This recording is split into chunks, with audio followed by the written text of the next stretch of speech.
Look out! Oh god, that's probably horrible.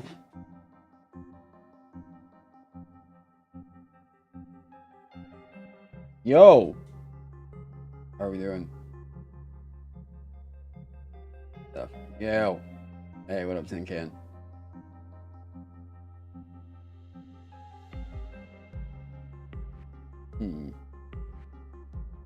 Hello, hello, hello, hello, hello. Okay. There's a few things I want to do, and I'm going to talk a little bit about another project I've got going on. Working on your next dungeon? What do you know? I am too. You enjoyed the fighter confusion and feedback. Yeah, we're working on that right now. How do the new encounter building rules work? Throw shit at your players that they can fuck up, and like let them go at it. And boosh. Okay, working on a couple things here.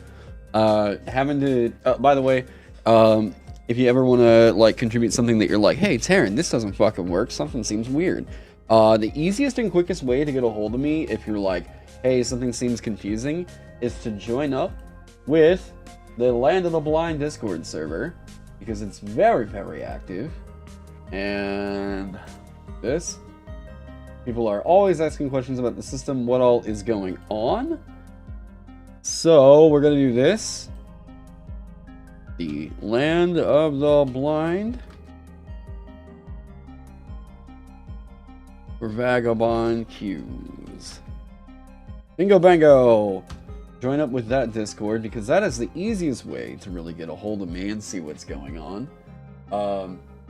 I get a ton of questions emailed to me about what's happening with the system, and sometimes I don't catch them. So I've seen a couple that came through that were questions about version 1.0 the other day, and I was like, oh, we're kind of beyond that right now. And that's the quickest way to get a hold of me for fucking what's it called? Updates, patch notes, all that shit. Is that going through? Yep, there we go. Can I just get a ping on that?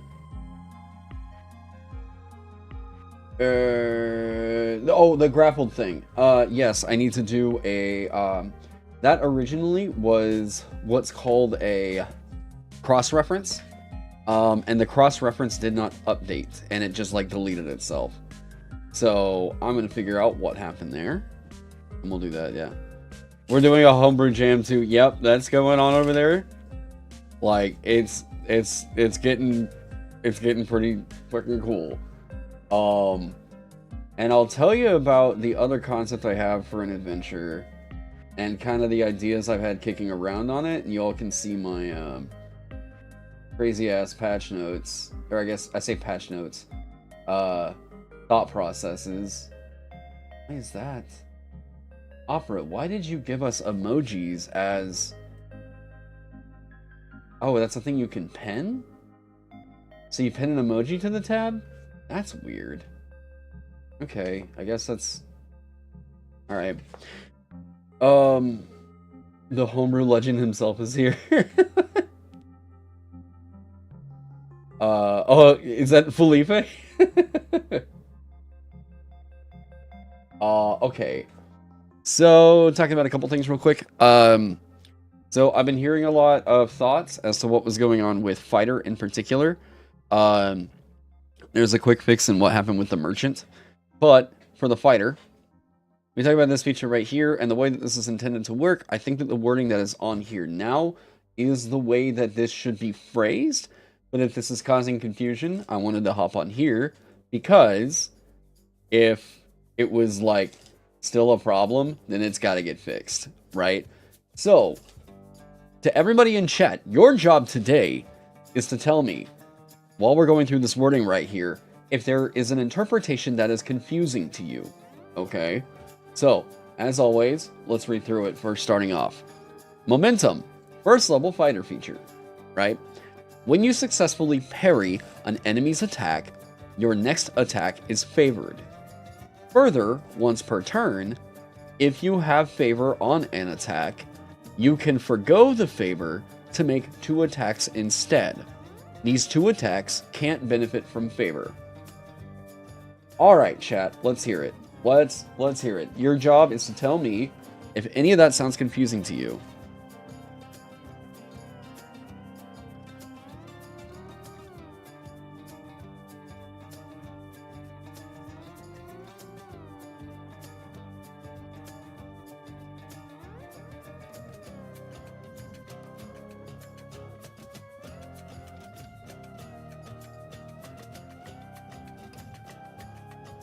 Let me add that in there. Sounds fine to you? Seems clear? Crystal?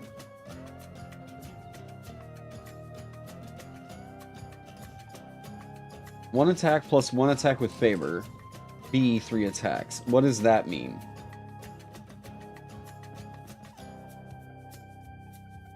One attack plus 1 attack with favor. What? Okay, so let's see. Where are you getting that happening?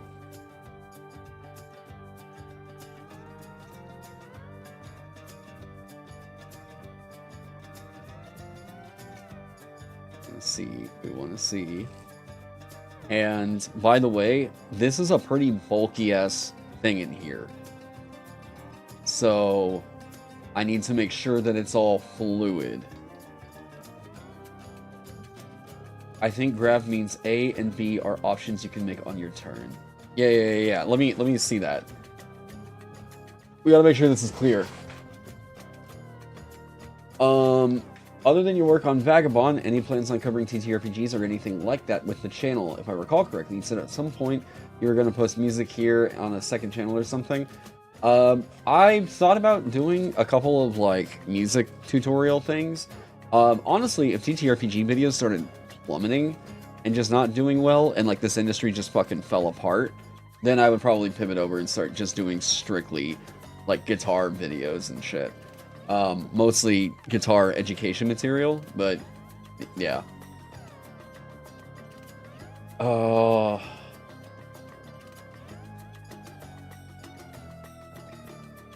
My bad. Your next attack can become 2.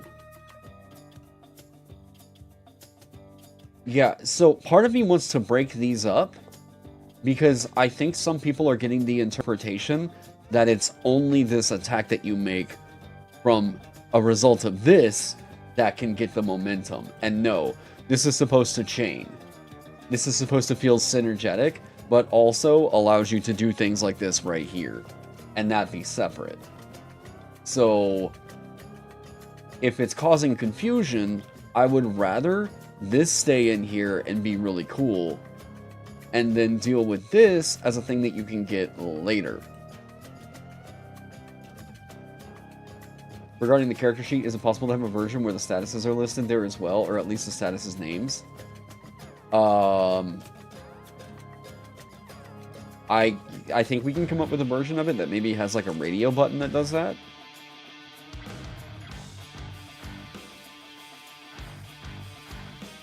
Other sources of favor feeds the second paragraph for tracking. Wait.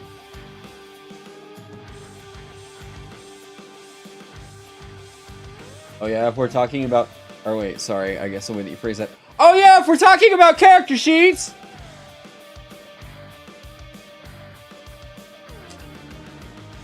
The XP tracker, honestly, just in the midst of everything else that got lost in the confusion. I'll put an XP tracker on there. That'll, here, hang on.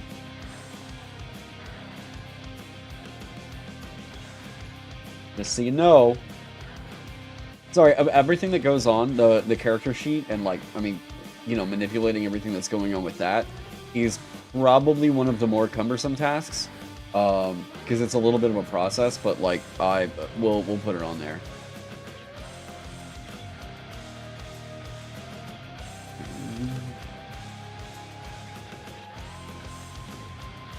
God, I still need to play Hades too. Oh my god.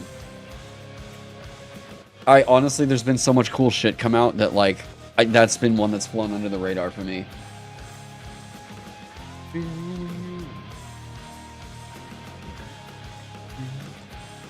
I keep telling myself I'm gonna get on and catch up to my video games I need to play. Okay. Where's like the ideal place to put this? I guess I can get this smaller and make room over here.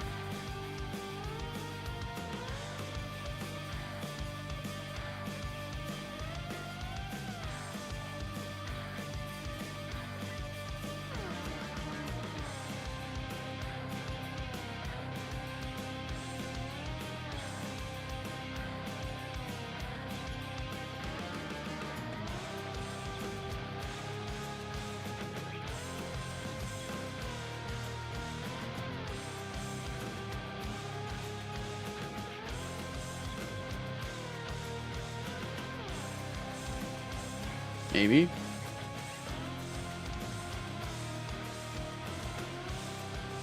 Because, like, you're not going to get more than double-digit XP, I don't think. Come on.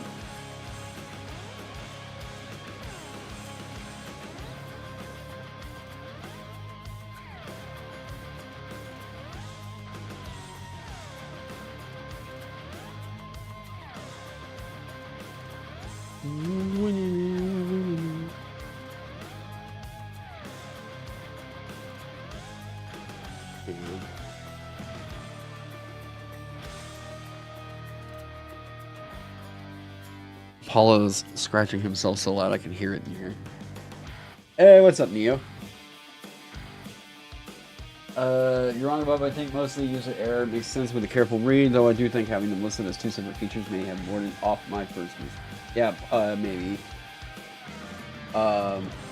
Did I see the Dragon Quest III remake is finally coming out? Yes, I did. I've already bookmarked. I've got money saved up for that. Yep, we're doing that. That is like one of my favorite games of all time. I am for fucking sure. Yeah, that is a day one buy for me. Even if it's dog shit, I'm still gonna figure out a way to enjoy it. That's one of those ones that I'm like, dude, I've been asking for this for too long. It's literally like, it's literally everything I would have wanted whenever I first picked up, what was it, Octopath. I was like, God, I think I've even said that here on stream before. I was like, you know, it would be so damn cool to get like Final Fantasy and Dragon Quest remakes in this 2D, 3D format. And whenever they finally did it, I was like, I have to buy it. I don't care.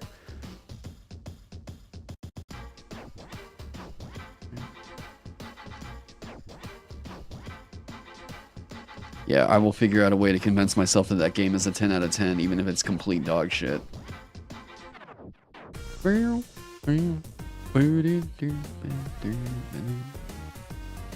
on.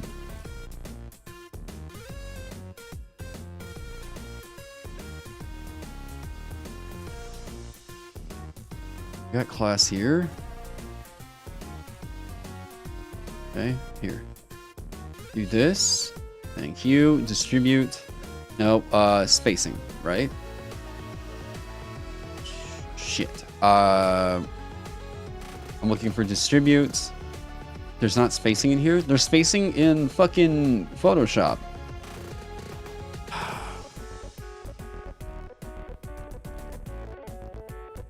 Adobe.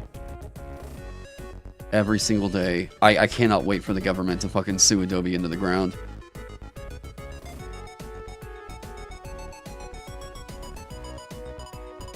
So let's do this. Maybe?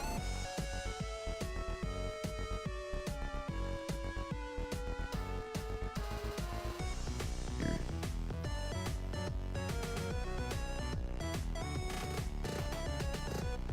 Okay.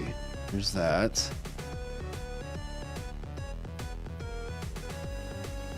Now I gotta be all pretentious and make the logo bigger. Okay, there we go. There's where we'll have that, right? If you're on the hero record, does it now calculate load off number of items? It should. Wait, what? It should calculate load properly for the number of items. Yeah. I ever try out Dragon's Dogma? No, I haven't. I honestly have not had the time. I've been trying so hard to get all this shit done. But I've never even played the original, if I'm being completely honest. Not for any, like, I don't want to thing. It's just, like, genuinely, it felt like I had zero time to really do much of anything. People are, like, talking about they want the radio button style thing to have the statuses, where you could track that on the character sheet. I don't know where it would go. That's the thing, is like, we've already got so much information here on the front sheet. We have everything, like, people have been asking for on the second sheet. I don't know that, like, maybe in here somewhere, but I'm not gonna bog down the character sheet with more info like that. I have no idea where that would even go, to be honest.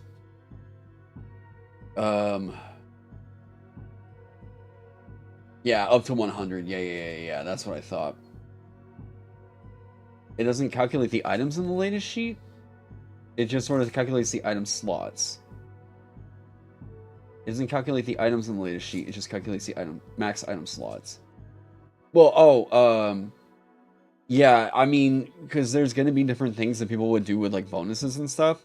That, like, yeah, I might do, like, since now it's only 1 or 2, it might be a lot easier to do that set in with the JavaScript. Might be a thing to do that, but yeah.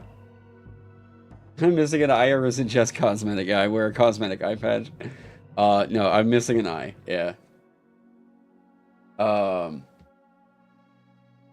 Wait, it doesn't calculate the total load the character has. What?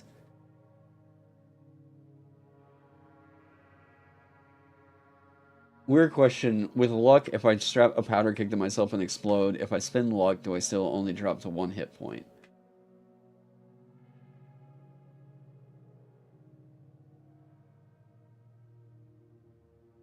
Part of me thinks that's hilarious. But, oh, thank you. Part of me thinks that's hilarious. But another part of me just doesn't want that to work that way. Because that's going to encourage people to fucking do that. And I'm like, look, if that just becomes the optimal thing that you would do, and that's how you're spending luck, then I will get rid of that.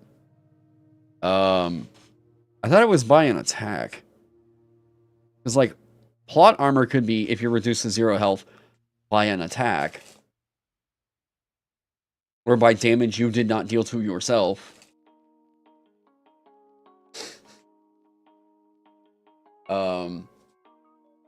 It is hilarious, and that's how your group took out a group of the deep ones, but you needed to check. Like, if it works out for the moment and it's hilarious, go for it. But it's still another thing where it's always like, well, I guess that's something we have to account for now. The occupied slots don't have calculations, is what you're trying to say? On the character sheet? Like the hero record? Right, yeah. Yeah, it doesn't. Because I still want people to be able to, like, override some of that stuff. I know that, like... So, whenever people are, like, house ruling stuff, I would rather give you the tools to house rule as much as possible. And if I made it to where you couldn't override, like, the occupied item slots, that would be a little bit rough. And as far as I've been able to do within my limited scope of, like, JavaScript knowledge, I have not been able to make it to where, like, it also allows you to override something that's in there while there's a calculation also as a part of that that cell. It's a limited scope thing for me. Like, I will say though, the fact that the hero record itself is doing quite a lot of the legwork, I'm pretty fucking proud of. But yeah, it's an aspect that I'm like, I know that if I did it, here's how it would go. I would do that, and then I would get people that are like, oh, okay, well, that's cool. And then I would immediately get people that are like, wait, but how do I just get rid of that? Can I get a character sheet that doesn't have that cell right? So I leave it open. Yeah. Whiff isn't described as in version 1.3. Oh, yeah. So, Whiff being a thing that players could not reroll. There's enough things in there that talk about a whiff being a little bit more punishing. Whiff is no longer making it to where you can't reroll that anymore. People were asking if they could, and it was a thing that was telling you no more often, and I'm just not a fan of that anymore. Whenever it comes to whiff and all that stuff, that should be something that's, like, specifically in a, like, monster stat block. Not the kind of thing that we're going to be hardcore coding in something to remember with luck. Oh yeah, if you roll a 1, then, like, the fates have determined that, and then you can't... I've had people that were like, oh, well, that's not exactly fun. And I'm like, yeah, I guess that's right. No, the page 1 Magic Fox has been corrected. So it's only described as being a whiff for other features to key off of it. Correct. Yep. Yep, so there would be things like, if, like, on a whiff, then this bad thing happens. You know? Establishing it now that, like, that's a 1 and that has some other stuff. But, like, yeah. The amount of times that we use luck to reroll and get the same number is so many times. Yeah. Yeah, it happens. Sometimes the dice want to tell a story. I think somebody that was in the Friday session, it was either the Friday or the Sunday session, rolled a 4, and then they used luck, rolled a 4, used luck again, and then rolled a 3. And it was like, I'm sorry. I don't think that this is really working out for you today, you know? And there's, I think that's one of the things that I have seen some, I've seen some RPG design going the way of like, wow, well, failure sucks, and yeah, and I'm like, it's hilarious. What are you talking about? Like, let it be.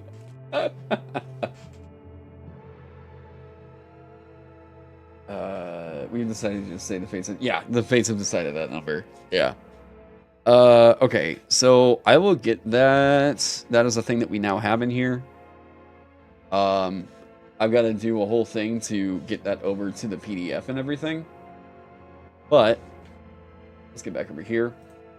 Okay, so I'm going to consider momentum until we find something that is like a significant issue. Oh yeah, this one was getting me fucking copyright struck the other day. And not by the original creator, by some like AI channel saying like, oh yeah, no, this is our song. Whenever like Louis Zhang has just like allowed people to live stream that. Yeah, go fuck yourselves. Left is 40 feet speed. On the first round of combat, they have 2 times speed. They get spend half the speed to jump, have to see the same percentage still, so 40 feet in any direction, correct? No, we're getting rid of that double movement on the first turn. It's not really evocative, it's just speed, it's boring, and that bonus on the first turn is causing way too many headaches. Yes, thank you for reminding me. Boom. There we go. Did I see it? They are getting a toy removed because it is... No, that was too much. Yeah. It will be missed? Nah, not really. It shouldn't be doing that. It was also just weird that, because that felt very 5e, of a like, why is this here? And suddenly, this makes me feel like combat is a completely separate world in which the physics just don't really apply, and I get this surge all of a sudden here. It needed to go. Yeah. No, the double movement can't exist. The double movement is, it doesn't have something to do with the jump. It has everything to do with the double movement on the turn. As far as jumping goes, I'm pretty much fine with the way that this is interacting right here. They had to lose a little bit because of people just sort of jumping over traps, and it felt a little like, meh. Yeah. Hang on.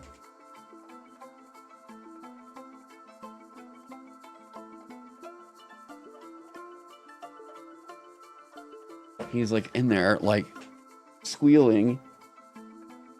He's absolutely fine. It's just hot outside. They're funny, but it's not the kind of thing that was good.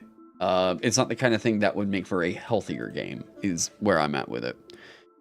So, I actually do like the idea of, if you jump with your move, you don't provoke intercepts for the jump. Cool, you get a little freebie disengage. Neato. It's coupling in your disengage with your jump. Okay. Long Strider, your speed increases by 5 feet. Cake. It's just cake. Yeah, and it's good. Can we get some funny zoomies like ability instead? They've already got so much speed right here. There's your zoomies right there. Like, there you go. That's it. You can rush. And a while, how's it going? Yeah, dude, good. Just kind of getting ready for this whole thing being a thing and figuring out really what to do about print. Okay. Bidem and Polywog have 3 things going for them, though. Yeah, but they aren't speed. I mean, Bidem is getting swimming, right? Yeah, you can, so you breathe underwater, you have a +3 bonus to your item slots. This could even just be a +2, and that's really good. Yeah, because that's a freebie. Yeah, if we give you a freebie, greatsword that you can just get with you, and it does, yeah, that's good. And then they get a D6 bite attack. The jumper, amphibious, and then they have a tongue. They have a really situational thing. Oh, 1 weight or less. Here you go. Yeah, the flat bonus to your speed is really, really, really strong. Like, significantly good. You played any of the Shadows of the Earth Tree yet? I started in. So my experience with it is I have a really good PC. Like, I have a really, really good PC. I have had a few little performance issues with Elden Ring over the years. Nothing significant. My problem with it was I got into the DLC, got into like the first area of it, and started taking on the first dungeon, what I'm assuming is the first dungeon. Lots of scorpions and shit. And about the time that I started getting into that, I was getting like significant issues. The DLC for me is not performing well. So I was like, I'm gonna wait on FromSoft to patch that before I really fuck with it. Because I think most of the people that are currently really completing it and everything have pretty goddamn strong PCs if they're out doing what I'm doing. So I'm holding off until we see the patch. If they get it patched and it fixes the performance issues, oh, I'm gonna start from square one and fucking yeah. It's a single square, man. That means a lot. That means a lot. That reductiveness right there is still saving your ass a lot. Japanese devs try to optimize PC for Challenge Impossible. I am not super familiar with what all, like, how do I put it? I'm not super familiar with like past problems going on with like Japanese like PC port stuff. You're a console schmuck. Would love to see a stream if it does get patched. I would fucking, I would love to stream it and just start from the very tippy top. But yeah, if it gets patched and there's like performance like improvements, then like we'll probably do that next month. Because I don't really have a whole lot on the dock right now, other than like script writing and improving this. So yeah. Can you cast while having the blinded status? Yep, currently blinded changes nothing about attacks we're casting. You can't see, so you can't target. So, yeah, you have to be able to see it. Like, that's the thing in this system, is like, if you can't target it, you can't target something if you can't see it. So, like, you could cast, and there's, like, cast options that you have, because you're not exactly targeting that specific thing. So if you're doing like, okay, well, in an aura, like around yourself, you can do something like that, right? Touch, yeah, totally. But yeah, in doing some of the other stuff, you can't target. And it's mostly a thing of telling people like, allow the thing that makes sense to make sense. Oh wait, shit, someone was telling me, wait, see page 8, it was right here. Where was the problem with this? Because it wasn't complete. I needed the cross-reference somewhere.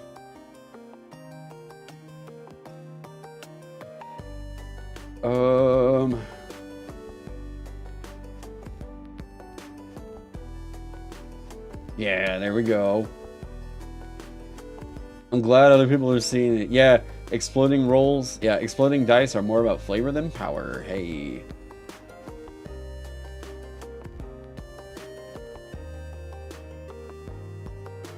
Editing. There was a grappled status. Oh. It was the status that wasn't complete. Yes. There was a cross-reference right here.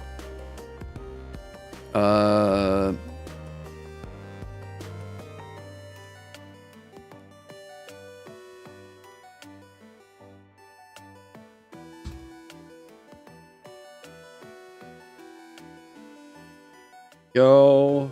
Okay, we got that. Yeah, the pack needs to get fixed. Determination, I think, got removed, so that needs to be pulled from those.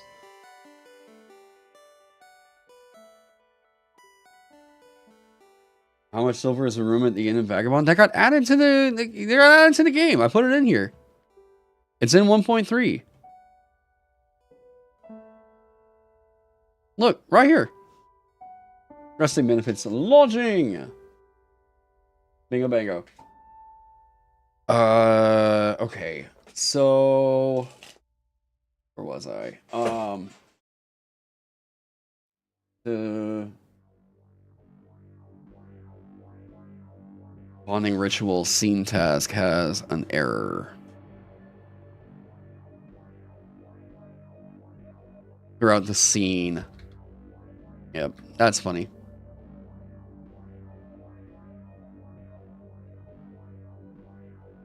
Which you keep on your person throughout the scene. Yep. Okay. Perk.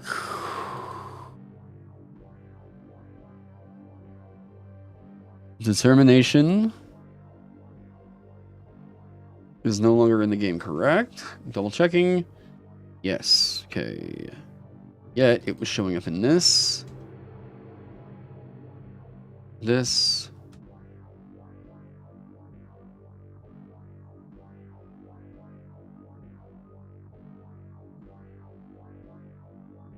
Why are you taking up that much space?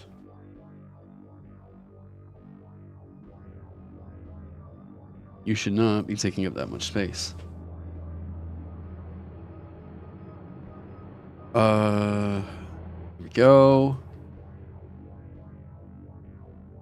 There we go. Okay.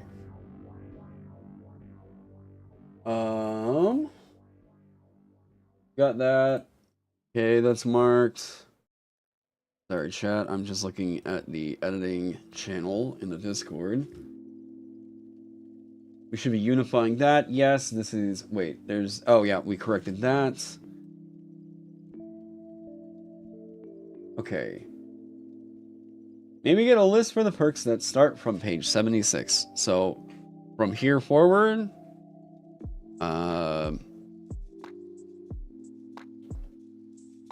like, here forward? Like, just a list?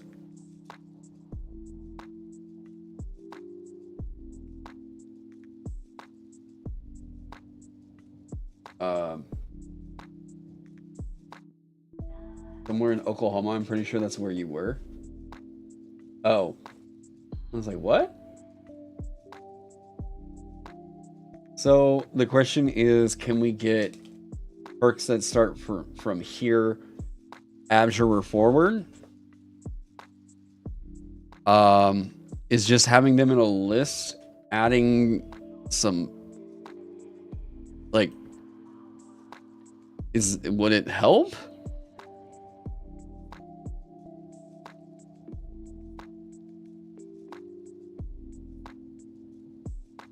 Like, just having...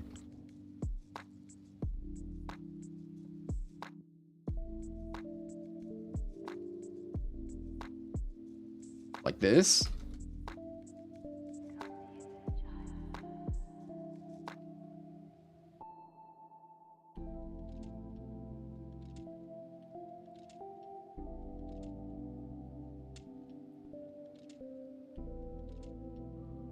Like, is that really what we want to do? If it breaks something, then it should be dropped, obviously. Well, I'm just wondering what it's adding.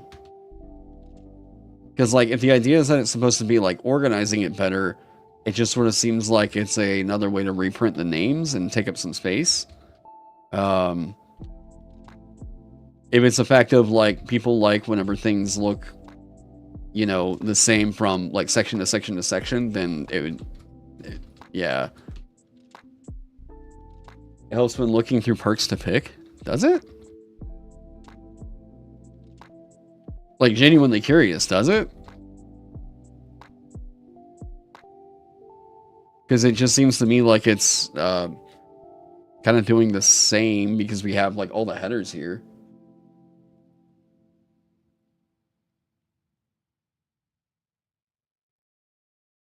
Someone was saying that there was an odd thing going on about Gish now that I need to take a look at. Harmonic resonance.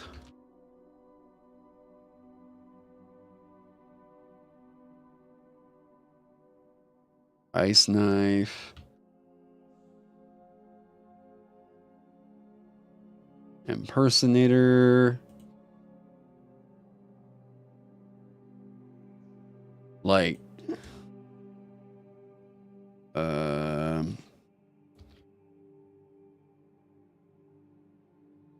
inspirational presence, master artisan.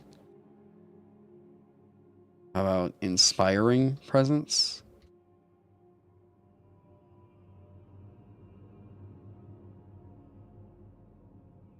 Okay. Master breaker. What's happening? Well, it was asked to put in a list of, like, the perks and let me see. I'm going through here to try and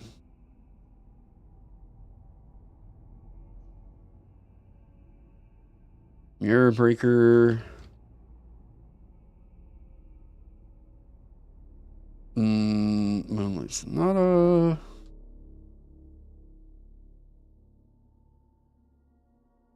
necromancer. Honestly, necromancer, why is this not, like, I guess known raise? Yeah, fine. We can make it to where that works for Magus. It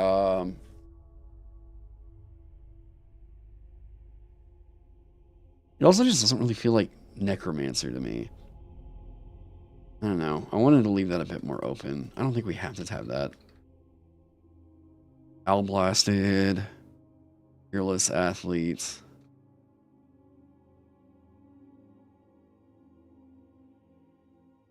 Pack mule.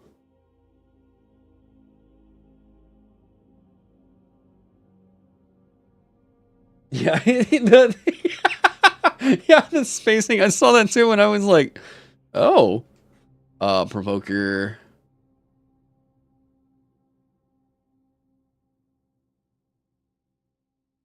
Salbinus, scout, singer.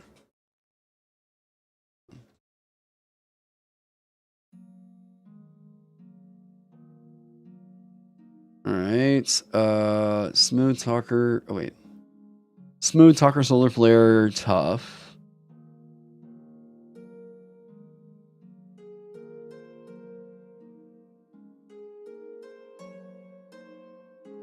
Transvection, treads lightly, unfailing guidance.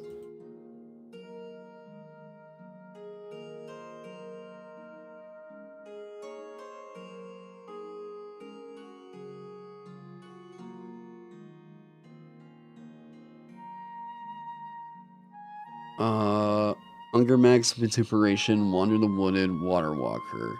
I already forgot the first one. Ungermax, Vituperation.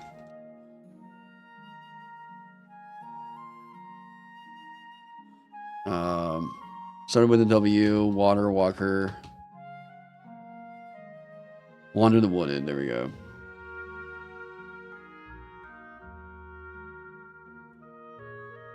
Okay. Alright, Gish, what do we got? You can use any weapon as a trinket, but only... I can only cast it with delivery of imbue, so we just get rid of this. Yeah, no, Gish doesn't work. Yep, Gish is gone, because the new imbue just... Yeah. Okay.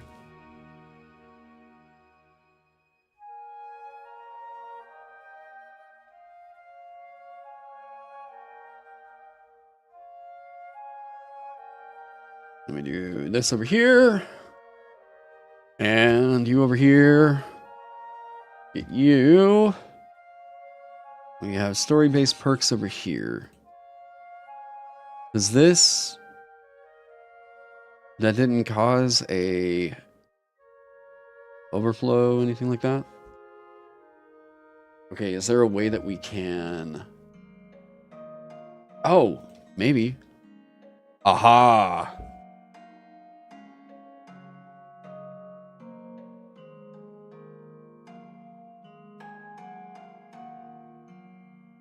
Hey, what up, Strider? How do I feel about Snare Trapper? You feel like it's kind of unnecessary if you can get the spell or just get an equivalent alchemical item. I kind of liked the idea of it because it was... I'm a really big fan of Artemis from Smite. I think that Artemis has like one of the most cool kits of any like video game hunter I've ever seen. And I was trying to go for something that was kind of specific to the narrative like she's doing. Do I feel like it's super important? Not exactly, but like, I mean, it's giving you a freebie trap, basically. But like, do I think that it's necessary? I don't know. Like, it feels like flavor. If somebody thinks that it's fun, then I would like to leave it there. You can cast the Sprout spell with the delivery of Glyph for no additional mana without making a check and without focusing on it. You can only have one casting Sprout active at a time this way. Yeah, this is good. Like, really, this is good. This is a freebie, like, trap that you can set that you don't have to focus on. I actually want to leave this in here. I think that this is actually pretty fucking good. Have I ever thought about making an Elden Ring set of homebrew ancestors for your system, like Omens, first level Albanerics? So, not exactly, because, like, I don't really feel like it would get much play. That seems like it's also inviting some legal issues that I'm just, like, not really wanting to get into that hot water with. Because, like, I don't think that FromSoft is particularly litigious or anything, but I'm also just, like, I've got so much other stuff kind of going on with this that I wouldn't want to invite that fucking drama in on a system like this. I'm like, I'll just, do me. Because I'm one luck child. Lycanthrope. I think we did nerf Lycanthrope. Magical, secret. God, I don't know why this shirt got itchy. New training.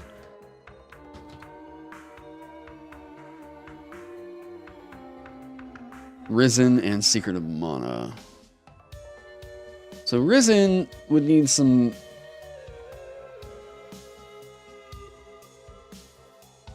Risen would need a...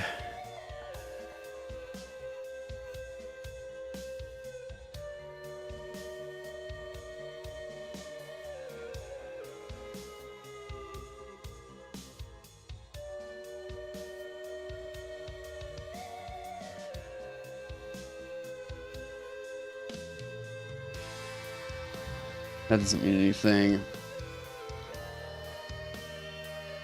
You have been brought back to life as a skeleton.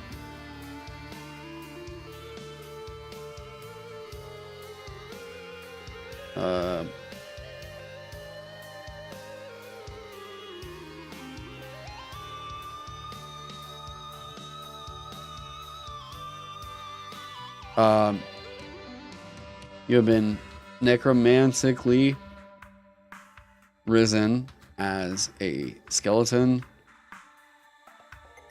Following changes. Where's my bulleted list? That's tier 2. Here we go.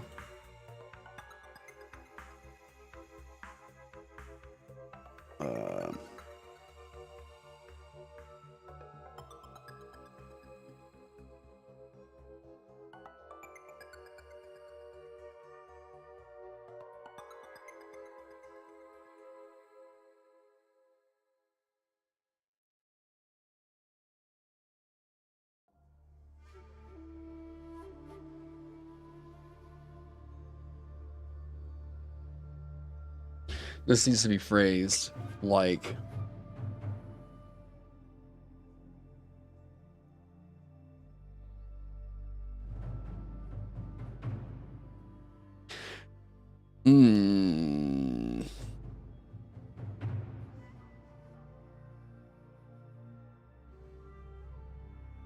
Actually, a skeleton having armor too doesn't make sense because not all attacks are blunt, pierce, or slash.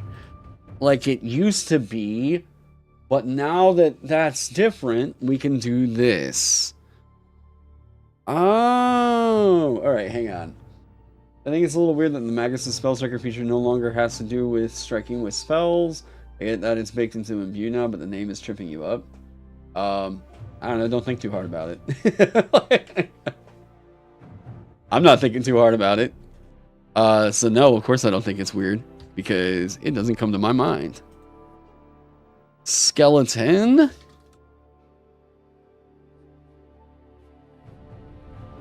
Man,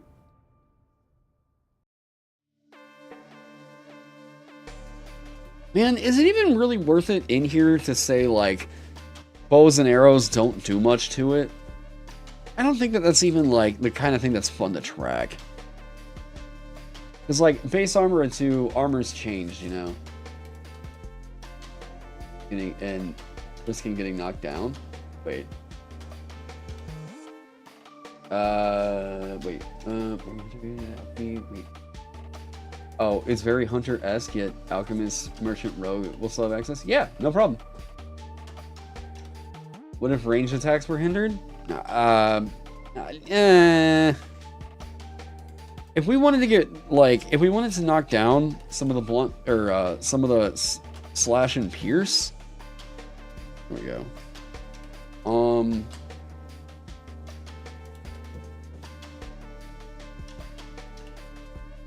Wait.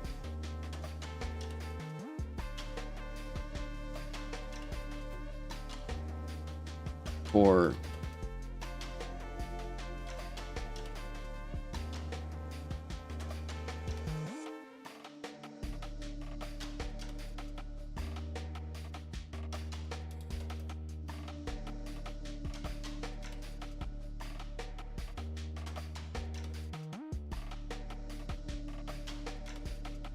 I like that.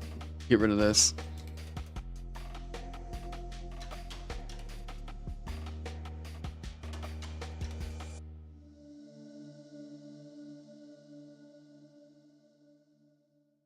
All right, 1, 2. There's got to be another one in here, right? Another skeletal boy. So let's go up to the artificials.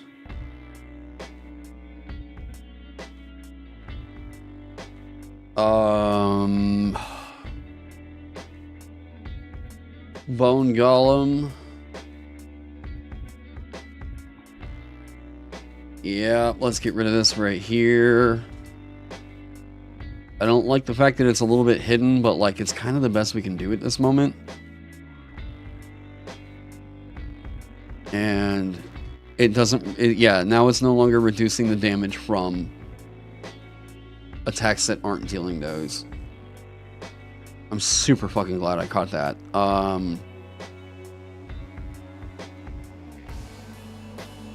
Crawling wall animated. Okay, cool.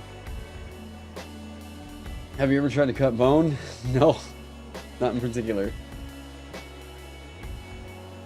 The only slash that's applicable here are like cleavers and axes, which is basically blunt with a chisel-like edge. Maybe, but I think if we get it, like, you can get so far into it that, like, I guess if you said like the particulars of what each weapon does, it just kind of like starts to forget that this is a game, you know?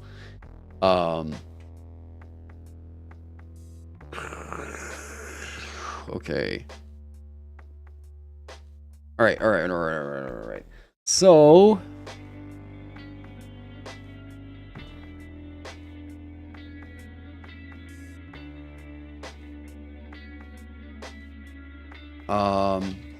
you reduce damage dice that deal pierce and slash.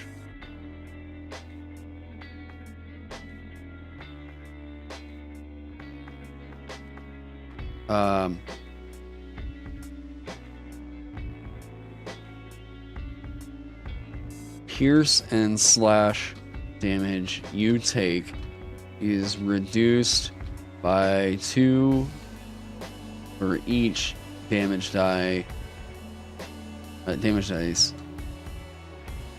of the effect. Okay, wait. How did we got rid of the old mechanic for Magus that was doing reduction like this?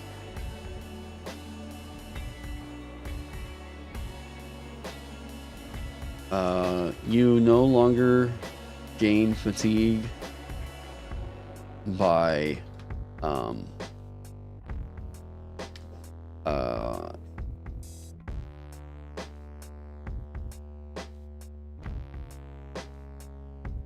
yeah. You no longer gain fatigue by starvation and thirst. You pierce and slash damage you take is reduced by 2 for each damage die. Yeah, for each damage dice of the effect. Oh wait, 2 per damage die used. Okay, there we go. For each die.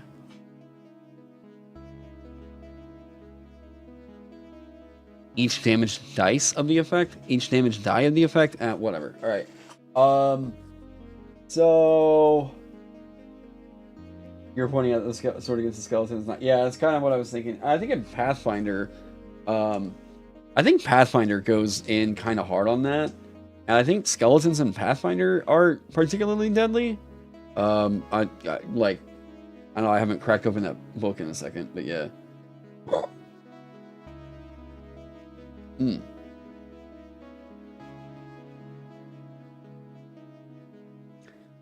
Each begets singular, I think.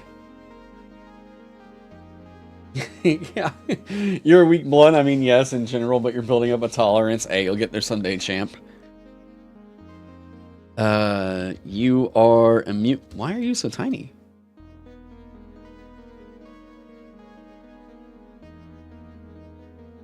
What? What?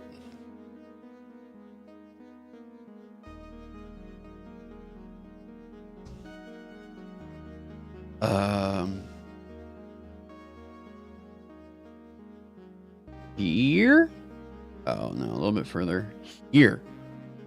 Damn it. Toxic and weird. Should they be immune to psychic damage? I guess they're not taking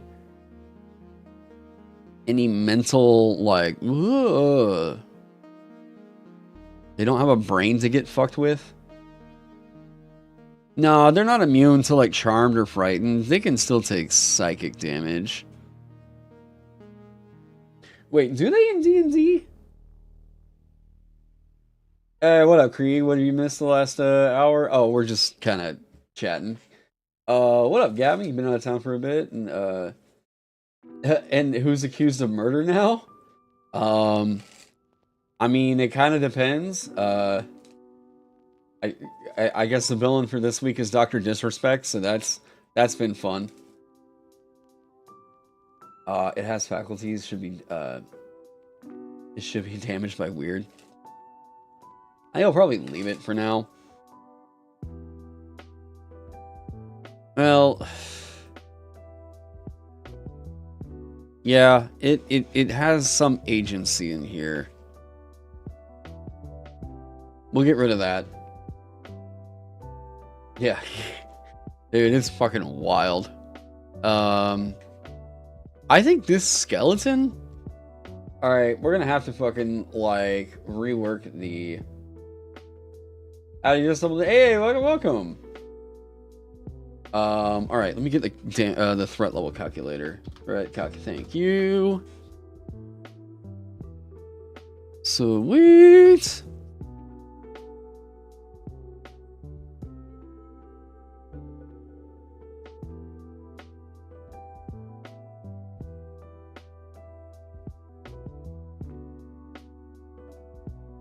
Here we go. Okay, so DTL. Who mentioned about familiar being written in capitalized and not capitalized several times in the same paragraph? It's all.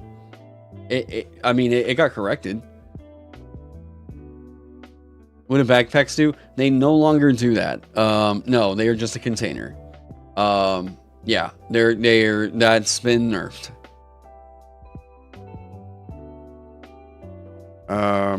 Okay. So it had. This is the great thing about streaming. I can look at two. Why is this not? There we go. So I was working on the skeleton, which means I was right here. Thank you. So 4. Come on. Thank you. 4. All right. So weak to blunt. We're not gonna count the pierce and slash reduction is nice. We're gonna count that as 1.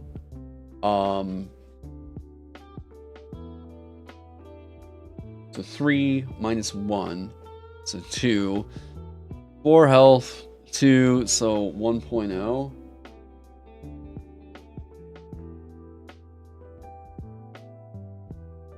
And then they do like what, 4 damage on average?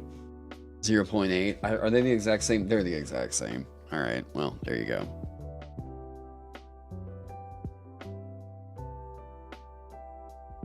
Yeah, skeletons are weak to Mary Jane. There you go.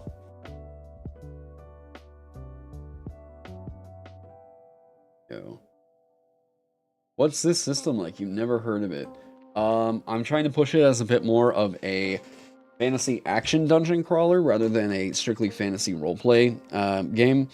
So ideally the intention should be trying to push a fun combat and exploration engine over this idea of incredibly deep, like crazy, like roleplay moments and stuff. So like I feel like that stuff kind of naturally emerges as just an aspect of you being like at the table role playing. I try to just focus on making a cool fucking fun combat and like magic engine in here. Backpacks don't take up a slot even though they have 1 weight, do they? I mean, if worn, they shouldn't take up anything. So if worn, no, equipment doesn't take up anything. No, if it's worn, it doesn't take up any space. It has to have weight though, just because like of the description of weight, what that means. But it doesn't like give you any benefit. It's just like a thing you can carry and it is a container. You say that, but the rat scene was hella fun. The rat scene. What was the rat scene? The rats? The rats? We're the rats? Walk can I stuck?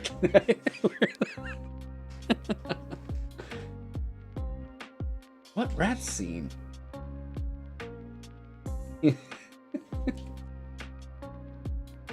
During the playtest. Oh, you mean, yeah. Okay, now I know what you're talking about. Well, yeah, but that was just like all emergent storytelling. Like, there was nothing in the game that was doing that. That was just the scenario. You know? All the valuables, even if the item you make is worth less than the item. I mean, like, if we got into the nuance of like, it does a exact like yes, it makes it gives you change at the end of it. I feel like that gets so fucky.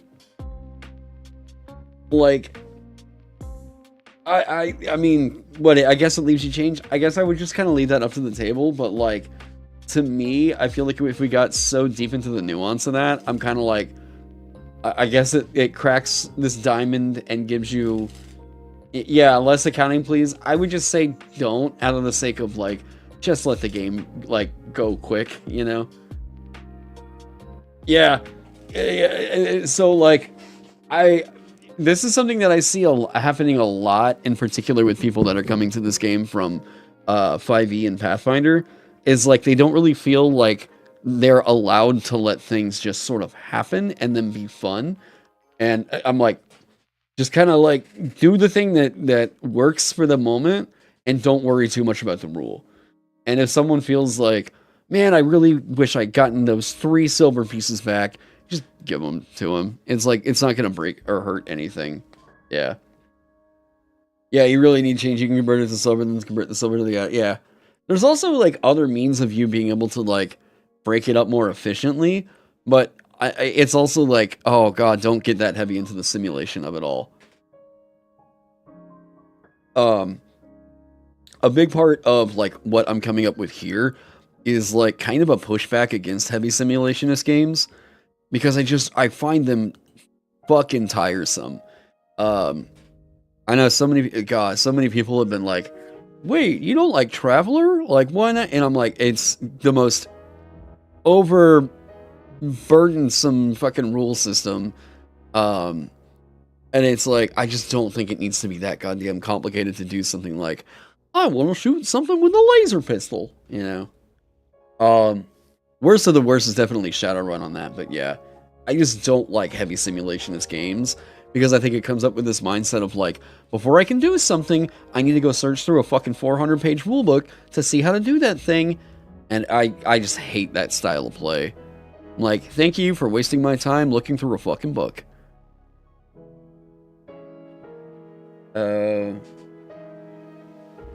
Like in your session where the witch is haunted by the spirits of animals she sacrificed in your druid ultimate. That's my appreciation to everyone we know. Protect the natural one. Can I clarify what valuables means? Like gold, gems, things like that. Whatever. If you decide that, like, you think this weapon is valuable, let it be. Let it be. Just let it work. It's supposed to just be an exchange. So much of the system is just designed to be like, here, this is a toolkit, not restrictions, right? So, like, this is telling you what you can do, not so much what you can't do, right? A lot more of the features in Vagabond are written to tell you, like, yeah, here's the, like, push you can do with that. This gives you an exception for, like, you know what I mean? But what if heavy simulation scheme that's only 60 pages long? That's an absolute paradox. Yeah, Traveler is definitely overcomplicated in general. Yeah, whenever, like, anytime I see, like, Traveler's rule set, I'm just like, God, there's so many other space games I could be playing that doesn't involve this much work. It's for people that want that heavy crunch, I guess it's there. But for me, it just looks like the most insufferable time I could ever spend at a TTRPG table. I hate that style of play. Other people can enjoy it, and that's fine. It's just not for me. Okay, so we were on... Oh, perks. You no longer gain fatigue by starvation and thirst. Piercing slash damage you take is reduced by 2 for the duration, and then, or for the damage.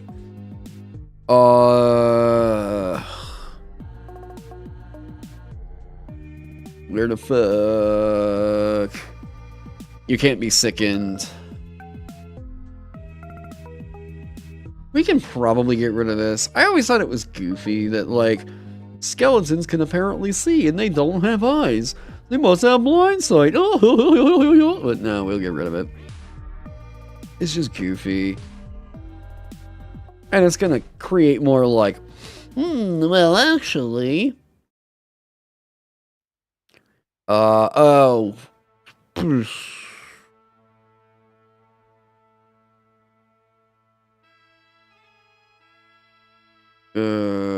Thanks for that formatting.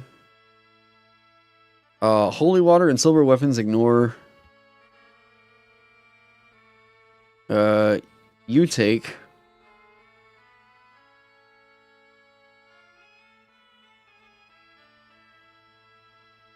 So it's not immune to either of these. You take...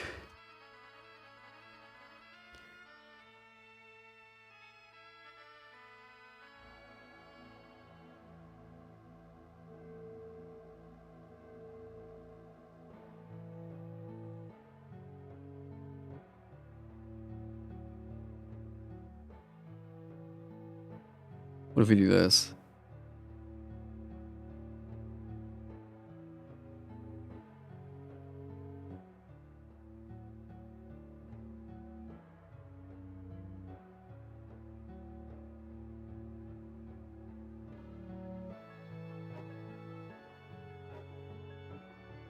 Okay, there we go. Skeleton. Zambo.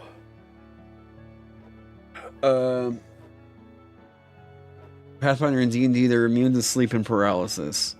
I mean, that's exhaustion. Being knocked unconscious, I guess.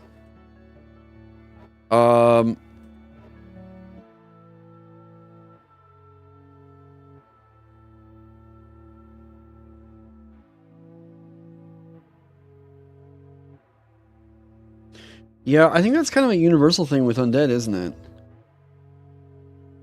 Somewhat.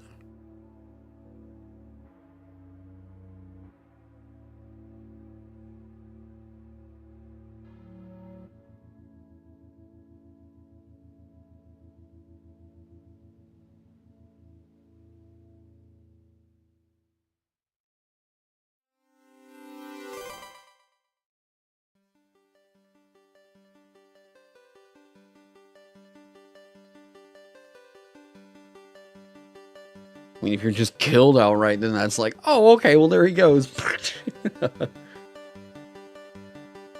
from vampires, just about every undead is awake. Yeah, I guess so. You love that merchants have access to hammer space. Yeah, there you go.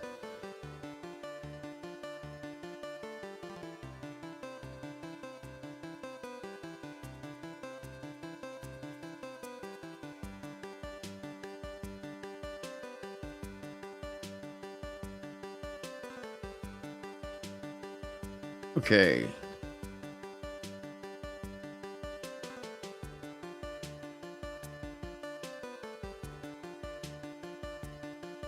Okay, so they are immune. Okay, can't be knocked. Okay, they keep that.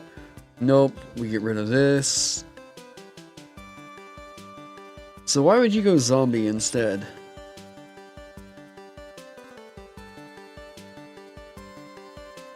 Because, like...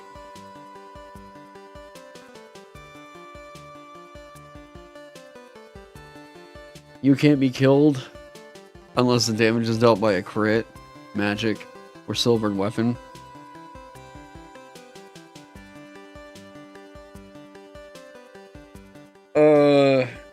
Not health regen. And the perk that gives you a new spell be taken multiple times? Yes. Have I ever heard of a sleeping ghost or a mummy lord having to check 5-hour energy? I guess not.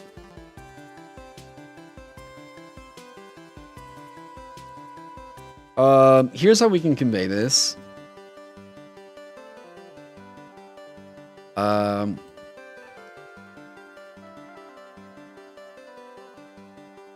If you are reduced to 0 health, roll a d10.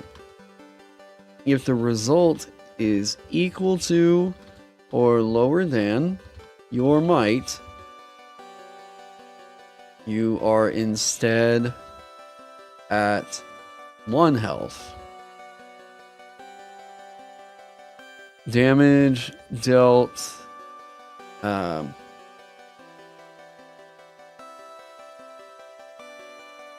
damage you take as a result of a whiff,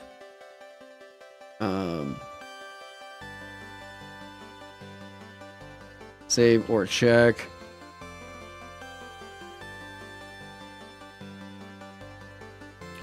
Alright, this trait ignore or wait, sorry. Doesn't work against damage you take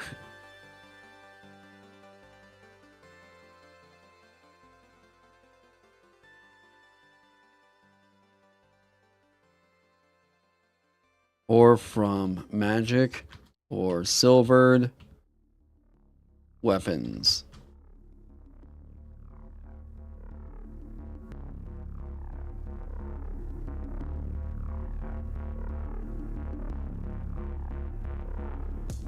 Okay.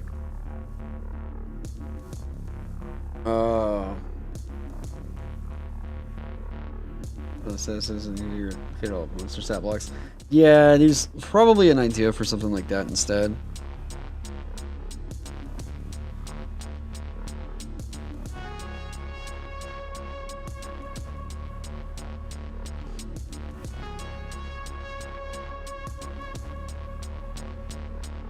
Okay, we got that. Ooh, okay.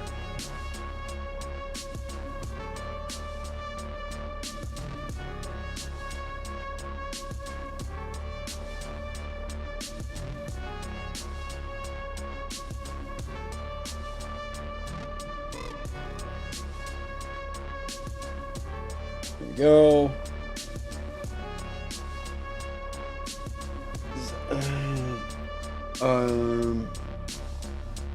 The merchants can be decent alchemists, can they? They can't. They are not gonna touch anything that the alchemist can do. I'm gonna be real. The alchemist is shitting all that stuff out for like 5 silver a piece, and the merchant is gonna be paying at least half the value. Like at least half that. Oh boy, the lycanthropy. I think that this needs to be a +1 bonus right here. And then like you guys determine how you do that whenever you transform, and that's all good. If you're doing solo roleplay and you just go like, yeah, I just want to stay as a werewolf the whole time, yeah, like that's fun. Do it, like go for it, and yeah. Okay. Catching some other things on here. Client.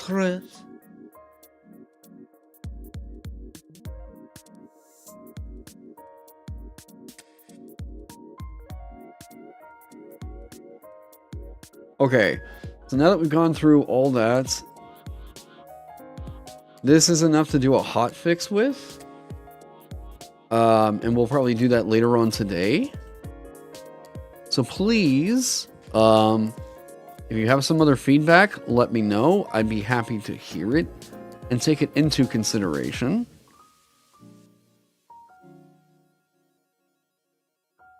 Did I ever add a perk for improving countdown rolls against negative effects?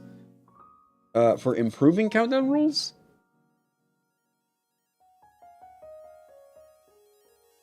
Oh, like you're increasing the die size of it? I wouldn't want to do that. Countdown dice are already kind of a heavy duration penalty. And it's why I haven't really gone too far above like a where the die decreases on the size of 1 or 2. About the only thing I could think of on that is like maybe something like resilience. Where like countdown dice to end the sickened condition or something like that end on a 1 or 2 for you. And maybe but I kind of just I feel like at that point I would just say like you have favor on saves against poison, like the sickened condition or something. Kind of getting into the thick of it with like what would happen with countdown dice and everything. You mean a usage die? I mean, it's based off of the usage die from Black Hack, I want to say. Wait, go look at the pugilist and tell you if I can spot what's wrong.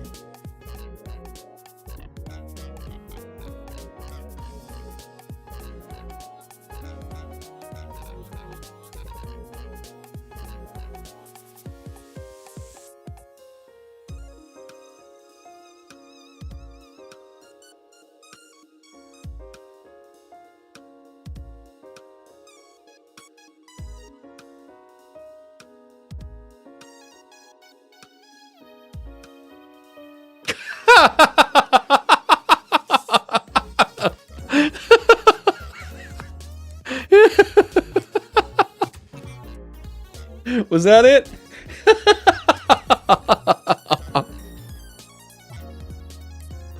Oh, that's funny.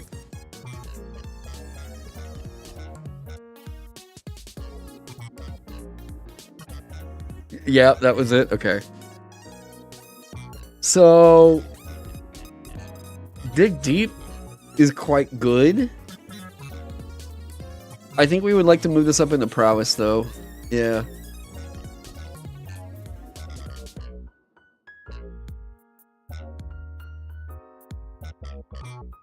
Yeah, because let's have you deal with enemies doing like 2d6 to you for a second. And then you get up to 6th level and you're like, thank Christ, I'm done with that shit. Yeah. Now that's made me paranoid.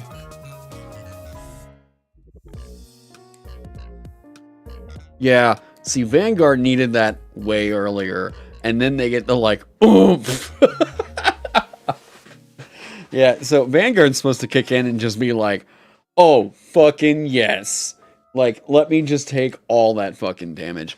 One of the things I wanted to kind of show. Okay, Revelator got a big change. And I like where it's sitting right now.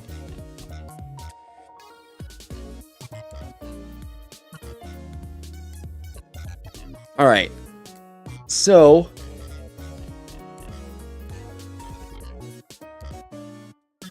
oh, come on. Give me a little bit of... Can I zoom in like slightly? How about 170? Sure. Okay. So, I wanted to bring something up into its core. Really, really bad. I wanted to bring a specific feature up into the core because a lot of what was happening with their first level felt a little bit like, they just kind of feel not much different from a Magus. And, there was a feature that they were getting later that I had honestly just kind of written and not thought too much about and just sort of like moved on. And now that I've moved it up to first level, I think that this Revelator feels so fucking cool. Did I really intend the occupied slots to be the ones not getting calculated? It feels like it should be the max slots not getting calculated because those are more likely to get house ruled. Yeah, I intended... Yes, that's my intent. Yes. No, because, like, I wanted people to be able to change that and do what they would like to with that. Yeah, don't think too hard about that. So, Selfless. I think that this feature is telling you what the Revelator means more for Vagabond than anything did previously. So, I really loved... in 5e, my favorite, like, Paladin subclass, not because I thought it was good, but just because of what they were trying to do with it, was Redemption Paladin. There's so many people, especially on Reddit, that just completely misunderstand what the hell I talk about in videos. So, like, this is a take that people are like, wow, Indestructoboy's fucking stupid if he thinks that this one's good. And I'm like, I didn't say it was good. I said it was dog shit. But I like what they're doing with the design because I think it's interesting space.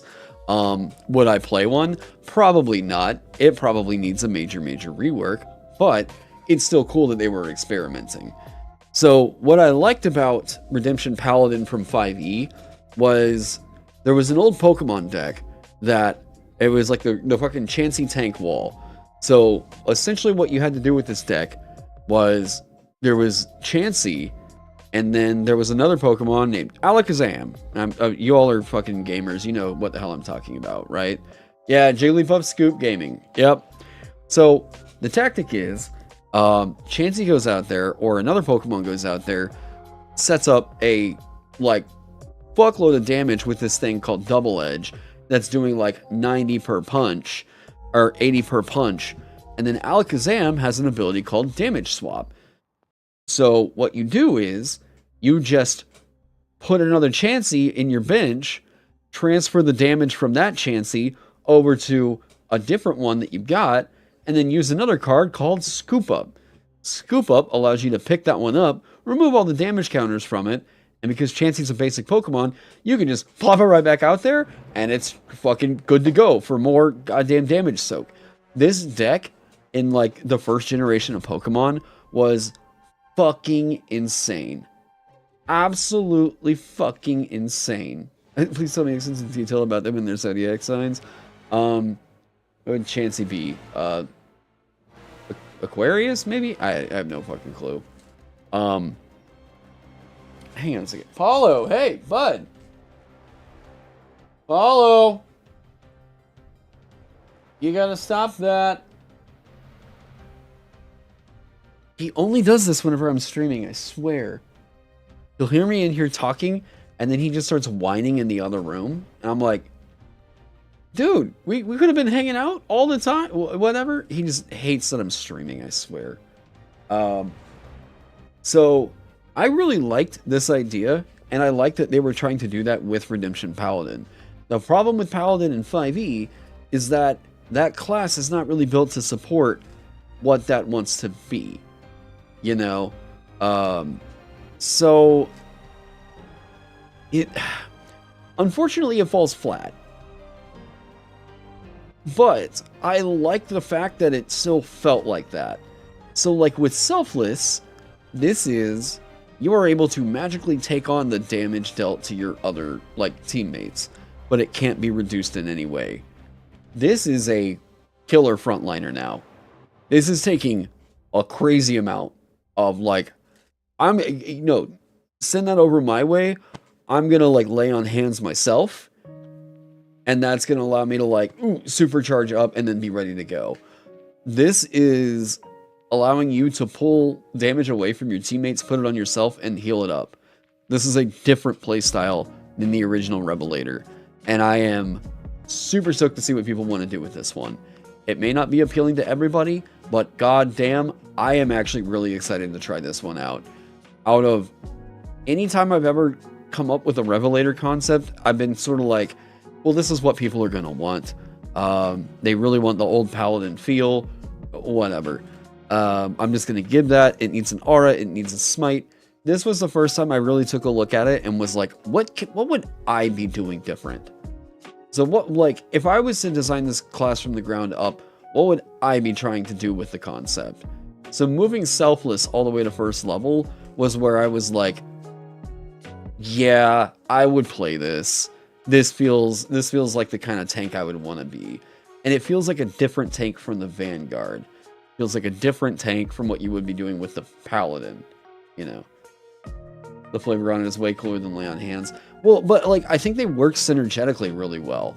Like and I think in an interesting way. Like you pull it away from an ally and then you lay on hands yourself. Right? Wait, and spend one of these charges. Hang on, how about this?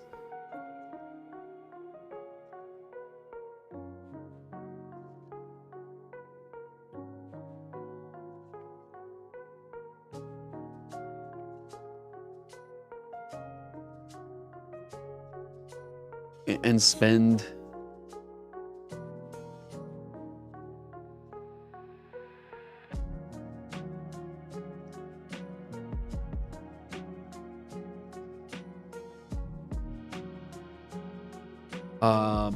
hang on.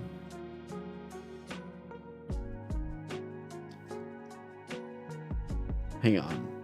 This is why this needs to work this way.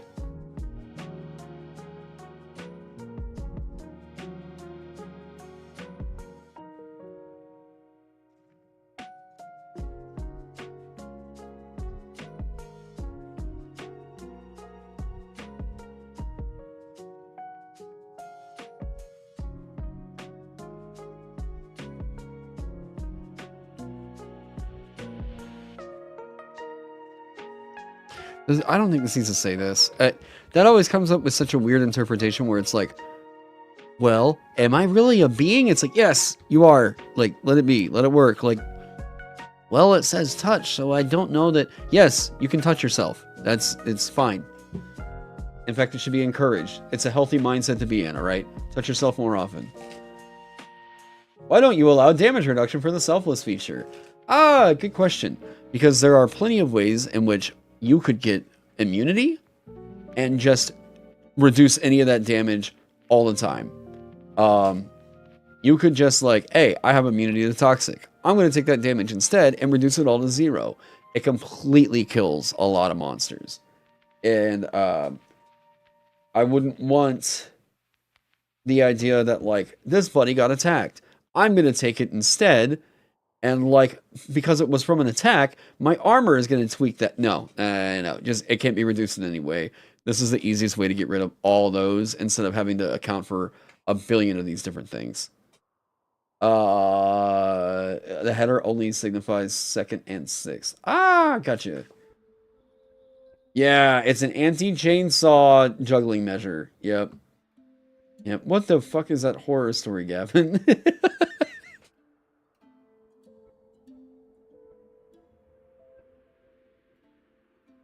Go. Fuck, there was something I was gonna look at. Oh, fighter, thank you. And then we'll go talk about merchant. Because I do need public feedback on that. Come on! InDesign, fucking go! Holy shit, this goddamn program. I'm gonna be so ready for Adobe to just be gone, and I can be working with Affinity. Force me to fucking use it, please, so I don't get charged $200 a month anymore. Fuck you, Adobe. I hope the government sues your ass into the ground. Alright.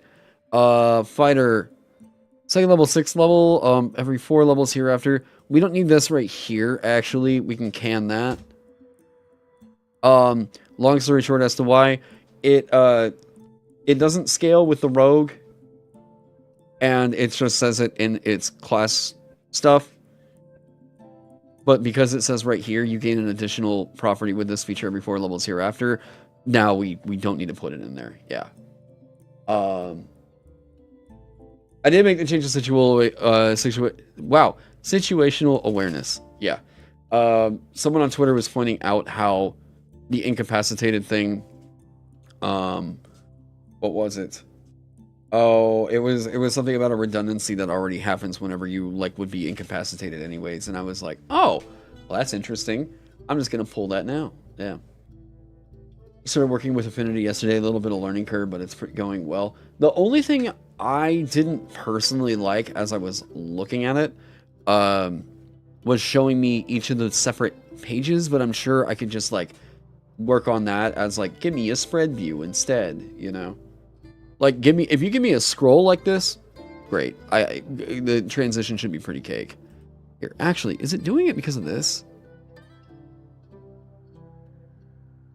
Oh, thank Christ. Okay, yeah, I just had my overprint preview on. Yes, okay, thank you. Here, we're gonna do this.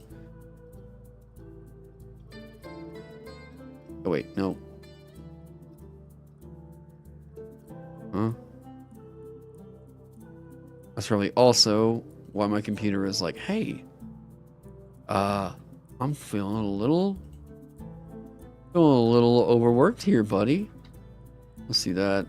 All right, now, merchant.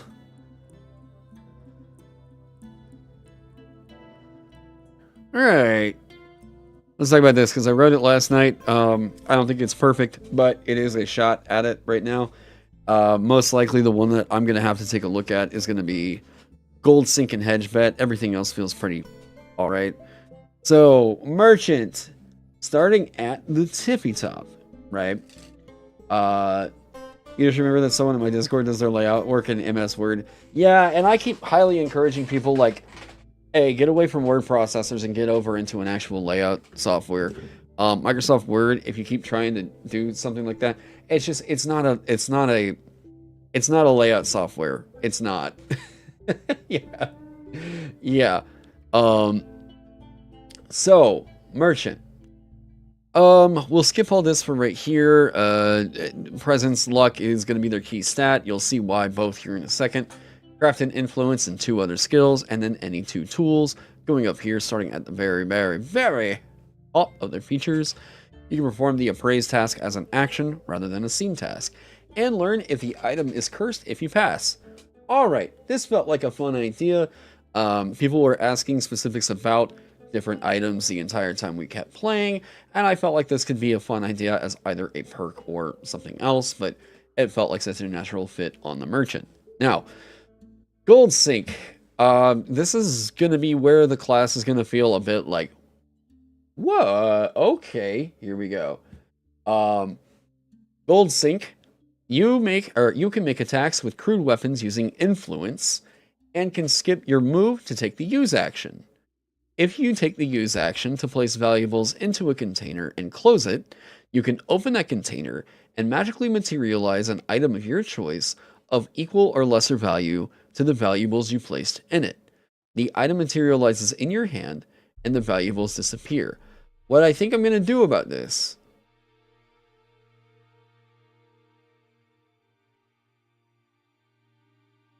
and pull an item of your choice of equal or lesser value to the items placed in it.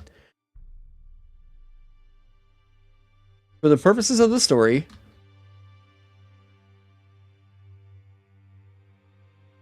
the item doesn't appear. It was always there. That is so much cuter.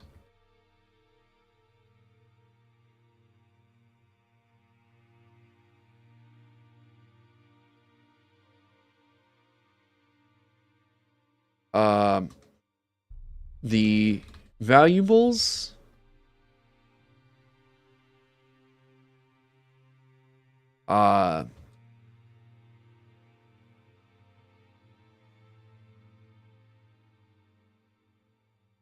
disappear when you pull the item. Boom! Now we remove a little bit of the magic and move it into the, this is the cartoony I'm always prepared realm, right? There you go. Yeah, let's get it away from being magical. Yeah. It is the Zelda CDI quote, yeah. Yeah, it's so funny. You literally woke up this morning thinking about how craft wouldn't work as the main stat for the merchant.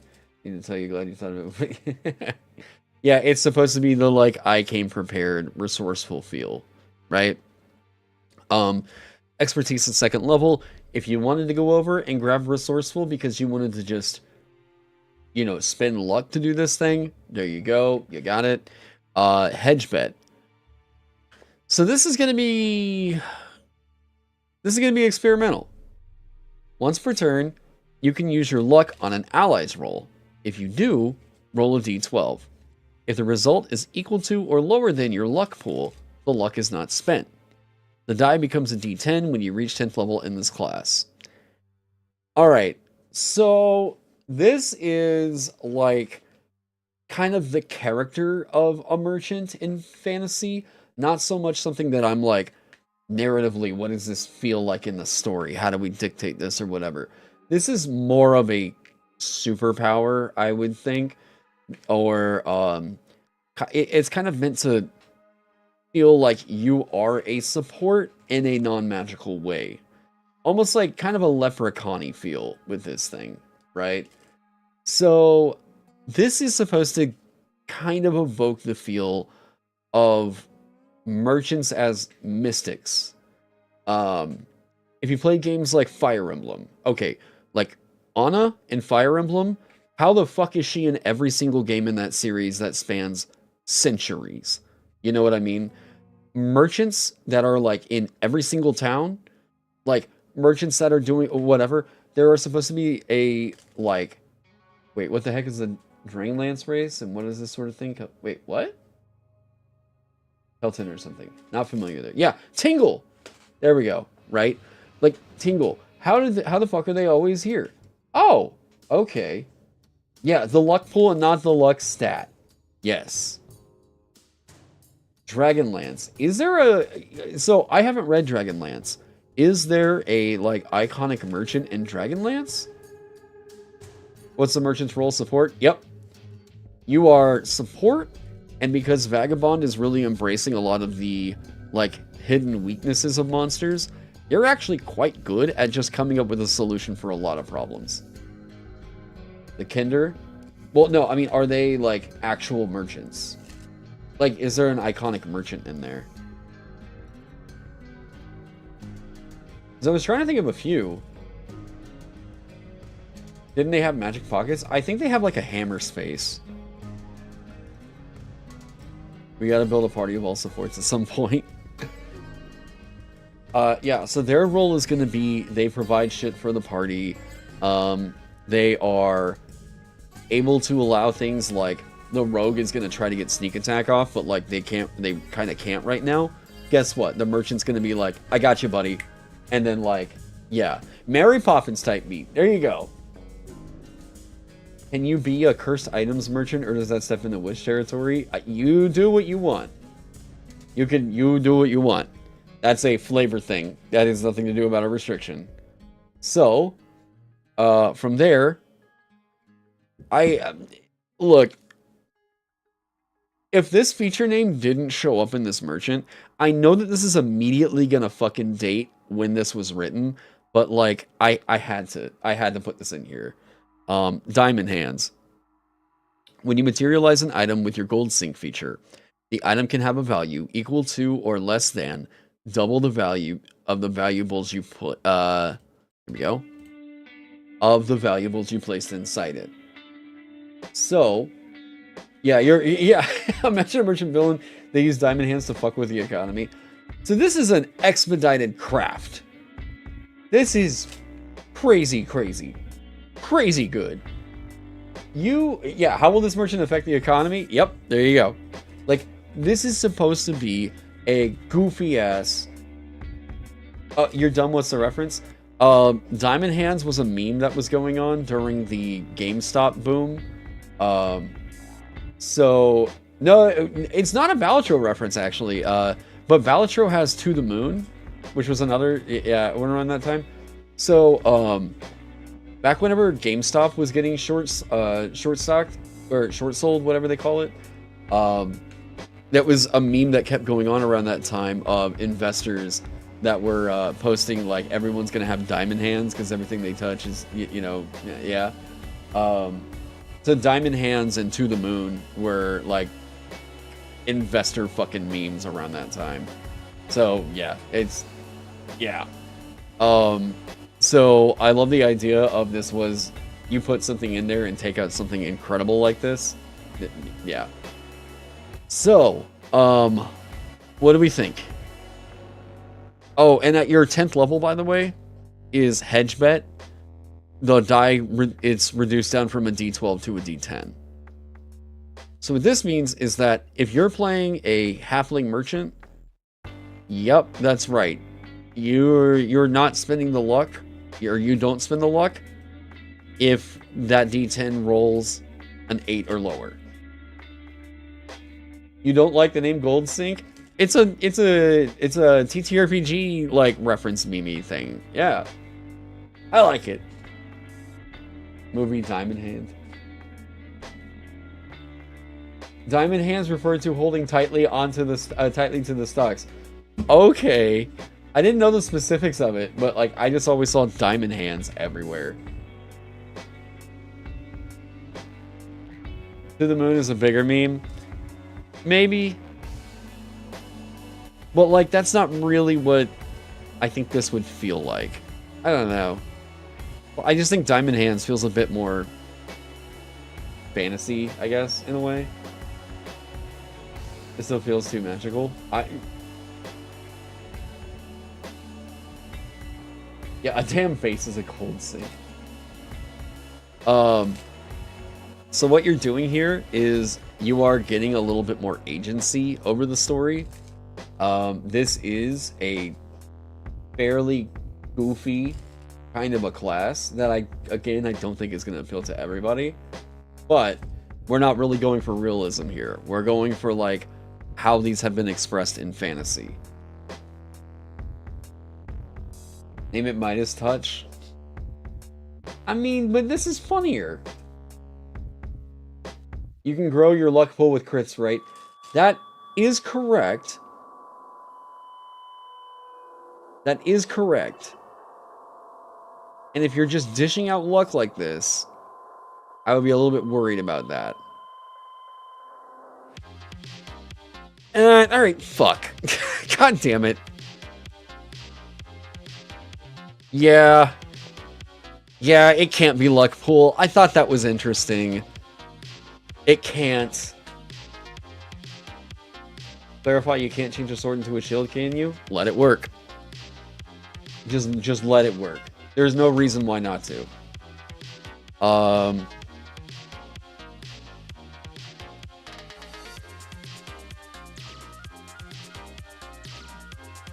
Yeah, that can't be luck pool, can it?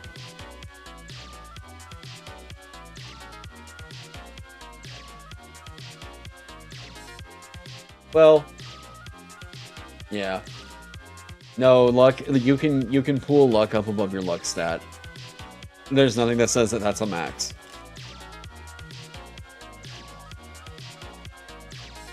Yeah, this is, yeah, like Jack was saying, this is still really good. Like, really good. If I go in whole hog on luck on that, even as a D12, let's say I've got 7 luck. Okay, well that was a 9, so it got spent there, right? 7 luck, here we go. Fuck!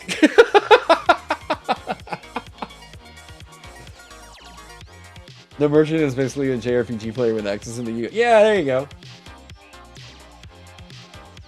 Hedge is probably the best thing a merchant has on the pure mechanical level. Is it? Like, I mean, the utility that you get out of the rest of it is, like, really good. Like, really good. I'm really thinking Gold Sync is, like, people are gonna think, holy shit, we couldn't stop the merchant.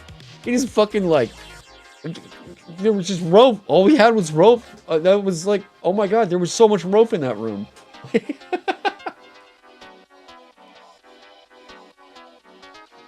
Lower than your luck stat.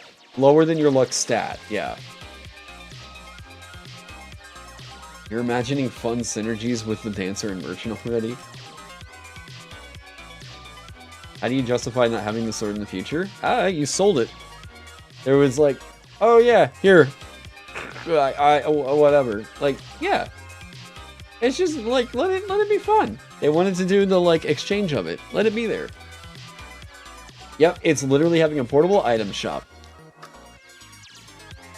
But yeah, ball bearings. You sold it in 5. Yeah, because it's meant to be fun. It's meant to be fun and goofy. It is the way that merchants are so like sort of feeling in any like kind of fantasy game, you know. Do we really care about where that gold goes in like Fire Emblem whenever you sell something to a merchant? No, nah, it's just like, okay, so we got an item out of that. Neat. Yeah, to the bagman, yeah. This is a quantum meta wizard class confirmed.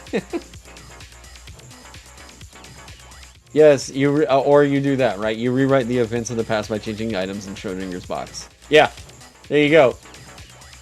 Yeah, just you don't worry about it. Yeah, yeah, you're selling it to other merchants in some kind of quantum magic shop. Let it just kind of be as a like. This is so like, so you guys kind of get where my head is at with this. You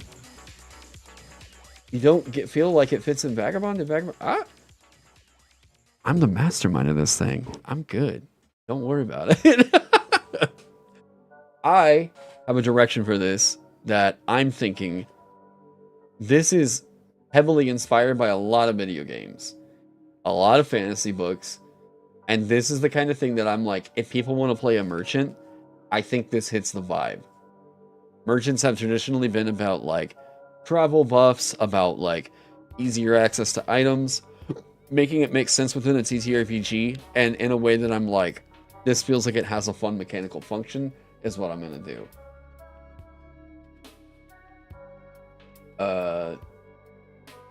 Hopefully can mean goofy too. Yeah. Yeah, it's not always the like, oh, here's my 8-pack abs and a hot chick that's like gripping my thigh and I got a killer sword. No, like sometimes pulpy is like hilarious. Guys, like fucking like Suicide Squad is like a pulpy action movie, you know? You feel like this merchant fits pulp fantasy? Okay, then. Yeah, like, yeah, I do. Yeah. Yeah. Oh, no, wait, you're right. I should probably just delete it. Like, I don't know. Like, I think it seems fun.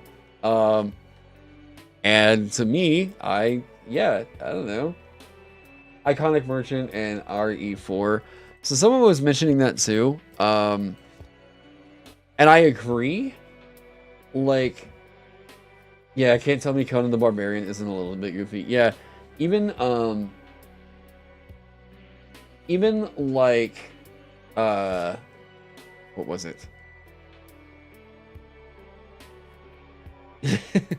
Oh yeah, and by the way, this is like a pulp fantasy like inspired game, right? To people that are like, because I got this the other day, and I was like, you, oh my god. Someone was like, I don't see any Frank Frazetta art in here, and I was like, aha, you stupid motherfucker, you don't have any clue what the hell you're talking about. He's dead. I can't get him as an artist, all right? Go fuck yourself. I just saw that. That was like, I can immediately block you. Yes, you're so dumb. Pulp is so cringy sometimes. It's nuts. It's just, it's meant to be the kind of like power fantasy of pulp. That's what it is. It's like, I like the vibe of like the pulp action as far as telling you like, you can tell a Conan the Barbarian story with this. That is not the most important thing to me. It's not. It's that it's hitting the right vibe of the dungeon crawlers inspired by pulp fantasy stories.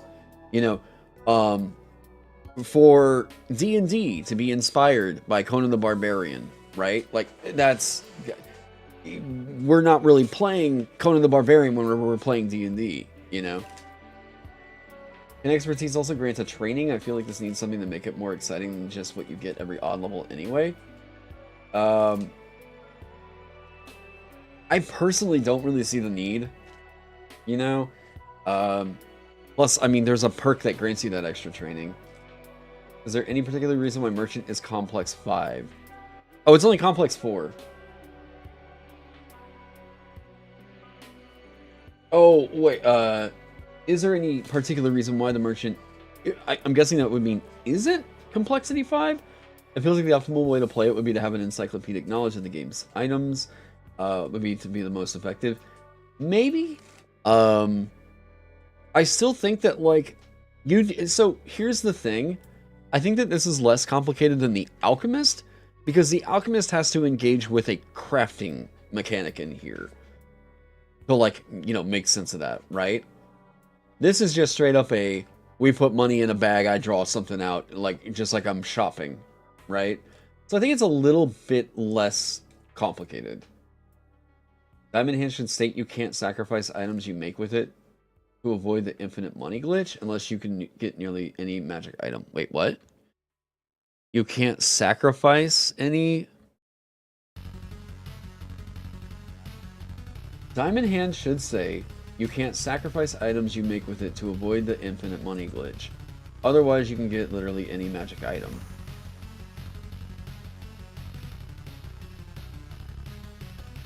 You're talking about if you take it and put this in the bag, and then you just, like, continuously...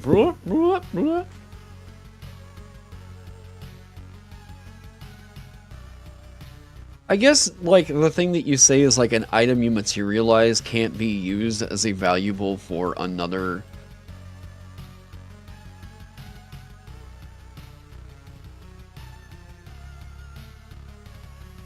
I guess that would be it, right? Right. I see what I see what that means, right? So, I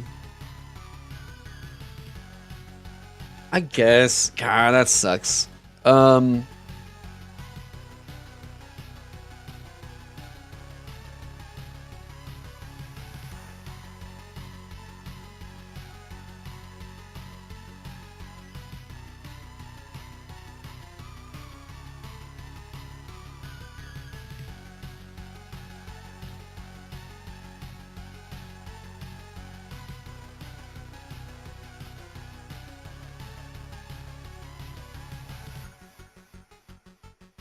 Coins and precious gems into a container and close it if you... Okay, so then if that's going to just be the, like, money pit thing, then, yeah, then it would need to be...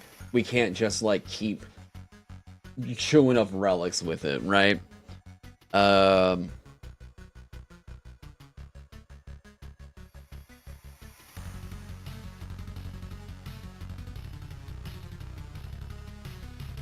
Yeah, equal to or less than double the value of the valuables you placed in it.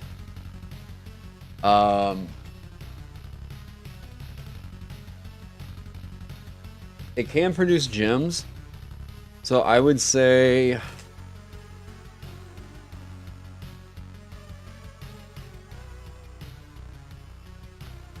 because that would be weird to track. Yeah, we don't want it to generate diamonds, despite it saying diamond hand, yeah. Only reference the valuables in the book. I don't, off the top of my head, I have no idea. Maybe a D percentage to put out a minor relic instead of the intended item. Nah, that's too unpredictable. Got 40,000 silver back.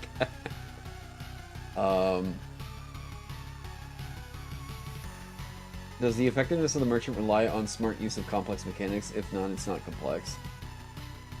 I mean, I don't know. An item produced by Gold Sink has no value.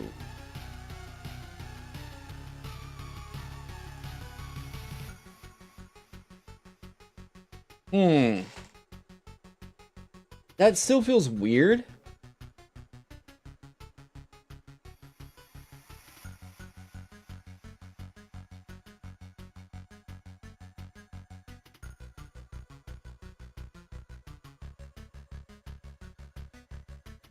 Okay, the valuables placed in the container disappeared when you pulled them.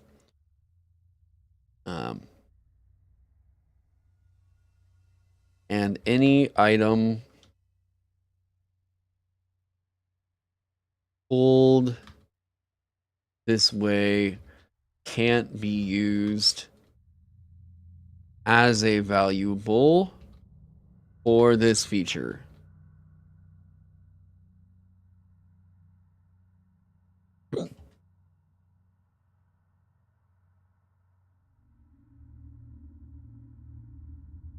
I don't want this to get too complicated.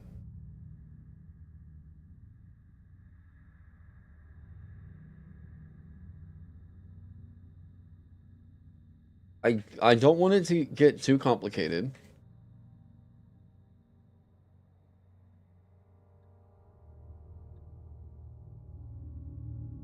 Yeah, the items still can't be used for this feature to create the yeah.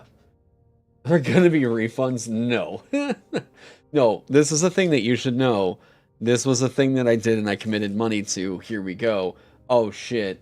I gotta, you know, whatever. I don't mind, yeah, I don't mind it being a lot of text if it's cool. And that this to me does feel cool, right? It is limited to wealth. Yeah, coins and precious gems. I mean, well, they're valuables. So, yeah. I also don't want to limit it to wealth, like specifically coins, because I don't want this merchant to have to haul around a fucking wheelbarrow full of coins when they can just carry like 8 diamonds. And that's their like, oh, yeah. It is their main feature. So like, on a first read, I think I let people know, hey, this one could be a little complicated to make sure that this one works. But this is one of the most complicated things you'll run into with this game. I think of everything else, like, this is not more complicated than the magic system. I wouldn't say that at all. This is no more complicated than learning how the fuck to shop in the game, you know? So, I think people that wanted to play something like this, they would get it, and it would really, really slap for them. And they would be super stoked that they got this. So, I like how that sits. Are there any questions about the mechanics? Not like abstract ideas like, why do you like this or something? Are there questions about the mechanics of this that maybe seem a little bit confusing or whatever? I feel like you could reword it to make it more intuitive. If it's not, can you make that an actionable piece of critique?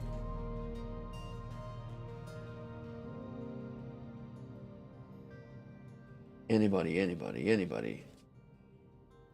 I have, well, I did get my ass kicked. I'm not gonna really try to give it a go. I'm not gonna really try to give Shadow of Erdtree a go until I've been able to start a character from level 1 and get up there. And I'm also waiting on the performance patches. Because at its current state, I tried getting into that area, and despite me having a really beefy PC, dude, I was lagging hard. Yeah, it was so I'm waiting on the performance patch. But yeah, I'm gonna start from level 1 because I could tell whenever I logged in the other day, dude, I was rusty. I was like, well, fuck. I'm gonna have to relearn some shit. What's the size of the container? It doesn't matter. Any container. Does the for the purposes of the story sentence need to be there for this one? I think because it's already shown that like some people are not sure if this is like magic or not. This is just sort of there, right? I have that line in resourceful because it's a like, oh, I've got something just for this moment, right? So some people think that this would like magically magically appear. In this case, it's not. This is evoking the idea of, yes, you are that prepared.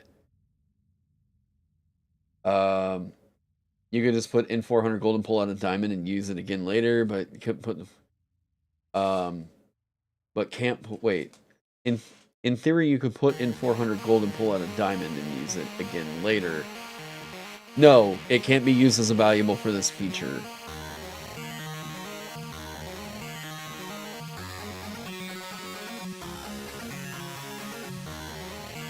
Although I would like the exchange there.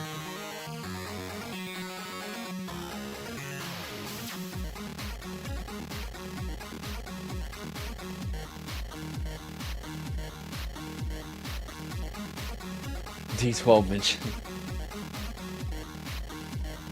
Does a cave count as a container? No, a container is an item.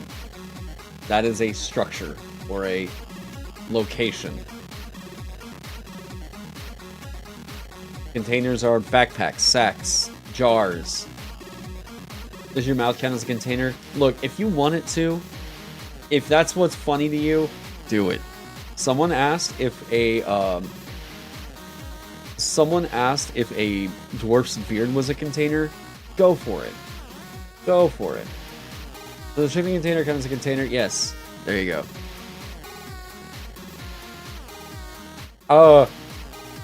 Can a stomach count as a container? Anyone easy money to pull out a sword? Yes.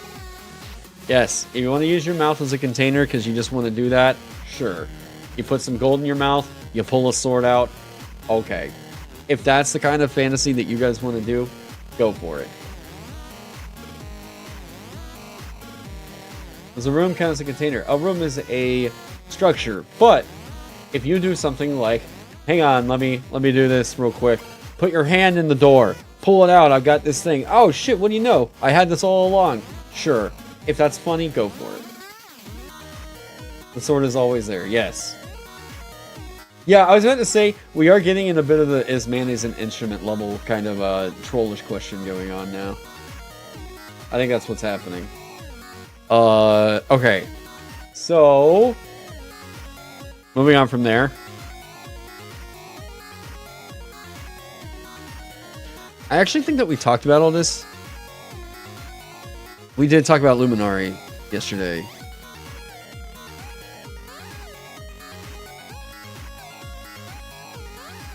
Is this?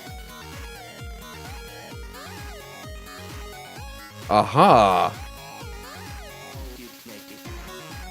I knew it.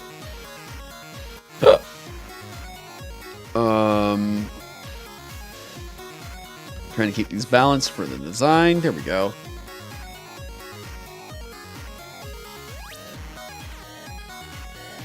Alright, we're trying to make sure that probability is still scaling with all that. A gold exchange perk might be warranted? Is it?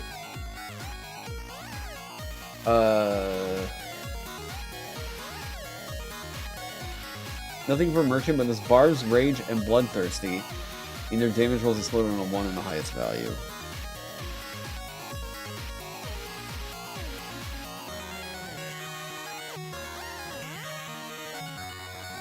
Oh, that's right.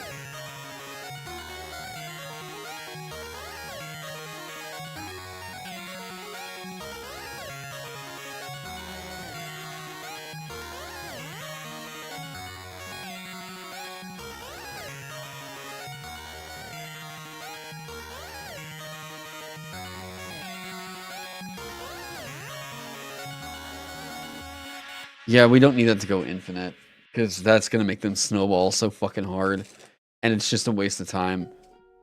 Yeah, they don't need Bloodthirsty. They don't need the exploding on the 1 or 6.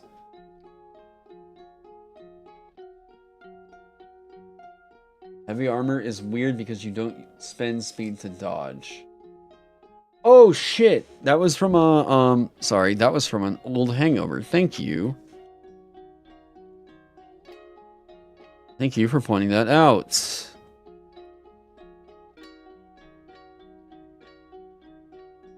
Aha!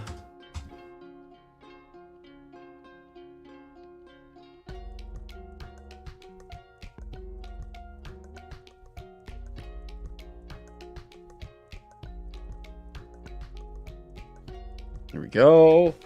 Good catch. Barbarian feels super weak. Can you tell me why?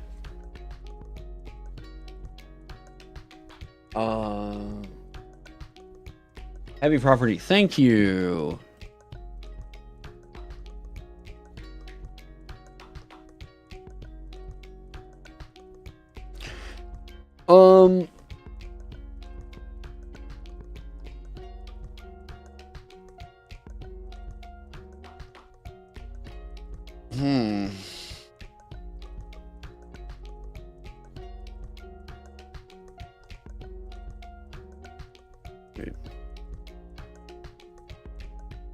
Right.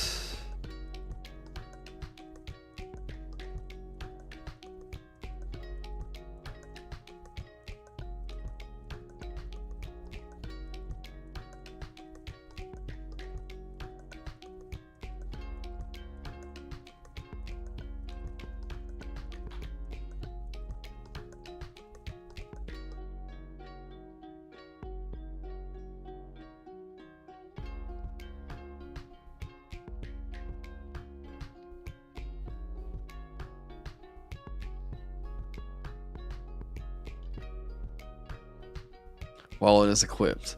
Equipped, you're encumbered if your might is lower than 4. Yep, there we go. You run the weapons in the second part of weapons.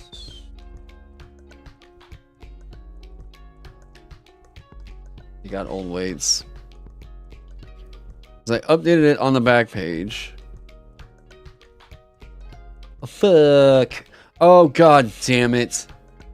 Oh no, I've got to go through here and recalculate all these. Fuck. Oh, I forgot about that.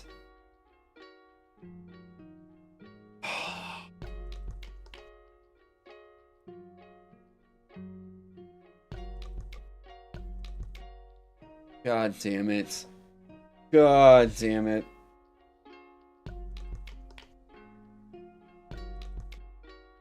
Ugh. Why does Rogue get extra attack but not the Barbarian? They... Yeah, no, that's pain.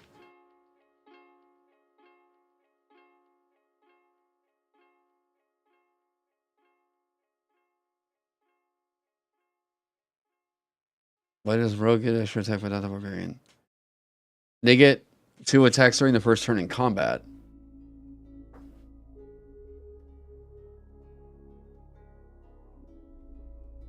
Like, they get a...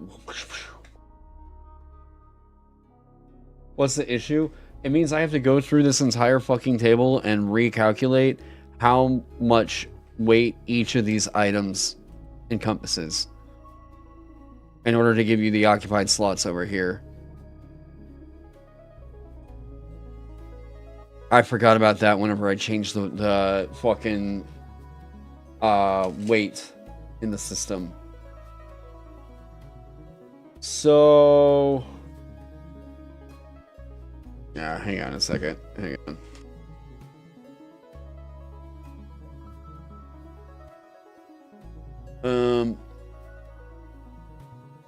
Oh, hang on.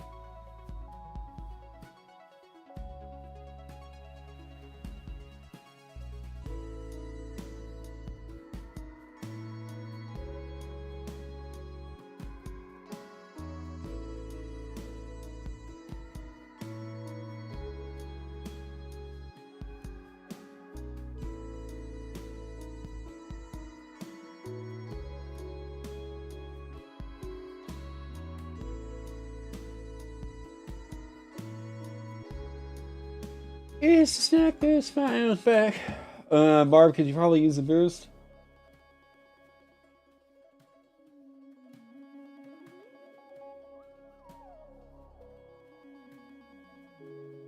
Get rid of the occupied slots. People can just recalc them themselves. You know what? I like where your head's at.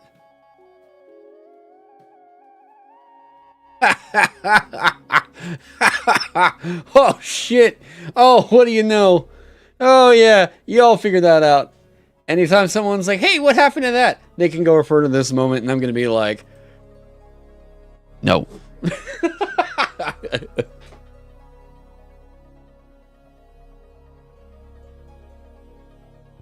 Where does it say how much they used to occupy? Starting equipment.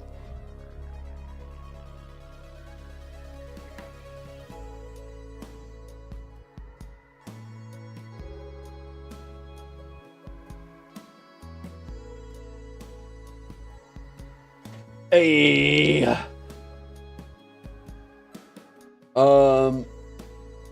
Maybe at later levels it explodes on a 2 as well. Maybe, but like I also just think that causes like that's starting to cause a delay where it's just a continuous reroll and reroll and reroll of like aha, aha, aha, aha, aha, and it just kind of yeah.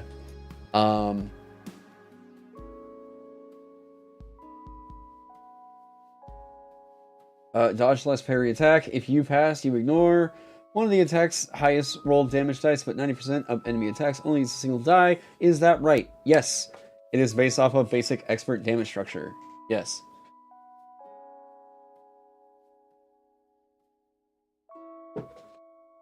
Why is Barbarian so much worse than Fighter?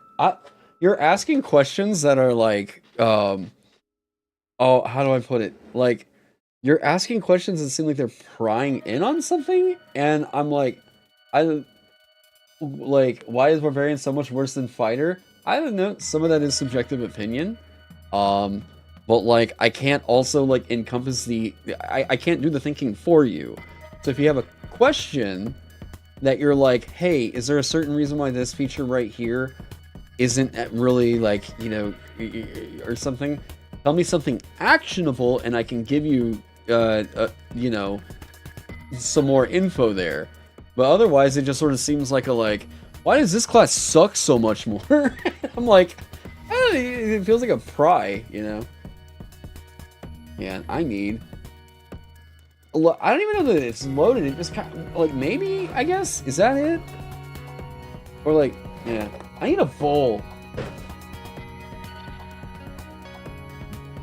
Where is? Hang on, I'm gonna go get a bowl.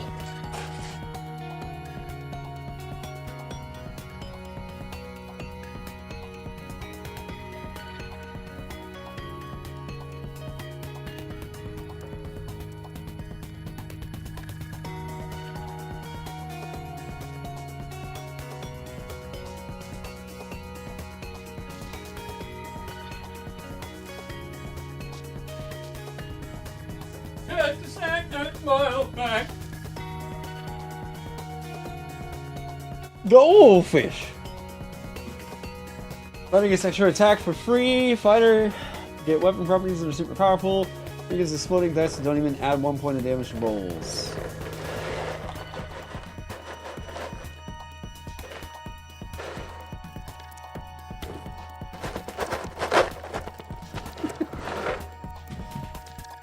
Okay.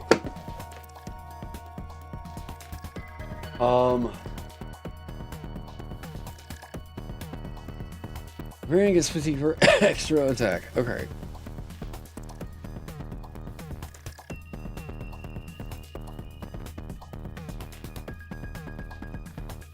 Okay, so let's take a look.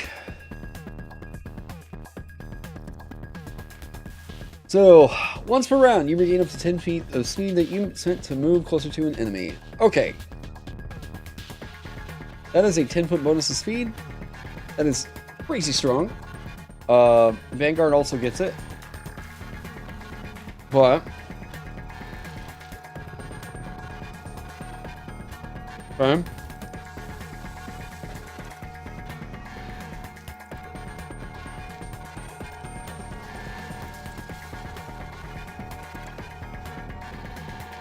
Damage rolls usually might explode on a roll of 1. Showing something up. You also aren't tracking uses of that. And it is one of the few ways that we can do a guaranteed explosion that you can trigger. Now, it's exploding on a roll of 1. Shores up and make sure that you're doing decent damage. If you're using heavy weapons, this goes even more nuts.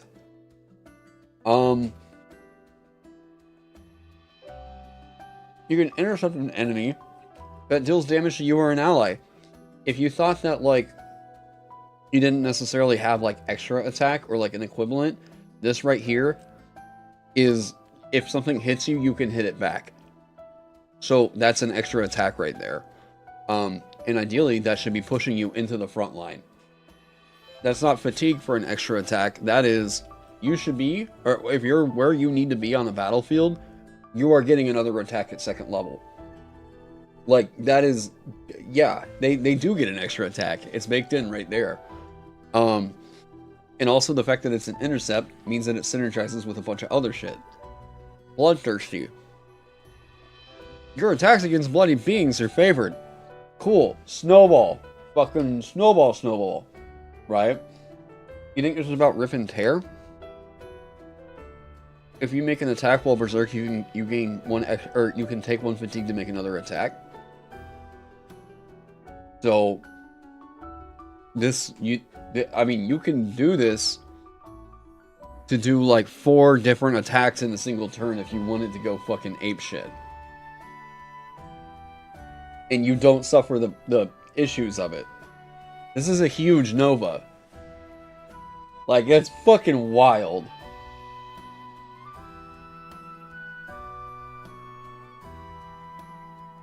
Oh, by the way, also note that because it's here, when you make an attack while berserk, you can intercept this thing. If something just dealt damage to you, you can pop this and go like, oh, fuck that, I'm about to die. Whoa! And ruin yourself for the rest of the day? No, wait, it's -4 fatigue. Or it's 4 fatigue. It's not that rough in here. I don't think that you really know, like, a lot of what's happening with the system right now. Because, like, -4 fatigue isn't, like, it doesn't really affect you other than saying, like, don't get another one or else you'll die. It doesn't affect your d20 rolls. Yeah, it doesn't do anything. You're essentially doing a counter as to how much stamina you have. And like, all these attacks are going to have another d6 of damage? You're running out there doing 3d6 damage on every attack? That you already have your extra attack right in here. And then you could pop this off? Fucking, like, against one single enemy, this is crazy. You go Great Axe and you're doing Cleave? Barbarian's eating pretty goddamn well right now. And Might? might being coupled into your hit points. How much fatigue do you get rid of per rest? So the first rest sets you to full health. If you rest again during a shift, so like let's say another 6 hours, then you lose a fatigue.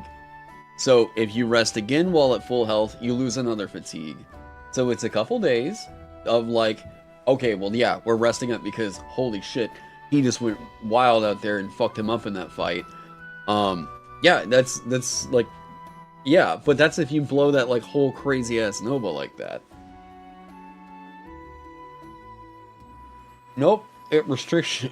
Nope. Wow. Fatigue is a counter to basically measure like your overall stamina and health.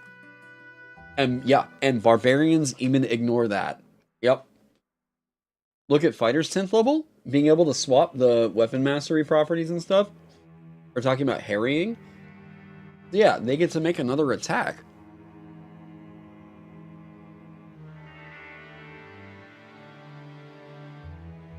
How hard do I think it would be to homebrew a Tarkatan race? I have no clue. I don't know what that is. Like, yeah, I don't play Mortal Kombat. Yeah, day equals 4 shifts equals recover from extreme fatigue. You go and you rest up for a day. Yeah. What's the Barbarian increasing feature like past level 10? So like a scaling thing? They don't necessarily have one right now. And mostly that's because I just don't necessarily think that everything needs to have one. Because in the grand scheme of things, people playing into infinite levels just isn't really practically happening.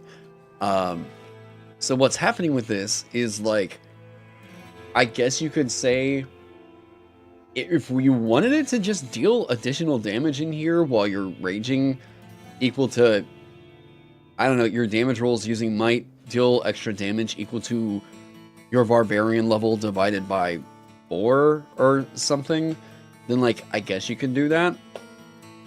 And then you would have a scaling thing in here. And yeah, maybe fighter gets consistent damage, barb gets a lot more damage, less consistency. Like, and here's the deal. I don't really think that...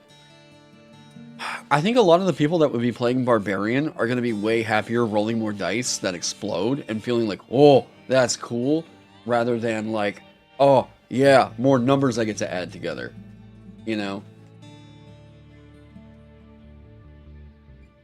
Yeah.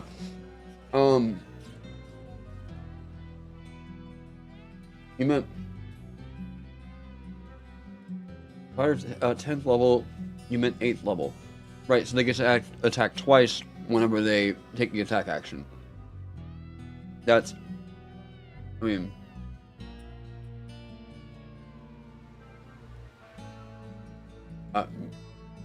yeah? But, like, it's way easier for Barbarian to trigger,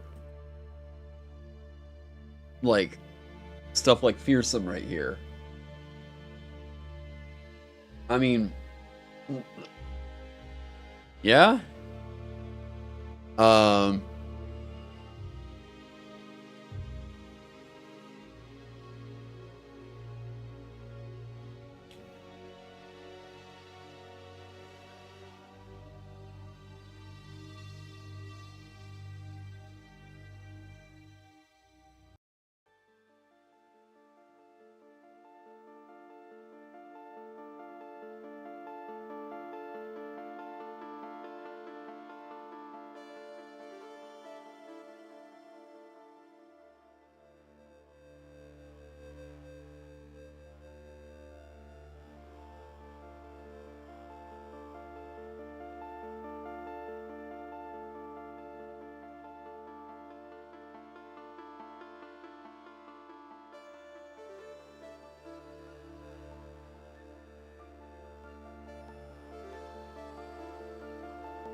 Here, +1.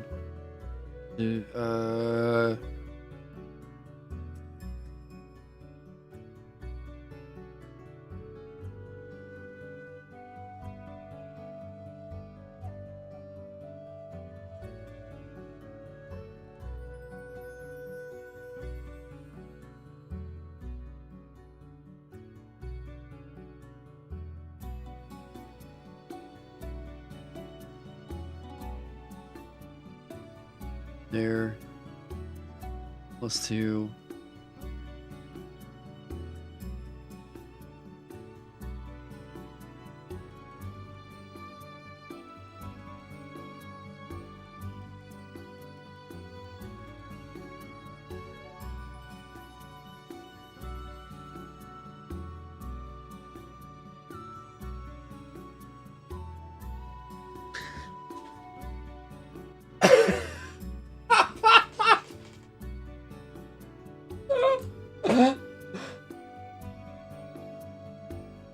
Tell me why this is so much better. Immediately. Wait, what's the little hidden secret in here? Why is that 8th level feature the thing that makes them fucking wild? Let's hear it.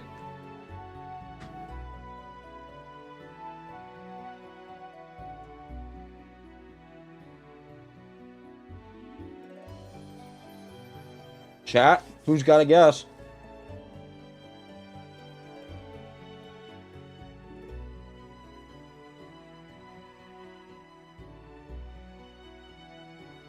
Each exploding die also gets the bonus.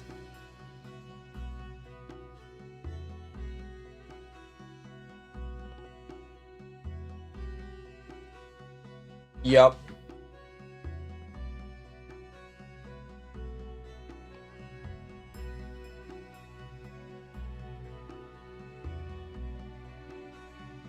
Uh-huh.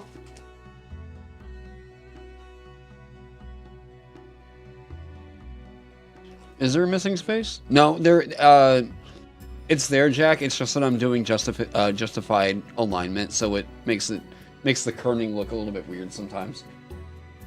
Yeah, it's really good for colossal weapons. Yeah. Also, if you crit with a brutal weapon, it's even more dice. Yep.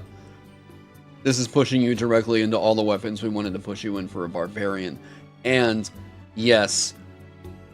Yeah, this you're gonna need to take a fatigue to use Riff and Tear.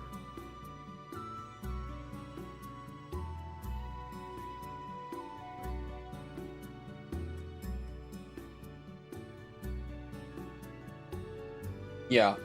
That's the big nuke right there.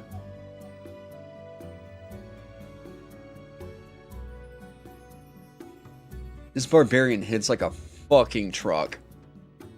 Once per round, you can regain up to 10 feet of speed you spent to move closer to an enemy. I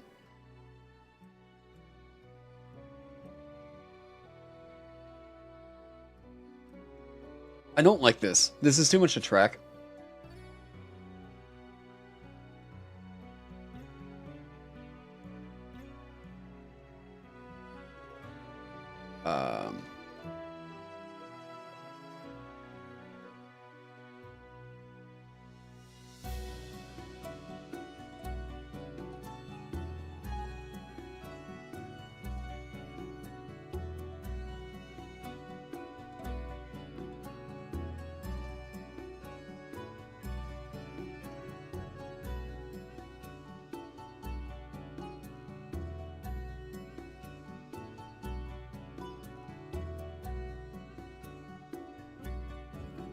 Okay.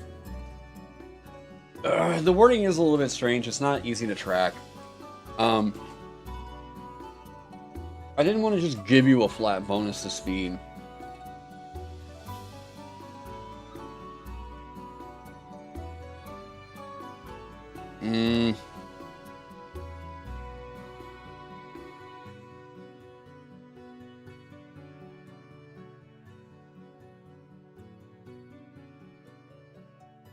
Yeah.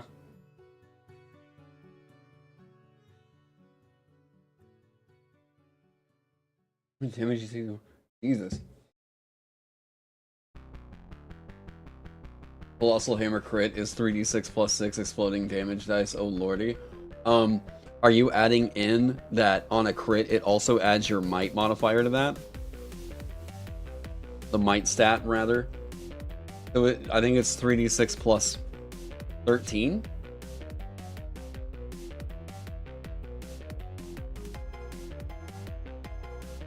The math does make it too complex, but it is powerful. No, so that's another 7. Wait, what?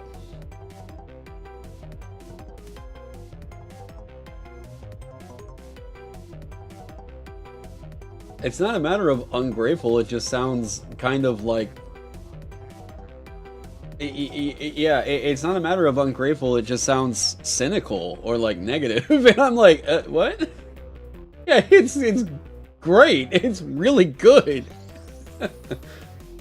And like, it might have a little bit more tracking and stuff, but like, yeah. Plus, and so we're talking about a +1 for each damage that I use. Most often, people are thinking like, okay, so there's one, oh, okay, that, you know, it's a max of +4 damage without exploding. Usually, yeah.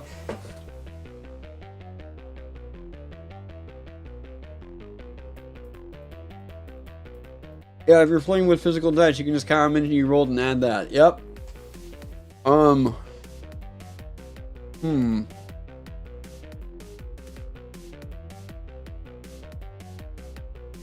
23.5 average damage per hit plus exploding dice on top of that.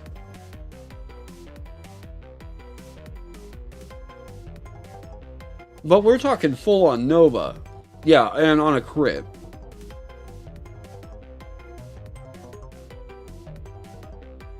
Actually, here's the fun thing.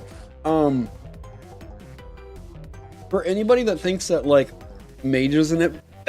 Wow.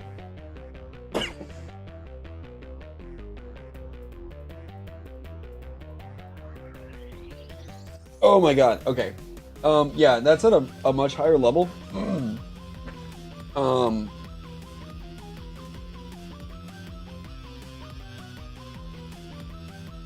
At level 1, it's about 8.33 from Fighter versus 6.3 from Barb. Oh, because they're foregoing the favor and everything?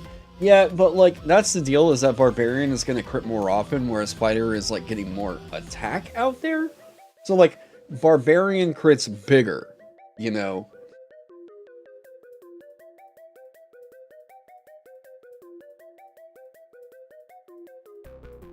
So...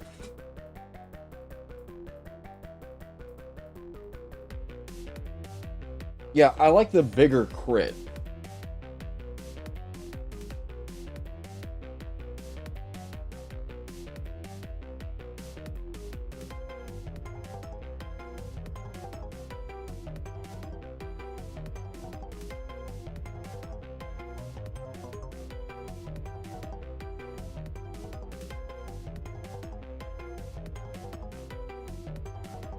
There we go.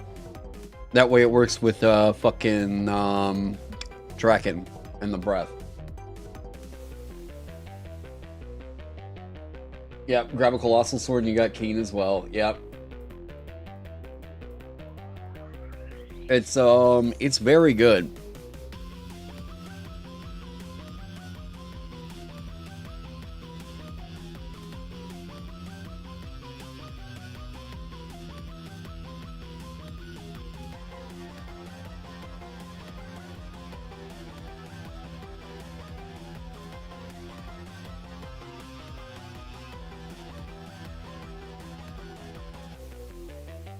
God, and Riff and Tear on top. Like, Riff and Tear on top of all that. I mean, this is telling people right here, like, hey, this is like, this is gonna be a bit of the... If you want the super high tactical precision, like, wargamer strategy kind of a game, this is probably not it. This is going to be a big, dumb, like pulp fantasy adventure game where you do big dumb heroic shit. And like this barbarian is going to rip shit apart. And that's like the intent. You want this barbarian to run into a lair and disassemble a goblin. Like that's the point, right? I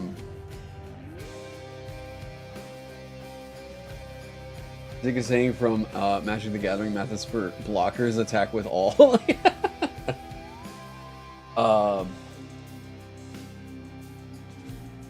Wasn't the old feature for Rip and Tear an extra attack when you killed something? I think it was something like that.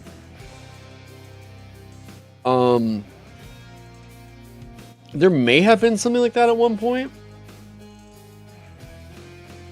But,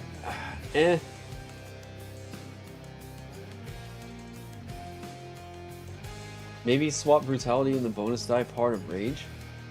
Wait, no, wait. I think you're fucking trolling me now. Weren't you just telling me that they should have been...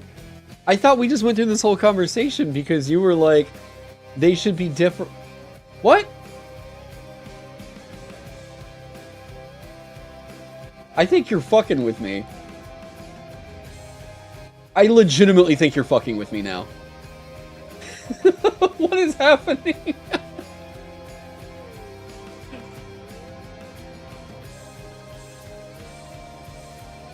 Yeah, I'm like, what?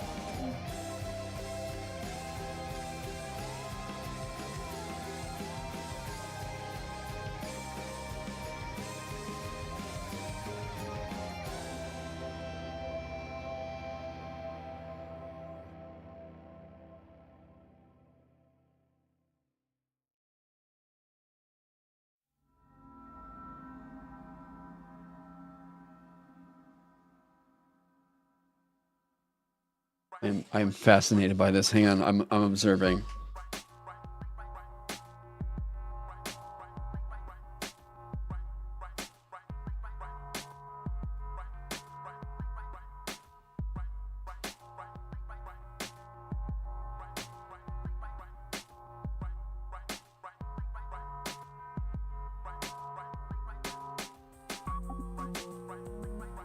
What do we think, chat?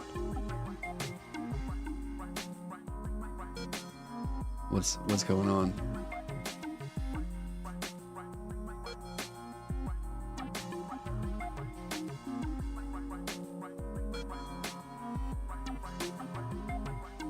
There's no exploding D20s in this game. D20s do not explode. They are only used as a resolution mechanic. There is no exploding D20 at any point.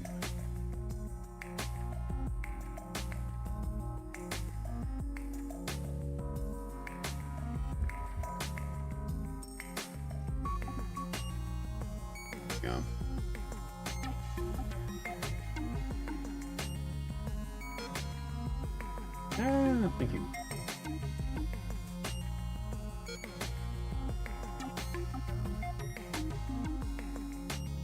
Okay. So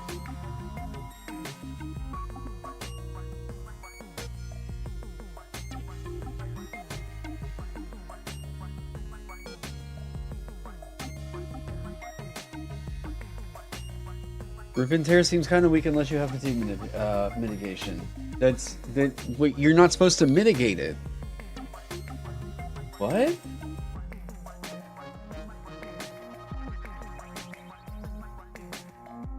Yeah, you can. Yeah, but that's the point. You're throwing out nukes at every go.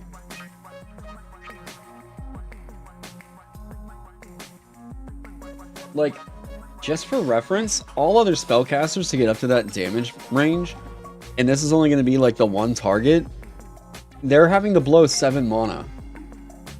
Like, every single time. And that's for a single target. And this bard can do this with cleave. This is really good. Like, this is really good. Even if like, they just didn't get a 10th level feature, this Barbarian is still a fucking wrecking ball. Like, we could just straight up delete Rip and Tear, and they're still eating real good. So, yeah.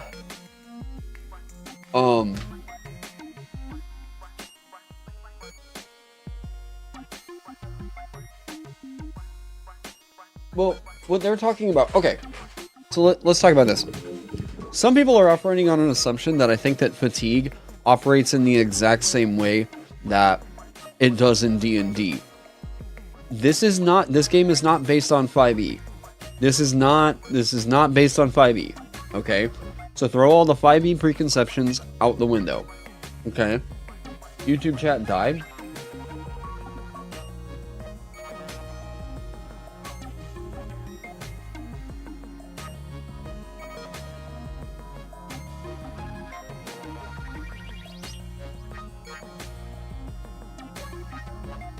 Wait, what's happening?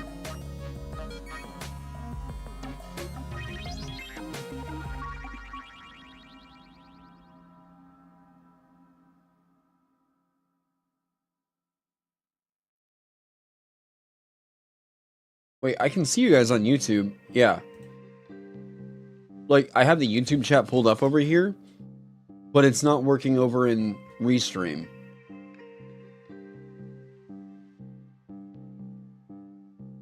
Yeah, I can see you guys on the YouTube chat.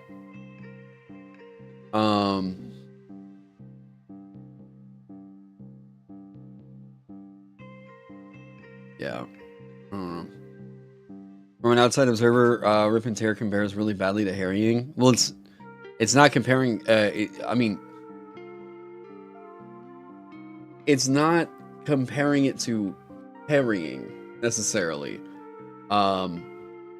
So what Rip and Tear, what that is doing is everything else that Barbarian had going for it is getting it cooked up. Like, it's basically baking a lot into each attack, whereas Fighter is just getting more attacks, right? So Barbarian is getting higher quality attacks, and a Fighter is getting a higher quantity of attacks. So it's different here, and we can't just give Barbarian harrying, because if we do, it's gonna fucking steamroll over any fighter comparatively. There has got to be a little bit of a harangue in here, you know? Right, so the outcome is the same, right? Wait, the outcome is the same. The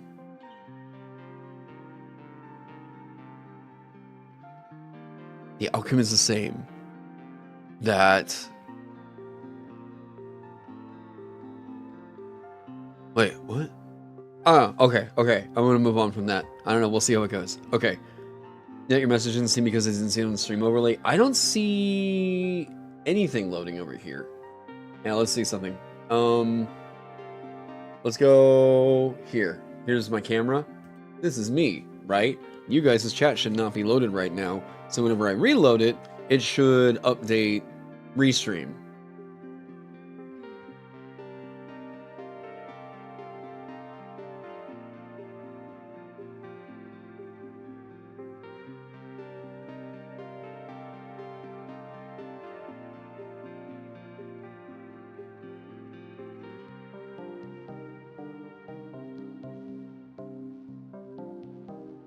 Restream?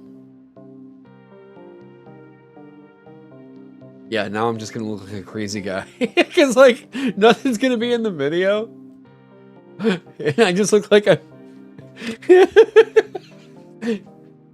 Yeah, chat's gone. What does this look like now on this? Yes! Great. It looks like I'm just, like, talking to nobody on here. Awesome. I love it. I love it. How do we... Here. We can fix this. Hang on. Let me do something. Here we go. So I'm gonna go over here and do this. You all may see a... Maybe tell people to go to Twitch. I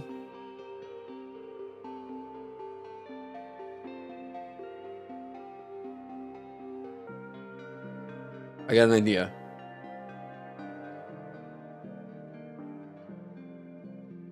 We got this. Silk song. What? This kid's so shy. Hang on.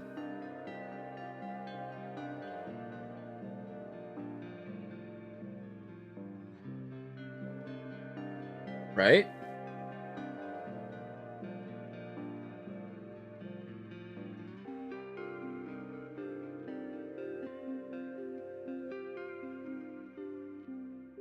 Did that work?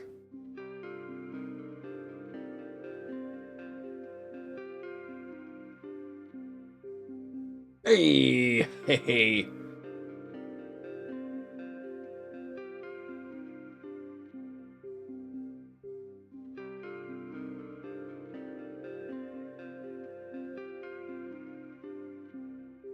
There we go.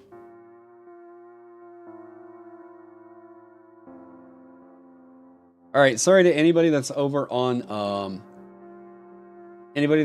Twitch. This is another reason why I probably need to get rid of Restream and just stream exclusively on YouTube. It's for shit that happens like this right here. Your attacks using might? Well, the resulting damage that comes from your attacks using might is what we're really talking about there. Okay, so how do I read? Right, okay.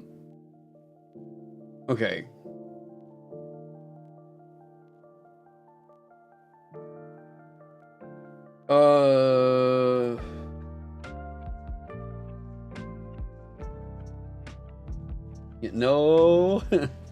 Yeah, unfortunately, here we go. With issues that keep continuously happening with Restream and like me just really disagreeing with a lot of like what Twitch is how they're running their platform over there. I'm just like, I haven't seen a whole lot of growth in the last year on Twitch. And it's like, I mean, I got a huge rush whenever the OGL situation happened. And once everyone found out I wasn't a fucking liar about that situation, I got a large, like, you know, following over there. But Twitch does this thing where it, like, I got a peak of, like, really cool shit, and then it just, like, right? And that's why we're going to kick. Oh, man. You know, honestly,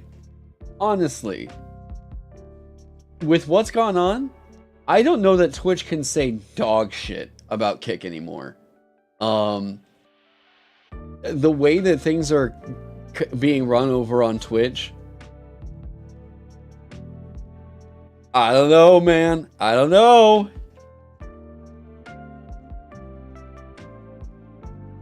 Yeah, Twitch legit tells streamers to get famous elsewhere before coming there because we don't have a discovery method. Yes and no.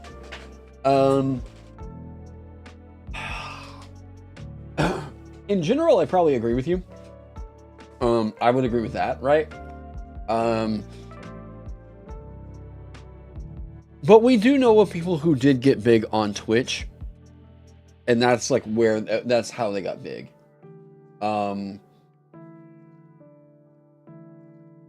Man, wait. Kick on backend is just Twitch anyway. Is Twitch anyway though, right? But at least like with Kick, we don't absolutely like. I mean, they could be doing this, but the thing is with Twitch, we definitely do know for sure. They're protecting pedophiles over on Twitch. So I'm like, well, fuck your company. If there's more that gets revealed from that, if there's some evidence that actually comes out around all that situation with Dr. Disrespect about Twitch potentially harboring people like that. Because we got Twitch staff coming out now doing exposés on them and all that. If it turns out that that's the situation, that company deserves to fucking burn. Absolutely deserves to burn. I would hope that the government gets in on that shit. And yeah. So is Kick. If there were evidence of that, and then that was going on, then like, let's hear it, right? If Kick is doing the same thing, then I'm not going over to Kick. I'm gonna stay here on YouTube. No. If it just turns out that it's like also YouTube or something like that, then it's like, well, the fuck, and I guess I just don't stream, like, or whatever. With the like Twitch situation, like, there is so much evidence. Well, maybe, but what? You know, the Twitch stuff is public. Like, it's getting way major exposed right now. As far as like Kick, I get it. There's a lot of shitbags that are on Kick and everything, but like, look, there were a whole lot of shitbags that were on the internet, like on Reddit and everything, back before they really got corporate and got some people to help clean it up, right? So like, look, I get it. I am not a huge fan of a lot of the people that are streaming over on Kick, but like, you know what? If Twitch is gonna do what they've been doing, I cannot keep creating content to support that company. Yeah, even if it's only like 2 or 3 people that are over watching on Twitch, and I've got like, you know, 30 plus over here on YouTube. I just, it's an ethical thing, you know. Yeah, it was founded and allegedly run by gambling companies. Yeah, I live in Oklahoma, where like half of our state is like casinos and shit, and they donate a lot of money over to, you know, public schools and everything every year. You know.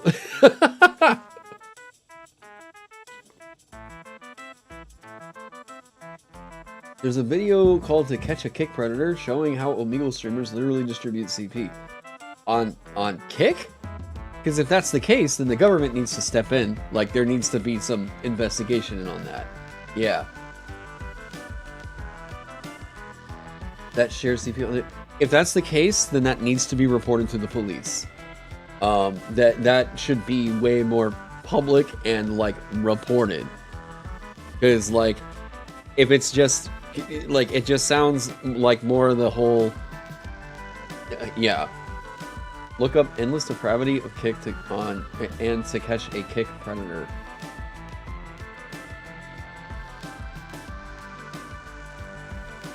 Somehow to wait. Yeah. Is what, like? So there's a lot of vague gesturing about that, and like, I'm not like trying to stand up for Kick or anything, but if it's just hating on Kick because, yeah, there's assholes that are on there 4 months ago.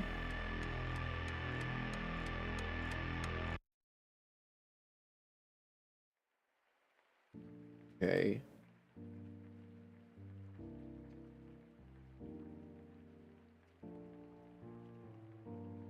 Okay.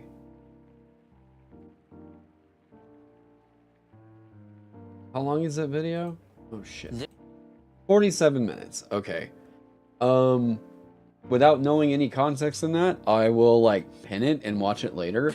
But like, either way, look, if it's Kick is doing that and Twitch is like protecting pedophiles, I'm not gonna just keep streaming on Twitch because I'm like, well, God on stage? No, I'm gonna say fuck it and get off the platform. Like, you know, they need to like answer for the accusations that have been made, you know.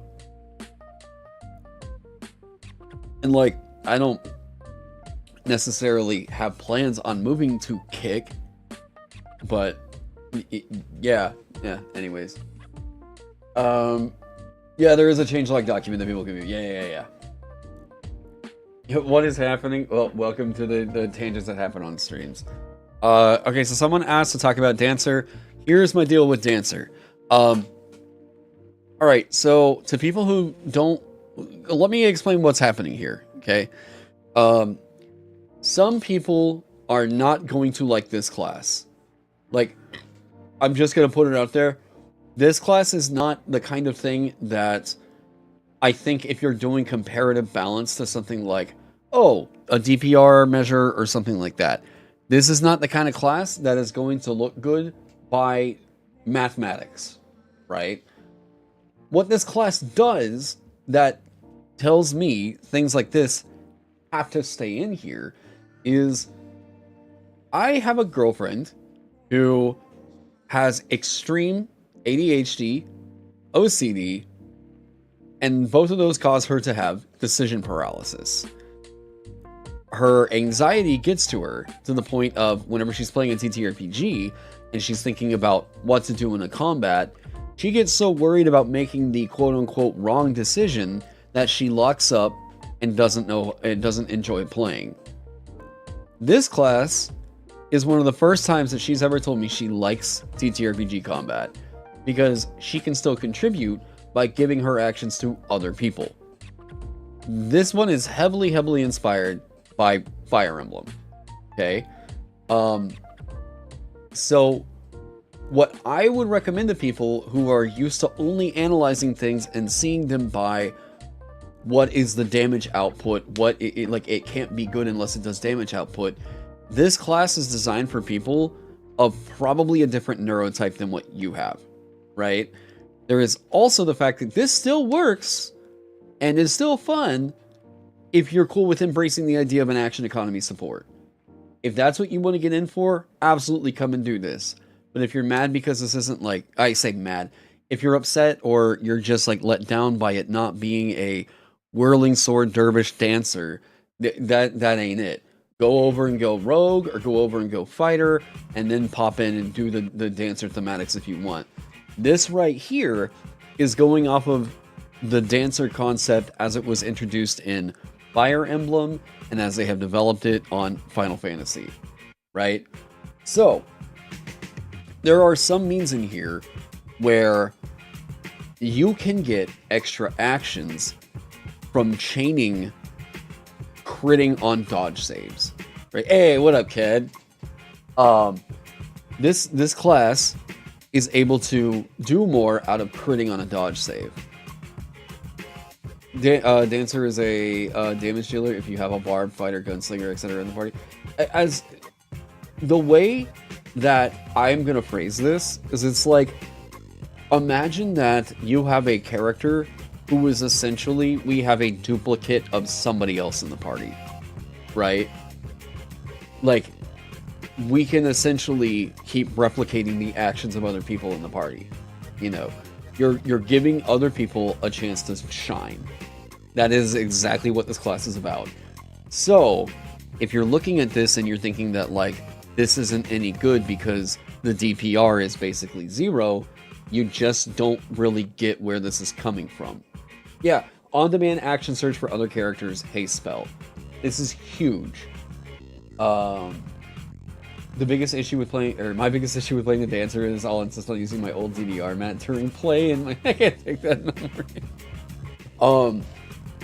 I'll let you guys know, of all my classes I ever made for 5e, the dancer is the one that's like the most highly praised and recommended online. Yeah, dancer, 1 other support, and 2 damage dealers is fucking terrifying. Yeah, so what I'm gonna suggest is, like, if you're looking at classes, I want you to kind of evaluate what you're trying to get out of it. Why is it that a thing doesn't look particularly good? And if the answer is it's not doing enough damage, I don't really think you're considering the whole package of what this is offering and what it's intended to do. This is an action economy support. And yeah, there's plenty of other classes in here that just do heavy DPR. Let those other classes do their thing. Yeah. You mentioned the dancer, but you never said anything about DPR. I understand this is not a damage dealer. Well, okay, so like, what's the issue with it? Like, what's going on? And it's not, by the way, it's not targeted at you. I get questions about this class every fucking day. And not just this one, the 5e one. I've seen the 5e one where people are like, this thing just doesn't deal any damage. And I'm like, huh. Yeah, without DPR, how am I supposed to win 2 TRPGs? You need to beat the GM, bruh. Yeah. So what's the issue on it?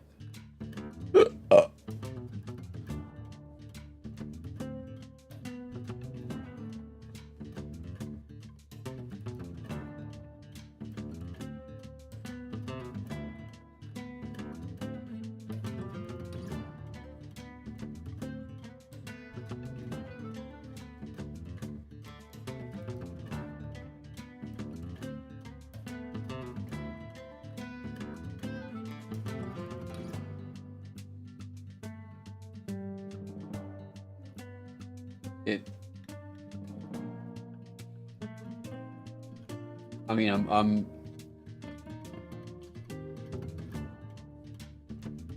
it's been forever since I've tried to scroll through it, like YouTube's pop-up. Okay, there we go.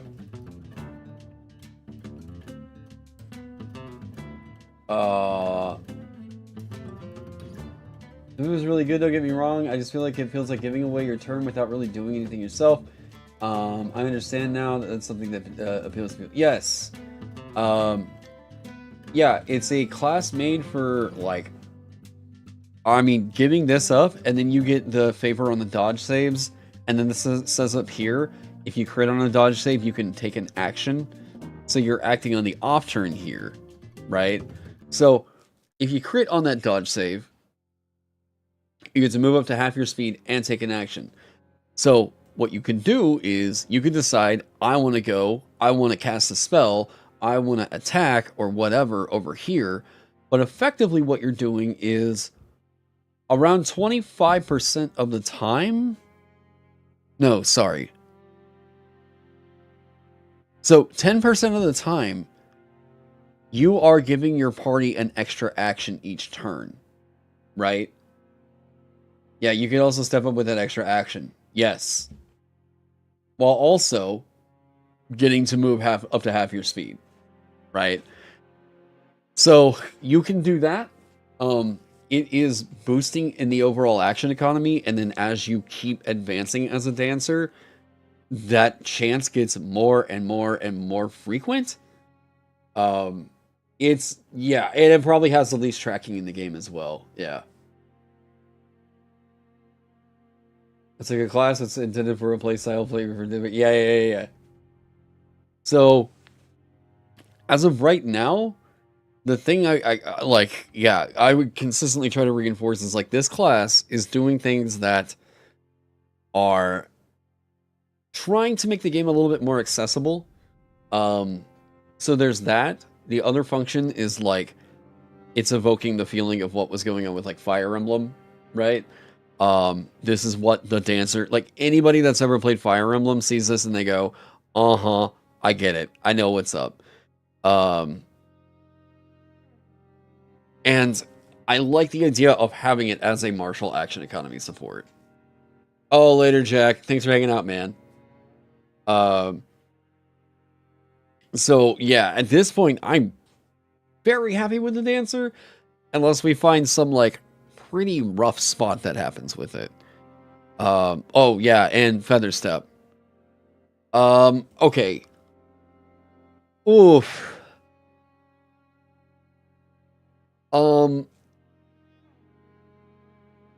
So we were doing the math on mechanics like this the other night, and it turns out this is just too good of a way that this resolution would work. If you make a favorite dodge save and 2 of the dice would pass, it counts as a crit. This is scary good. So what I would try to do with this now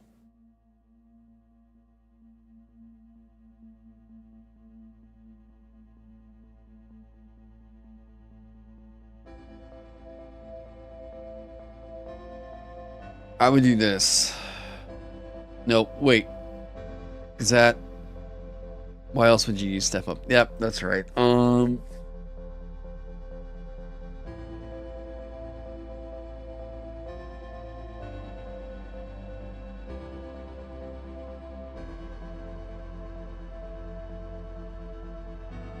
because this is either regain 1 luck or forgo it and move up to half your speed.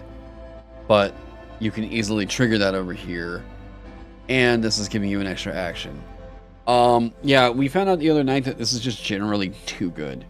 Doing the favor, and then if 2 of the dice would pass, it's just a mechanic that's not exactly healthy.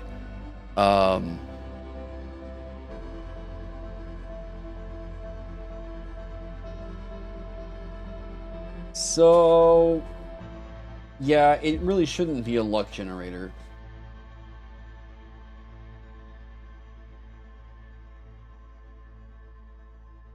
Probably isn't necessary at all, but would be cool to add performance checks somewhere. Feels thematic. IMO. And open the War Troubadour route for Dancer. I have no idea where it would go. When you dodge a melee attack, you can choose to knock the attacker prone if it is... Yeah, following reverse. That's not exactly core.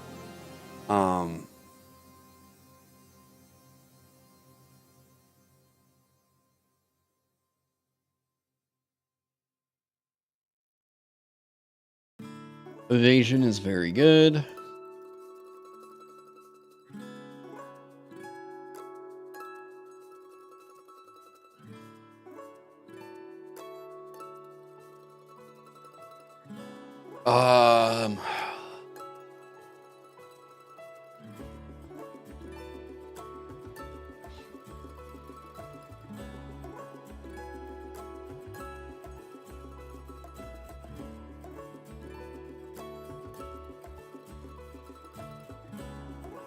Oh.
Right.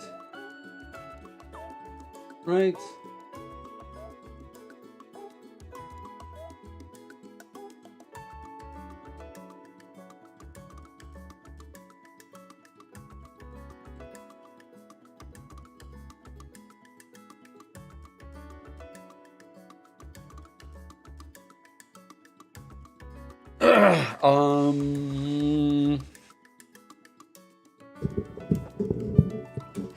The 10th feature.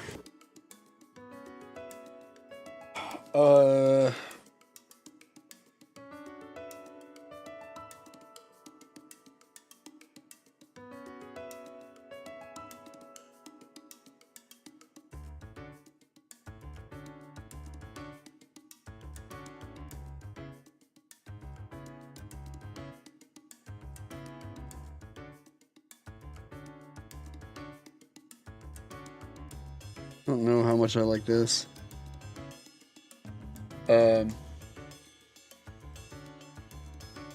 Yeah, I keep forgetting how that... Yeah, there we go. Paralysis or paralyzed or... Yeah. Paralyzed or restrained.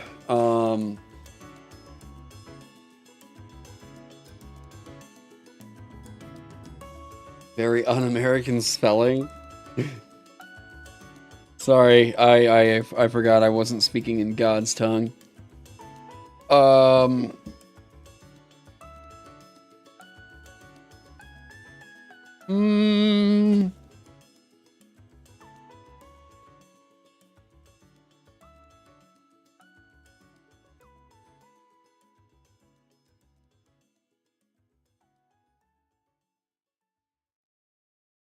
So, I don't like Footloose.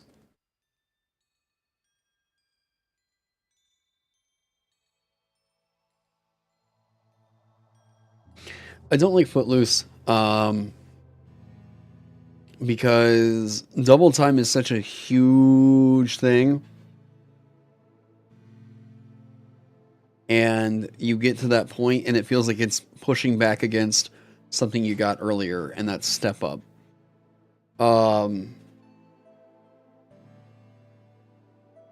I don't think this is really great for the game in here.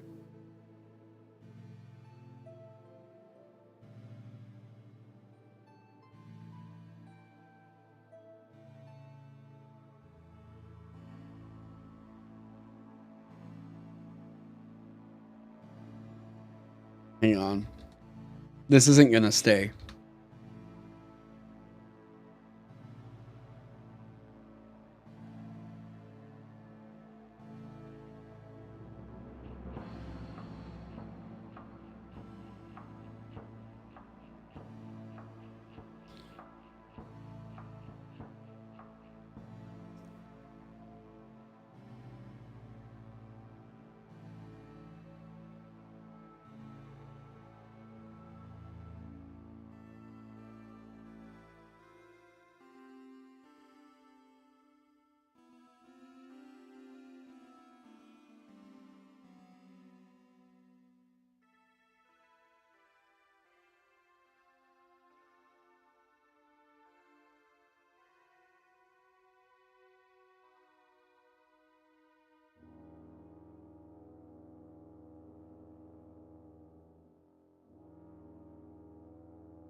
Let's see, like, yeah.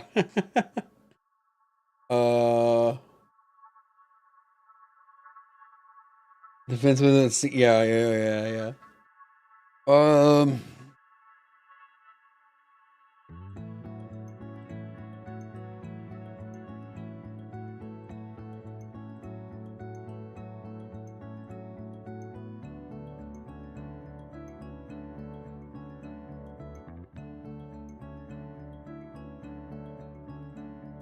okay, dodging and give other people stuff, dodge, give other people stuff, dodge, right. You can target one additional ally with your step up feature. Is probably capstone worthy, if I'm gonna be real here. I don't think you need Footloose. Double time is so good.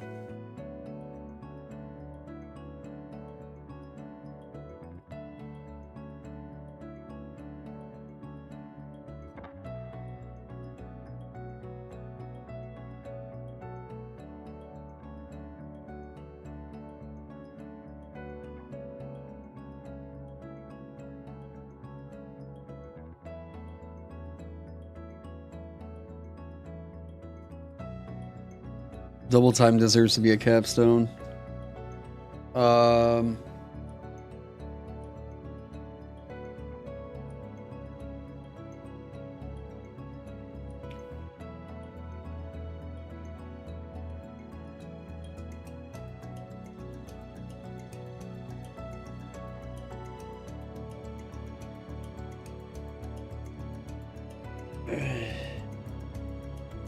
Yeah.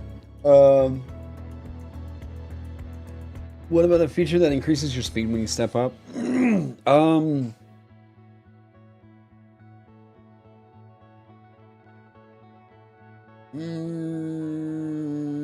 know.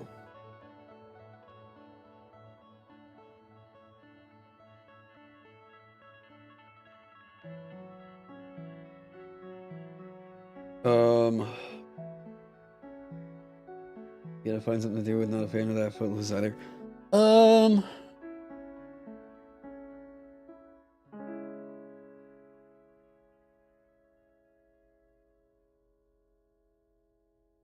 I know people think the following reverse is funny, but like it's just ugh.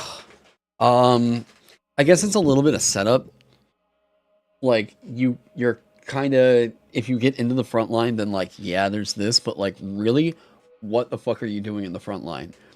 This is a measure of safety that's just not, yeah, it's here, eh. Um,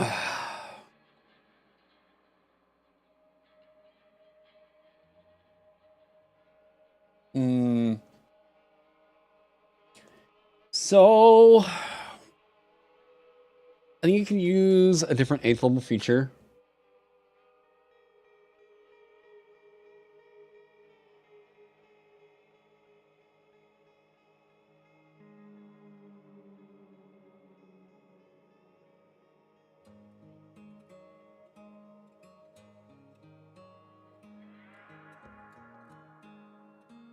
They're not really bothered, honestly. If you're removing 2 of the highest damage die from attacks that you're able to dodge, boy, you really don't give a fuck about removing a 3rd. Like, let's be real here. If I parry an attack, like let's say 3d6, right? Okay, so 2, yeah. Instead of taking 14 damage, I take 4. I just don't really know that I care too much about that 3rd damage die. It feels like we have like way diminishing returns with the way that dodge and parry is working right now. Yeah, cause sorry if it seems to. Well, I appreciate that. Yeah, thank you. I was trying to just figure out how to interpret some of what was being said, and I was like, I don't know, it felt a little bit pushy, but hey, I appreciate it. Thank you.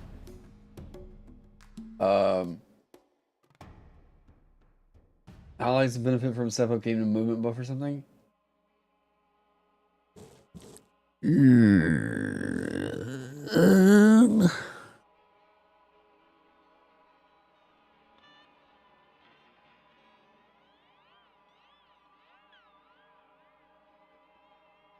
I like Don't Stop Me Now. I think that could come in at... Here's what we'll do. I don't like Fall Away Reverse. I think it's a funny thing. I don't necessarily think that it's a strong thing.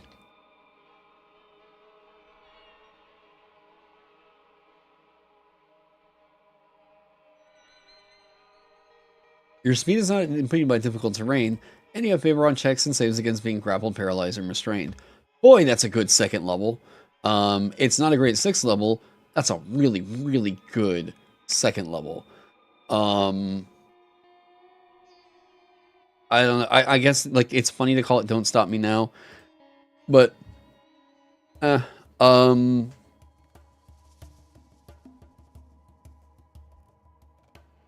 don't know. Fall Away Reverse is funny, but I think it can just get removed. It's such a very specific kind of a narrative there. We're good with that getting canned.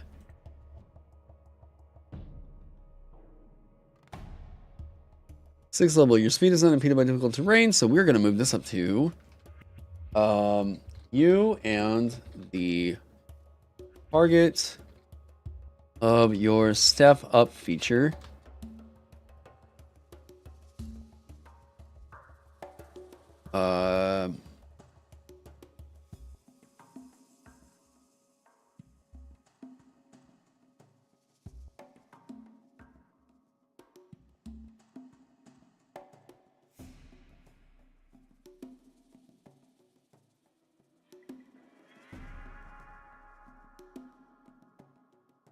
Here we go.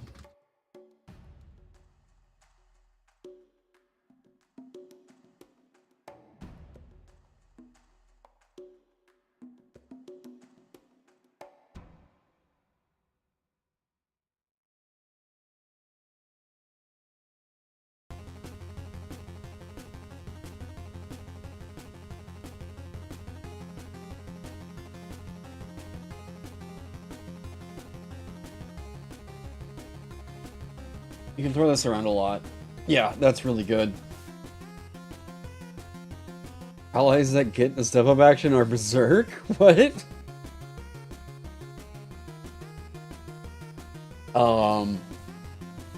What if follow a reverse lets you take the attacker with you as you move with dodge? No, no, no, no. That's getting too... that's not really a... That's not really what this class is about. Not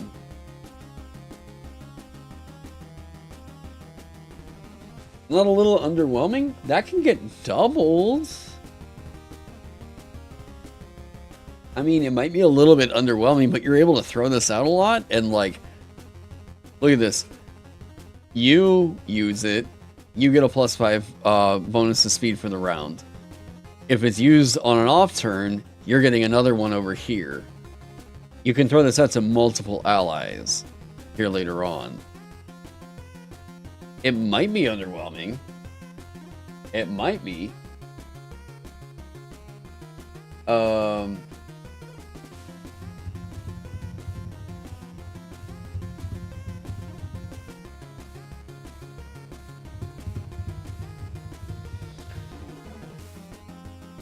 You thought that they would be getting the effects of this right here.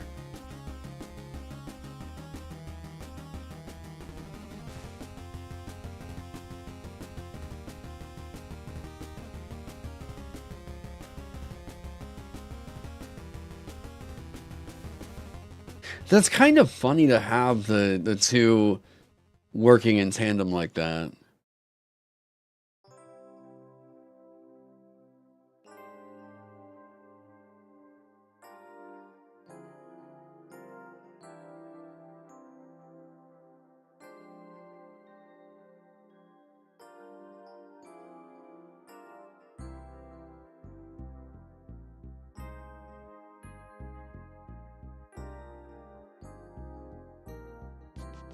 What's funny is like this feels like a... Alright, so we have like the duet thing happening. So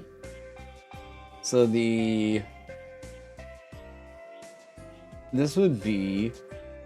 Yeah, you can use step up again on a dodge crit, yeah. I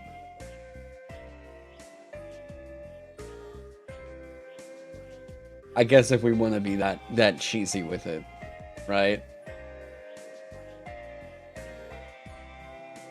Two features, you give it to your buddy, right? Two of you, they get the right. They're getting all this stuff in here. That's, you know, would it be called the first one Me Now and the other one Don't Stop? No.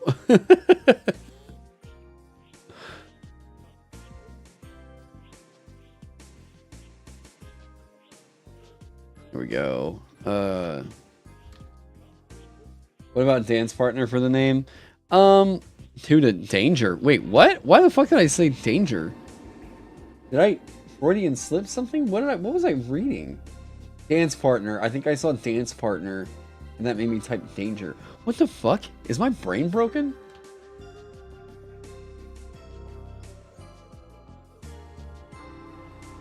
That's kind of cool to have that little synergy there. Duet sounds good enough for me. Well, but a duet implies a musical, like, performance, not necessarily a dance number. If I'm recalling that correctly? Tony Danza.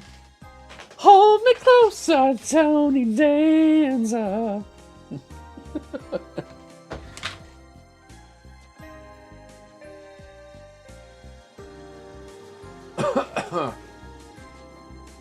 What if it's walk like an Egyptian but walk like a dancer? No. There's nothing really evocative coming from that.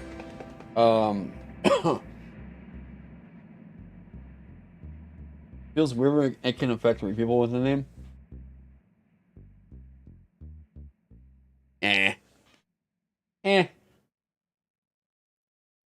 Not in the dictionary. It can be dancers.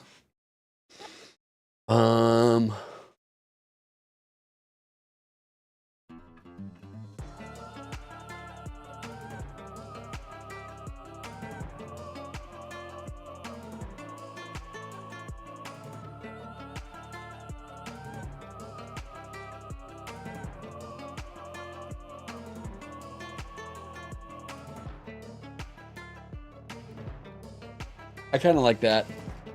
I kind of like that. Dude, a tango sounds like a sexual innuendo, to be honest. Good. It's supposed to be. Rooming a double time, there's room for 3? Yeah. I mean... Yeah. No idea.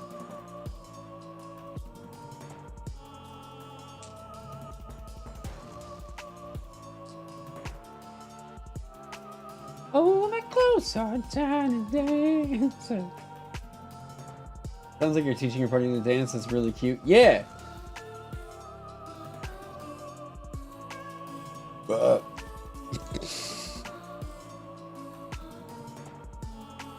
right.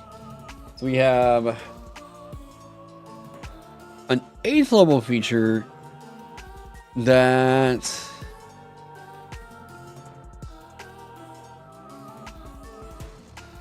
you have favor on checks and saves against being grappled, paralyzed, or restrained. Okay, so you have the favor there. You're unimpeded by difficult terrain. Okay. So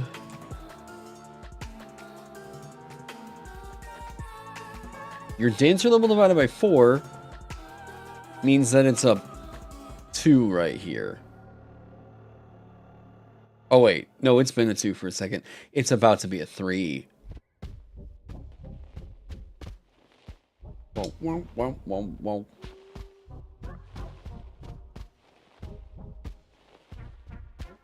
Okay. So...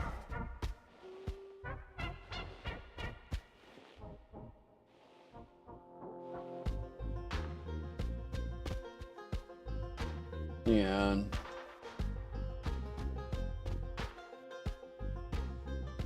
Why did the thing that allowed them to move more while dodging get chopped?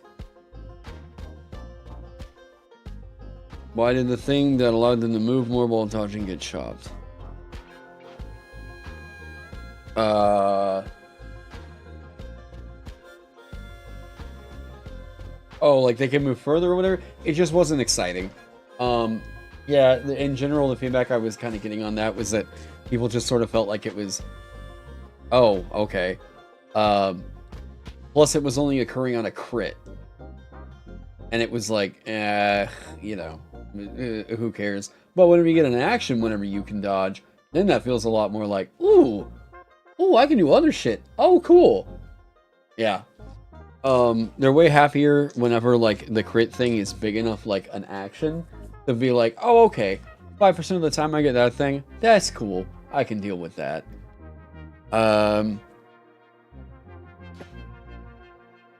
Yes, there's that. God, I feel like my eyebrow is, like, getting into my fucking eye line. I can't see. Okay. Prowess has 2 damage dice.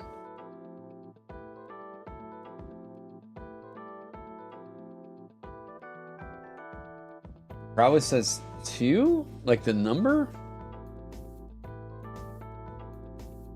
Hey, what up, Phil? Yeah, oh, you got an old version. Gotcha. Yeah.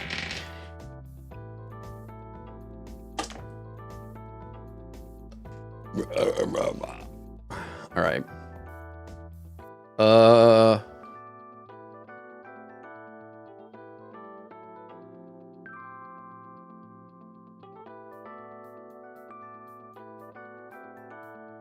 Okay, so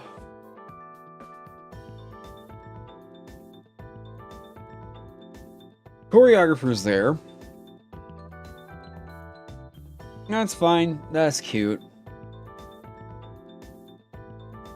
We have a good defensive feature.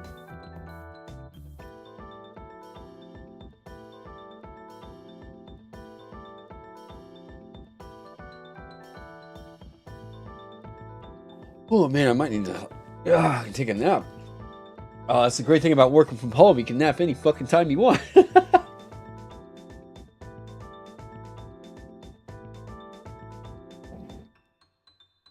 Okay. What do you want to do with the 8th level, though? Yeah.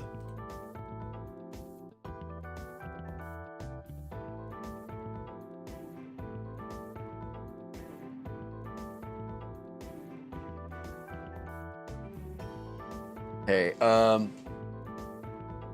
maybe they can rush while fatigued, or they... Well, the thing that you're trying to do with rush is catch up to an enemy. So it's just not really all that valuable whenever you're playing a support, you know? So... God, my jaw.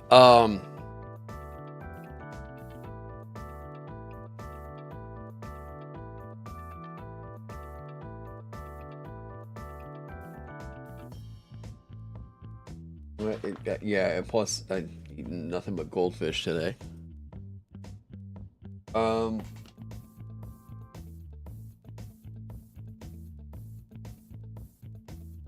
Give them something if the target of your step up crits.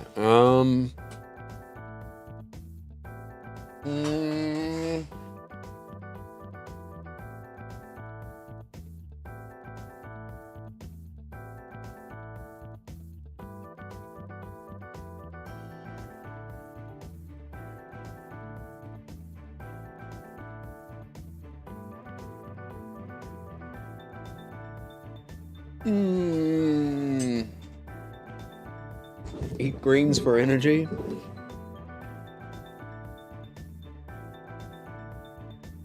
But that reminds me, I gotta ask Amanda to pick up some hamburger helper for the road. For the road for dinner. Wait.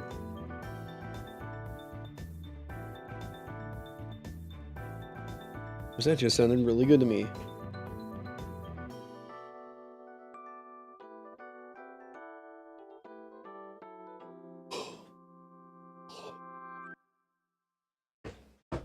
Because it's dirt cheap and super cake. Okay. Speed is unimpeded by difficult terrain. And you have favor on checks and saves against being grappled, paralyzed, or restrained. Okay.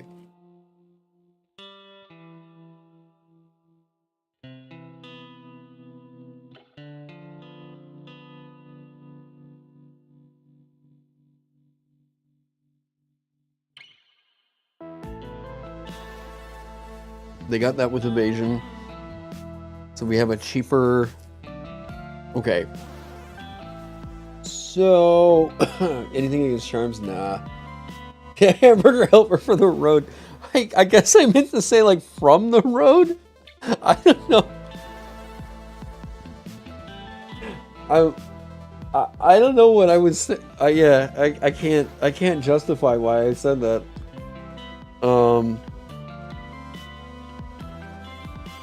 Wait, I just had an idea. This could be cool. Or maybe it's gonna look obnoxious. Hang on.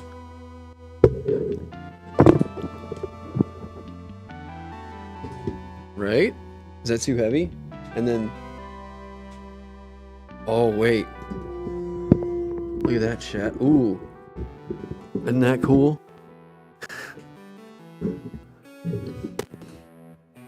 Ooh! I have a car in my room, yes. Look at this. Woo! How cool is that? Right? Is that dungeon tubery? Oh, wait. See?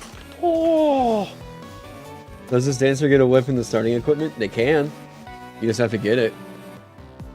Nothing. No starter equipment is not given by your class. It is given by your starting pack.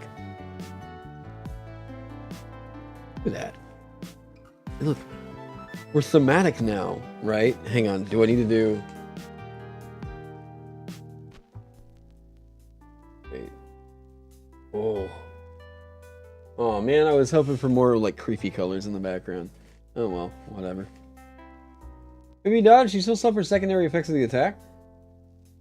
And usually I tried to clarify it anytime I wrote a stat block of like you only take an effect if it deals damage to you or something. Otherwise, you know, it should be, yeah. Because if it doesn't hit you, like if it doesn't deal damage, then yeah. So like basically consider it to be that like if you reduce the damage to 0, you aren't hit by it. Does it make sense for their allies get charmed while watching them dance? No. Although it does. Hang on.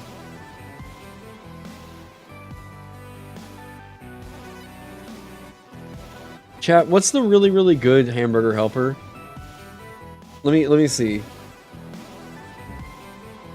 Oh yeah, no, Disaster Piece is fucking sick.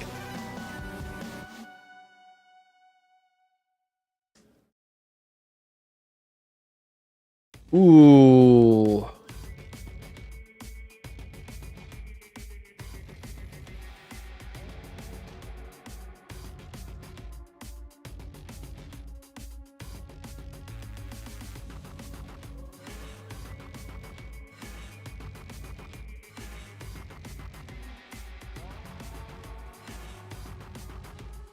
This might be a little bit much.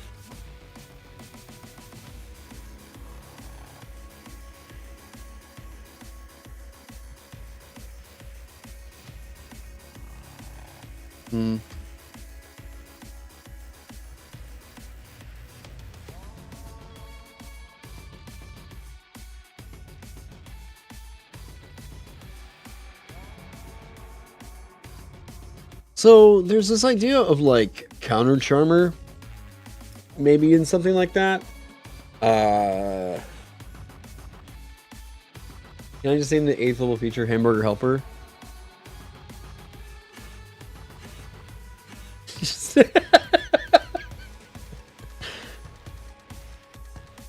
Oh man. Oh my god.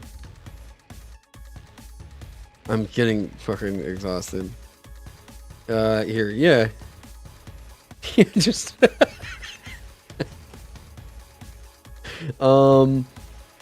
there gonna be your step-up feature is currently charm confused right and you get this is fucking nothing. Who cares? Okay, crawl at CrossFit. That's funnier than it should be. I get it. Can you counter charm yourself? I don't know that that's that interesting. So what's the interesting thing here?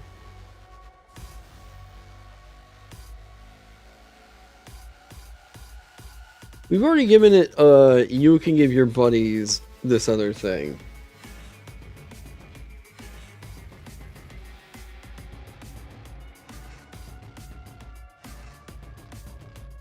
Man. Alright, hang on, I got an idea. We're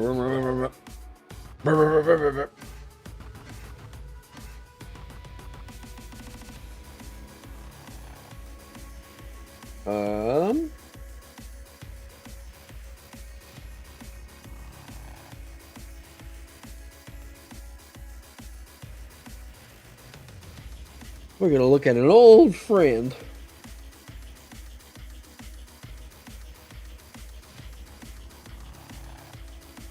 Man, it's so weird looking at 5e content these days.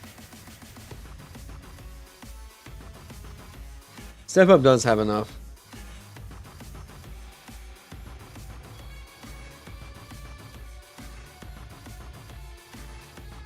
God, this game just feels like there's just so much writing to it now.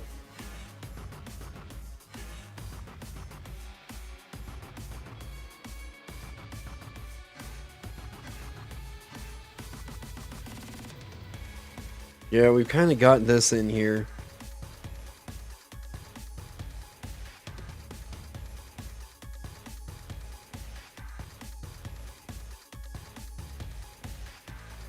Each of your and the target speeds increases by 10 feet until the start of your next turn. Yeah, because we had the dance flare kind of thing happening with this too.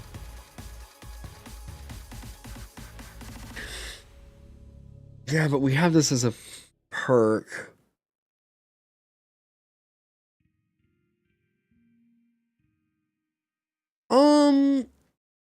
Huh.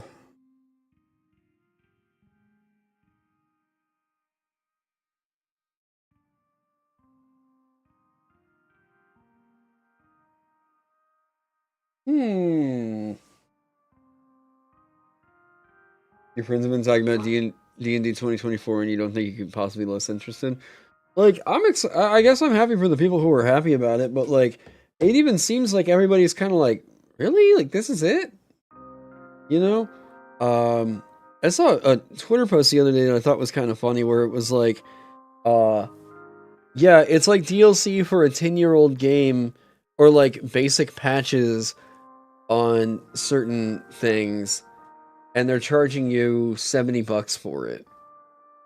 And it's like, yeah, I just, okay. Let me tell you about another thing that kind of like irks me about this. Just as a designer, right? Someone who's doing this for a living. So like, Wizards of the Coast is not officially acknowledging that this is like a new edition, right? According to them, this is like apparently all the same shit as 5e, right? So for me, how this fucks me up is I wanted to basically update my 5e classes for the D&D 24 thing, but I wanted to do it under the purview of the OGL, not the DM's Guild. I just don't think that the DM's Guild storefront is really a place to continue growing right now, and I really don't have faith that they're going to be cleaning it up with the like surge of AI that's going on. Always willing to be wrong there, but I just don't see it happening, right? So I asked, is there going to be a big issue if I decided to make OGL compliant versions of my classes and like pull it away from like whatever? I'm like, you guys can keep up what I wrote for 5e, but as far as this new edition goes, I'd like to like redo some shit and like, you know, do a different version of it for the 2024 thing. Essentially the response that I got back was like, that's gonna attract some attention that you don't want. And I'm like, okay. So they're like, what? We're talking that's potentially a legal issue? Really? So they still consider it to be, yeah, they still consider it to be 5e. For the purposes of all legal, whatever you want to call it. So like, for the purposes of everything that in regards to third-party creators, they're telling us they don't feel a need for a new license. And it's like, okay, but there's a difference here. Like, no matter what you want to say, there is a difference that has occurred, which means that we all know we need to change things for whatever this is. So I'm like, if this is a quote-unquote remaster or whatever, I honestly think the thing that they should do, and I mean, yes, because I think that this would benefit me too, and I'm not going to lie there. The thing that I think that they should do is let us all like, hey, you want to do this for D&D 24? Everything that you're releasing now, or everything that you did release, that was for D&D 5e. This is not a change in the edition, but rather, this is a, if they want to say an evolution, that's fine. But they need to let third-party creators create different material, like even update shit, without having to just say that it's the old thing they did, but cleaned up. Right? Like, it's really weird how they get to double dip and we don't. It's super odd, right? They're saying like, well, we get to resell a new core rulebook and it's not the same as that old thing. But all third-party creators, no, that thing you're making is the same as the old thing. Like, fuck it, what? Come on. Like, you guys have a storefront that is really not doing well. You know, yeah, they think it's competition when it's actually free marketing. Like, maybe, maybe that's the case. But yeah, insofar as context that I've had in discussions about what we would be doing for the 2024 thing, this was like the response I got back about potentially moving my work away from the DM's Guild, and if like I could take the opportunity of this core rulebook update to make OGL compatible versions that are still different in identity to what I have on the guild. And effectively, what I have been told is anything that I would write for D&D that uses the terms like Alchemist, the Dancer, Runekeeper, and what else did I put on the guild? The Zodiac? Yeah, there was something else. There was something else. I'm just forgetting it right now because I'm tired. Merchant? Yeah. Whatever I do, if I were to use like that title for a product, or even something similar that had a close enough mechanical identity, the fact that I made it is what would get it in trouble. It like, oh my god. The Sovereign I didn't put on the guild. I'm just like, it's... This is a new fucking system. Y'all are reselling rulebooks. And like, so Taron apparently can't make an alchemist. It doesn't matter if it's mechanically distinct enough, but like, the fact that it would be me making it, and that's the concept, is enough to where like I would potentially be facing some legal trouble. I'm like, can I say Amanda did it? You helped! Oh. Oh man, that would be really fucking funny. Publish it under Land of the Blind instead. Laughing my ass off. That totally works, right? You know, except for the fact that my publisher handle over with Roll20 is Land of the Blind.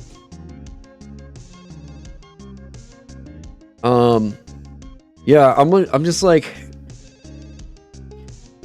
I think it's kind of bullshit, you know? I think that this is sort of unfairly pressing on third-party creators. That Wizards of the Coast is like, no, yeah, this isn't a new edition. We're, like, updating the core rulebooks. Oh, okay. Well, if that's the case, like, you've updated the core rulebooks, so you're still making people buy that, right? Oh, yeah, no, we're still doing that. Okay. But, like, the class structure is different. Oh, yeah, no, totally. I'm like, okay, cool. So we're using different terminology for certain things like species now instead of race, right? Yeah, no, we know. Twitter really likes that. Okay, cool, cool. I agree with you there.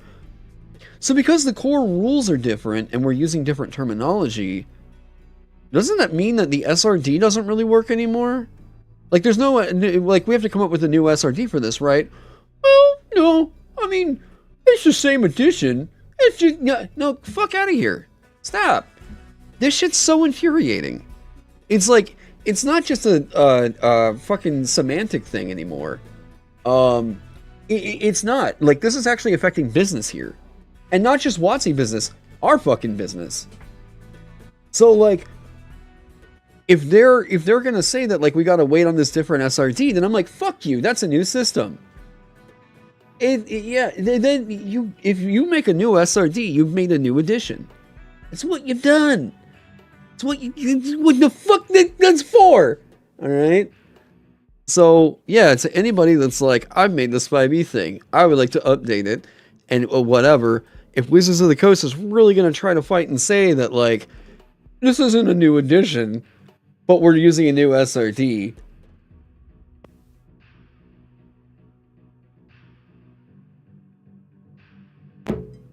Oh. Oh. Oh, shit. Is that working now? Okay, there we go. I don't know what was happening with Streamlabs. It was, like, not picking this up. They want Xanthars and stuff to still sell to whatever new audience the edition gets and buy the new Xanthars whenever that book comes out. I mean, yeah, like, I don't fault anybody for maybe take out the candle. It was look, I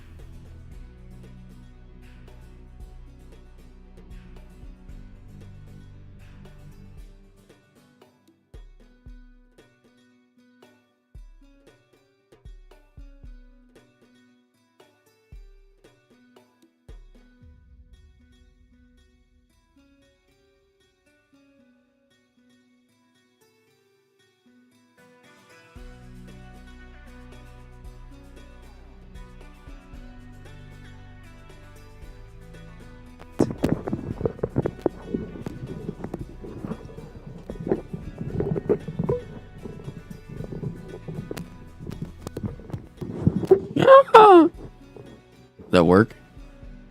Are we good? Are we back? Are we? Are we good? Everybody fine? Uh-oh. Back? Okay. Yeah, so like Xanthar's Guide, despite the fact that like I'm not exactly enthusiastic to really play 5e right now, or like run it, like after playing and running other games, I just feel zero enthusiasm for 5e. I just it's too much of a burden. There's so many other games where I just have an objectively better time, and like I can say like, yes, no, I do genuinely enjoy these other things, right? And that's not a fault of anybody else that just likes playing 5e. Look, if that's your thing, that's your thing, right? I'm not gonna be a dick to you about it. Like that's it. But also, like, hey, let me enjoy not playing 5e, you know? I'll play D&D once in a while, but I refuse to run it anymore. Yeah, I can't deal with the mental burden of 5e and the complete lack of support of what Wizards of the Coast did for GMs. And the system is just so overbearing for what it's asking for a game master. And to those of you that are like, what do you mean, Taron? I run this thing. You should just get better at being a game master. Oh my god, I so fucking promise you, you're gonna have a better time going and checking out what other systems can do. Like, oh Christ. 5e is not a better experience for a game master. There are so many other games that like are just way more fun to run. And there's very few people who I know of who have said like, I just genuinely prefer 5e, who have actually given other shots in earnest a shot. Other games, there we go. Other games in earnest a shot. You know. Usually the thing that converts a lot of people is going to be Merkborg. I think Dragonbane is probably going to do some good in helping out with that. Shadow Dark might. Shadow Dark might be a bridge like that. But the one thing that you definitely don't want to do is tell somebody, instead of playing 5e, go play Pathfinder. That is a step for most people in the very wrong direction. A lot of people that like heavy crunch, maybe you can get them to go that direction, but I promise you the majority of people that come to 5e, 5e is probably on the very border of what they would accept out of like a quote-unquote crunchier game. If you get any further than that into like Pathfinder, that's uncharted waters. Since playing Merkborg, Vagabond, Vaesen, etc., 5e just doesn't fire my neurons the same. No, I see, that's the thing, is like I was trying to run games with Start Playing, and then we had like consistently people would bail.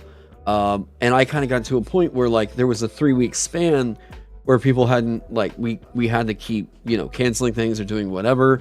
And then it finally hit that I was like, I don't even remember where we were at. I don't know who we even have on right now.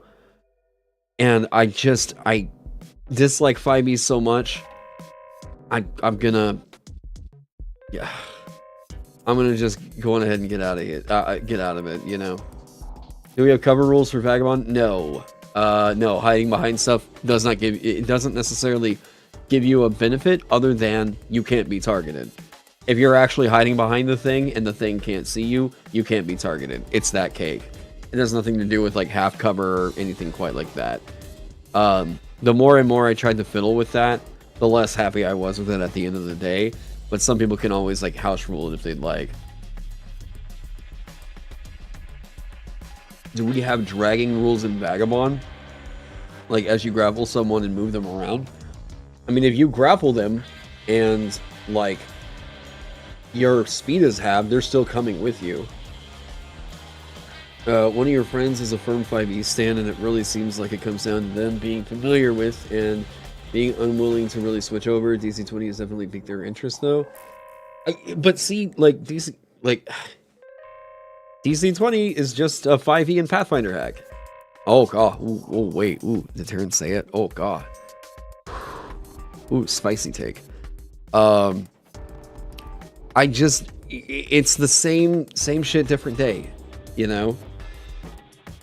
I'm not really particularly enthusiastic or like looking super optimistic about playing this thing. Yeah, whoa, insane take. Yeah. I am just not really a huge fan of the idea of repackaging a bunch of house rules that you have for 2 other systems and then marketing it as a system. I just, like, that could probably get me some flack and make some people think that I sound a little bit, like, quote-unquote toxic or something. But, like, I don't... Yeah, it's what the official DC20 marketing says. Yeah. And I'm like, that is what really got you guys excited? That is what raised $1.4 million? Okay, I guess, like... If that's the thing of success, is it's literally just like that's the deal. Is like even what was it? Even Glicker was like, maybe that's what people want, and that's all that we're gonna get out of TTRPGs moving forward. Is like, well, let's just repackage 5e with some tweaks because apparently that's enough to throw out fucking 7 figures. You know, like oh my god, I was so. Like, what the fuck? Like, you've been hearing a lot about, well, I got my, just like, yeah, I'm always like, so what I always say is, whenever somebody's like, well, it sounds good, I'm like, what do you like about it? Like, what's the thing you like? And then they're like, well, it just cleans up a lot of things that I would really like. And I'm like, really? Like what? Well, reactions are now costing an action point. Okay. So, adding a bit more onto an already bloated out action economy in order to resolve a problem that could have just been resolved by getting rid of this thing? Or like, could we trim something back a bit more? Yeah. And like, no matter what, if there's like, this is a tough thing about being a YouTuber, is that no matter what, if there's another thing that somebody else makes that you're just like, I'm not a really big fan of that, people are always like, there must be, oh yeah, they're going to be waging war against each other or whatever. And I'm like, no, I don't, if there's a thing I'm not a huge fan of and I'm not necessarily going to like hype it up or what the hell ever, like, it's not a drama thing or anything like that. It's just, yeah, I don't know. It's so weird that like we got to a point in this scene where you can't just say like, I'm not a fan of this thing. That is apparently always like a like very spicy take or whatever. Or like if you don't literally lick the asshole of the people that are making everything in the world, apparently you're a fucking toxic asshole or whatever. I'm oh my god. I'm happy though to see that a lot of people are pushing back against people that spout that shit.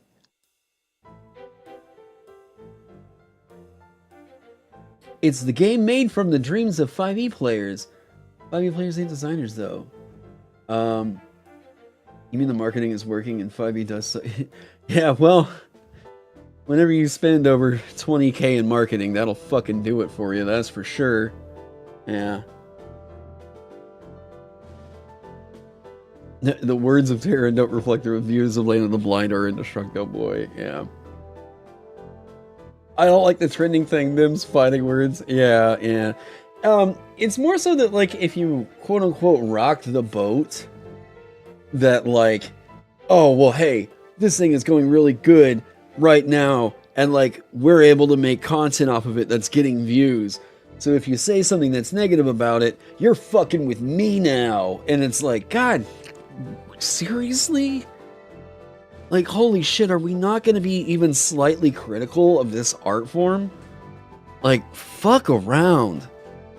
It's just so obnoxious that it's like, the things that are really only, like, getting pushed right now, like, there are people that are making some, like, truly innovative shit that gets zero attention. Like, in this scene, what, like, how much did, let's see here.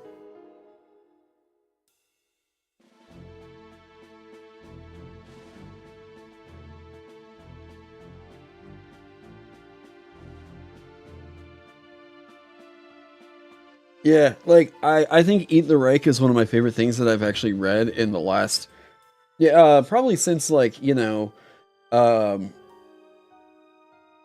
maybe Dragonbane. Yeah, I think Eat the Right might be, like, my favorite thing I've read since, like, Dragonbane, at least for, like, the fun shit, what all is going on. And, like, that raised $250,000. And it's a brand new system, gorgeous artwork, right? From a designer that has a shitload of cred, who has won awards, who, I mean, you know, and who has done incredible work in this scene, worked with Critical Role, right? They made a project, Kickstarter, $350,000.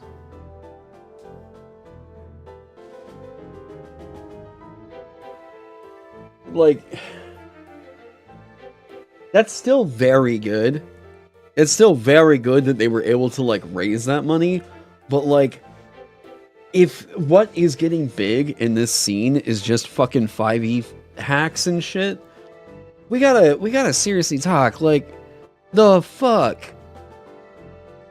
Is that all people are, like, did people just see, like, this is a 5e hack and then immediately throw money at it?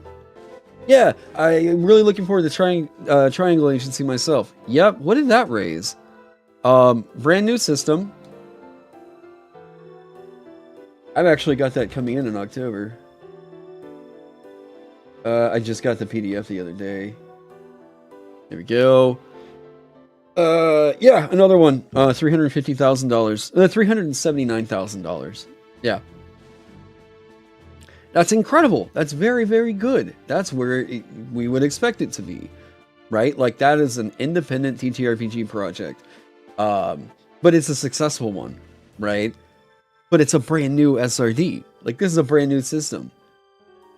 And, like, I keep seeing this habit where people are like, I'm going to keep throwing money at things that are going to fix my 5e game. Despite really thinking that, like, maybe there's other games that can also do other things. Oh, I'm gonna, like, hack 5e to be more like Cyberpunk. I'm gonna make 5e into a slice of life Saturday morning vampire romance, or so, I don't know, something, whatever. It's so ridiculous. I just don't. Yeah. You don't remember if you ordered it or not? What, Triangle Agency? Maybe take the Hideo Kojima approach? Like, what? Stay quiet, form up a studio, and release something else? I don't know. Yeah. Yeah, Triangle Agency... by the way, I've got that planned for a video. Hang on, I'll show you guys.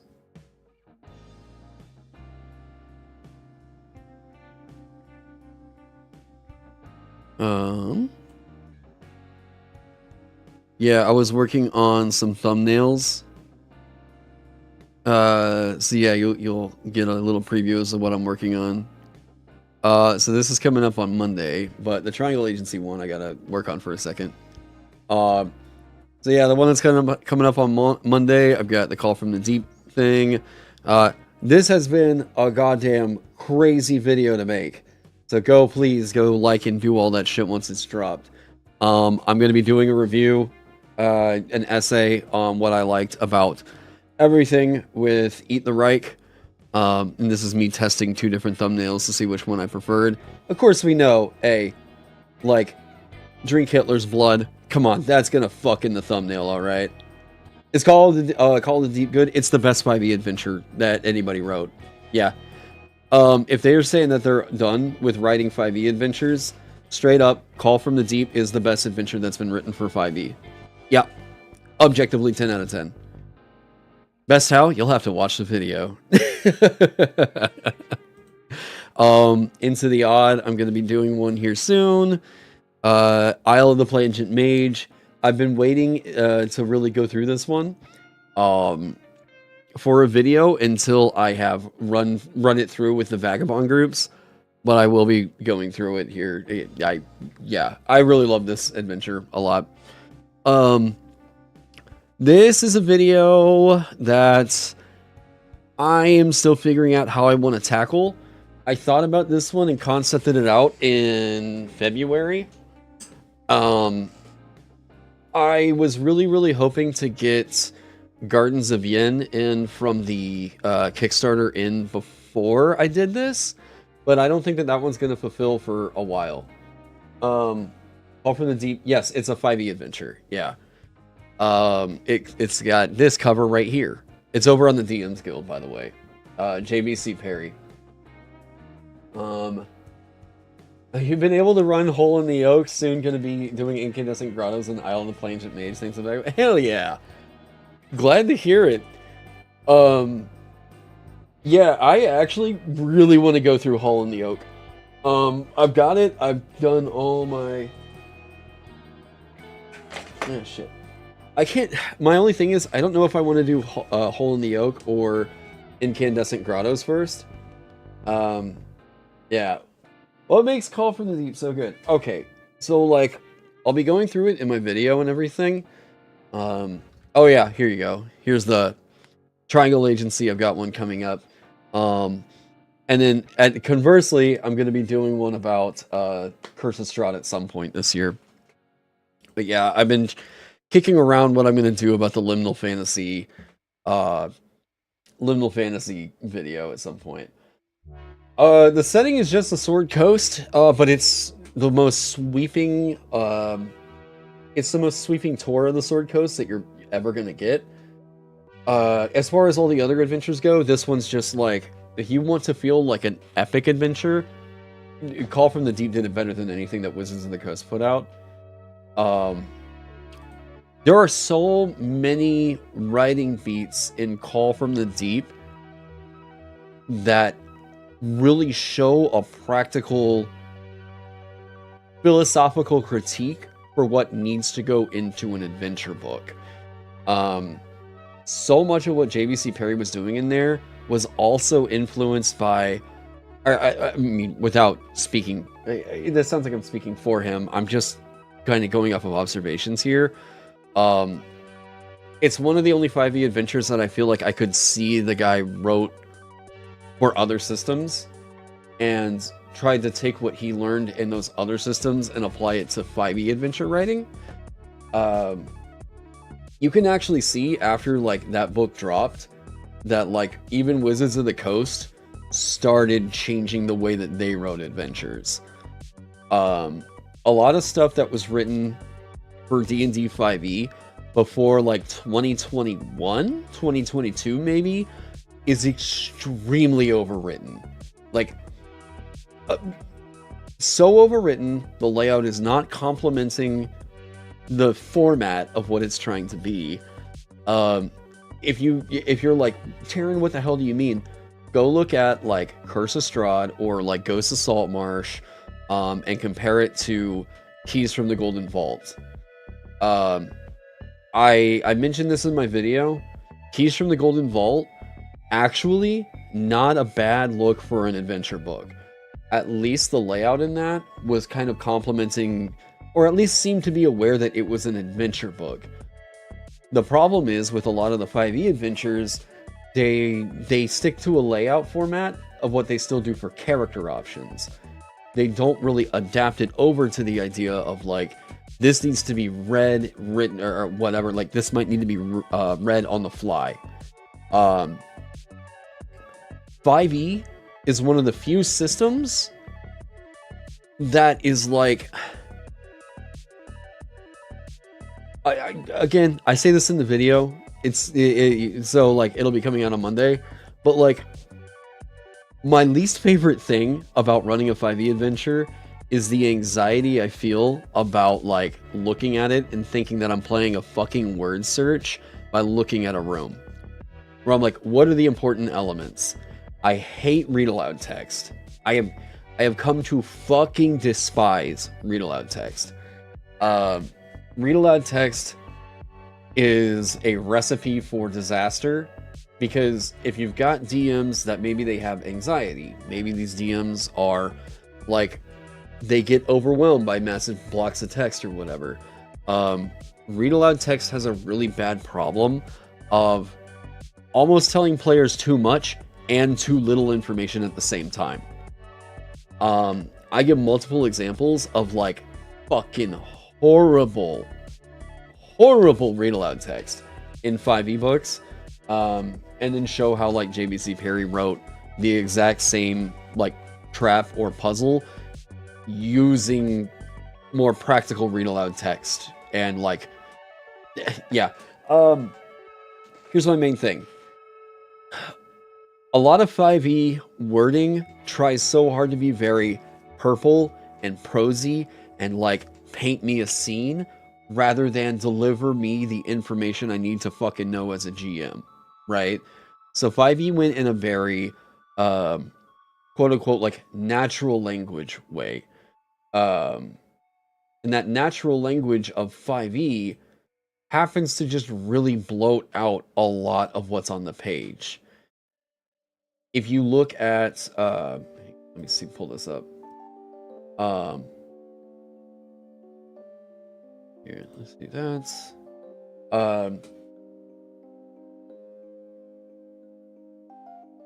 There we go. If you start to look at ones like Curse of Strahd, I mean, I'm just trying to think of like earlier 5e adventures. Really start to look at the rooms and see how often they're describing what is in the room that they can interact with, and then like what's just sort of set pieces. And like I think some people thought that like the Matt Mercer thing was to get extremely in-depth with your room descriptions, and like everything needed to be this like, oh, deep rich narration for everything that goes on. And that's what like 5e adventure writing kind of amorphously flopped into, all the way up until like Merkborg started getting really popular, OSE started getting really popular, and then once that happened, you could see a little bit of a pullback toward like, yeah, everything needs a toothy maw, yeah. You could see a little bit more of a pullback toward like practical adventure writing. But JBC Perry was already doing that in 2019. So like, one of my favorite things with Call from the Deep is it's this massive spanning epic that like handles sandboxing better than any of the 5e shit. It's for people that are like, I want to play a pirate campaign. I better go pick up Ghost of Saltmarsh. Fuck that. Go pick up Call from the Deep. Yeah, I'm basically getting into points that I'm going to be going over in the video, but like there is just so much to be said for like that book just improved on 5e, and then you can tell like Wizards of the Coast took note. Yeah. So yeah, if you're used to a lot of like overwritten stuff in 5e books, go check that out. Wouldn't comment on this. I couldn't comment this whole time because I wanted to let you cook, but I 100% agree with everything you said. Deficient Master also has a great video on that topic. Yeah, I've actually talked to Deficient Master a little bit about like this problem in particular. Because I know he did the video on Curse of Strahd, and I was like, oh fuck, man, I think I'm gonna wind up taking that on later this year. Yeah, is this what the Kraken Week image thing? That yeah. This is the Kraken image. My video on it's gonna be about Call from the Deep. Antonio and Ginny got that whole thing like organized, and whenever they approached me, I took a look at my bookshelf and I was like, all right, so I could do Pirate Borg. I can like, I got a couple other adventures that are like aquatic here, and then I saw Call from the Deep and I was like, am I really gonna fucking do a video essay on a 300-page book within like 2 weeks? And then it just like, I couldn't stop. I couldn't stop doing that. Yeah. It's funny, Pointy Hat is doing Kraken Week? What do you mean? Oh yeah, it's a big collab. Yeah. There's a... The whole emphasis of the thing was for everybody to have a similar theme, so it would be a lot easier for us to cross-collab on stuff. So, you know, we're all making aquatic-themed stuff. And everything starts up on Monday, and it's... Yeah. Some people are writing adventures for it. I know that's what Pointy Hat's doing. So I did the video, and I think I'm in 3 or 4 other videos, if I'm remembering that right. Either you're gonna hear me voice act or me do stupid shit on camera. And then yeah, it's gonna be fun. I'm actually really stoked because it's also gonna be the first time I'm using a... So, number one, it's gonna be the first time that I'm doing a video on an adventure review, and I'm cool with doing more of that if it like kind of latches on, you know. So like, cool with that. But also like, it's me testing out a different style for thumbnails that I'm thinking like this could do really well, and I would love to go in this direction because I hate putting text in thumbnails. Like, I fucking hate it. As stupid as you guys might think it is, like, seeing people's, if you see, like, a YouTuber's thumbnail, and you're like, wow, that looks, I'm tired of seeing the exact same style. There's so many YouTubers that are like, we're so tired of making this exact same style, but it's all you motherfuckers will click on. Yeah, Mr. Beast smile. I mean, I'm trying to model mine off of Papa Meats now. Hang on, I'll show you. So, Papa Meat. Or Meat Canyon, you know. Honestly, I think that Meat Canyon has some of the best thumbnails out there on YouTube right now. They're uncanny in a way that is so fucking funny. And I can't help it. Plus, just, holy shit, what a content creator. Yeah, I fucking love Meat Canyon's thumbnails. So number one, like, the things that he's doing, you know, bringing out the sort of, like, orangey, like, skin tones and everything. But also, eyes are always, like, usually looking directly at you. There are no, like... You won't see him actually using the logos as they appear on the bags. These are always superimposed, so everything looks super crisp and clear and super easily readable. They might have taken these photos, but this is not all one photo. It's separated right here, like right behind them, because you can see the perspective is all screwy, but everything is centered a third. Like, you can analyze the fuck out of this thumbnail right here. Yeah. Me adding text to a thumbnail, as you said, yeah, I hate adding text to thumbnails. This is damn near a perfect thumbnail. I think one of the only things that might be a little bit off to me might be the balance of it. The Popeye section just feels a little bit thicker, but like, look, this is a attention grabber. But I love the fact that the only text that's on here is what was needed to be here to represent that it was a game, you know? But everything is on a third. Like, this is over here on the left third. This is over here on a right third. Center is right here with the phone. Like, this creep right here is fucking hilarious. God, like, center shot, eyes, action, the fucking pink right there in the focus, but you know what you're looking at. Like, his thumbnails are so on point. And it really is an art, because what he used to do was, like, on Meat Canyon, it was just, let me put up a weird picture of a celebrity and make people click on it. And it worked! It worked! But now on his regular channel of, like, day-to-day normal life shit, it's just, it's weird shit like this, and it's so good. Dude, I highly recommend, go and subscribe Papa Meat Canyon. Honestly, I did not expect that the guy that made the, like, crazy Eldritch Horror Ed, and Eddie animation to be my goddamn go-to comfort listen, dude. I swear, it's like, man, if we ever got to hang out, I'd be like, yeah, I feel like we would get along. Oh, man. It's your least favorite step in making videos? The thumbnail stuff? Yeah, I've gotten to a point where I don't hate it now. And that's the thing, is like, the thing I realized I hated a whole lot was trying to figure out what text to put in the thumbnail to, like, grab attention. And that felt soul crushing. And, like, that's the thing, though, that we had been told all the time was, like, you gotta set your thumbnail up to where it's got the, like, oh, wait, dick's in the pussy? What? You know, like, all these, like, crazy attention-grabbing words and arrow pointing over here. This is the Mr. Beast method, right? And, like, it sucks. And it's not interesting. It's just noise. It's dangling keys in front of the... right? So, like, I think if you're looking at your demographics and you're like, I have a lot of people that are in the, like, 25 to 45 range. Why would you be doing the Mr. Beast thumbnail? That's meant to attract, like, 12 to 16-year-old kids.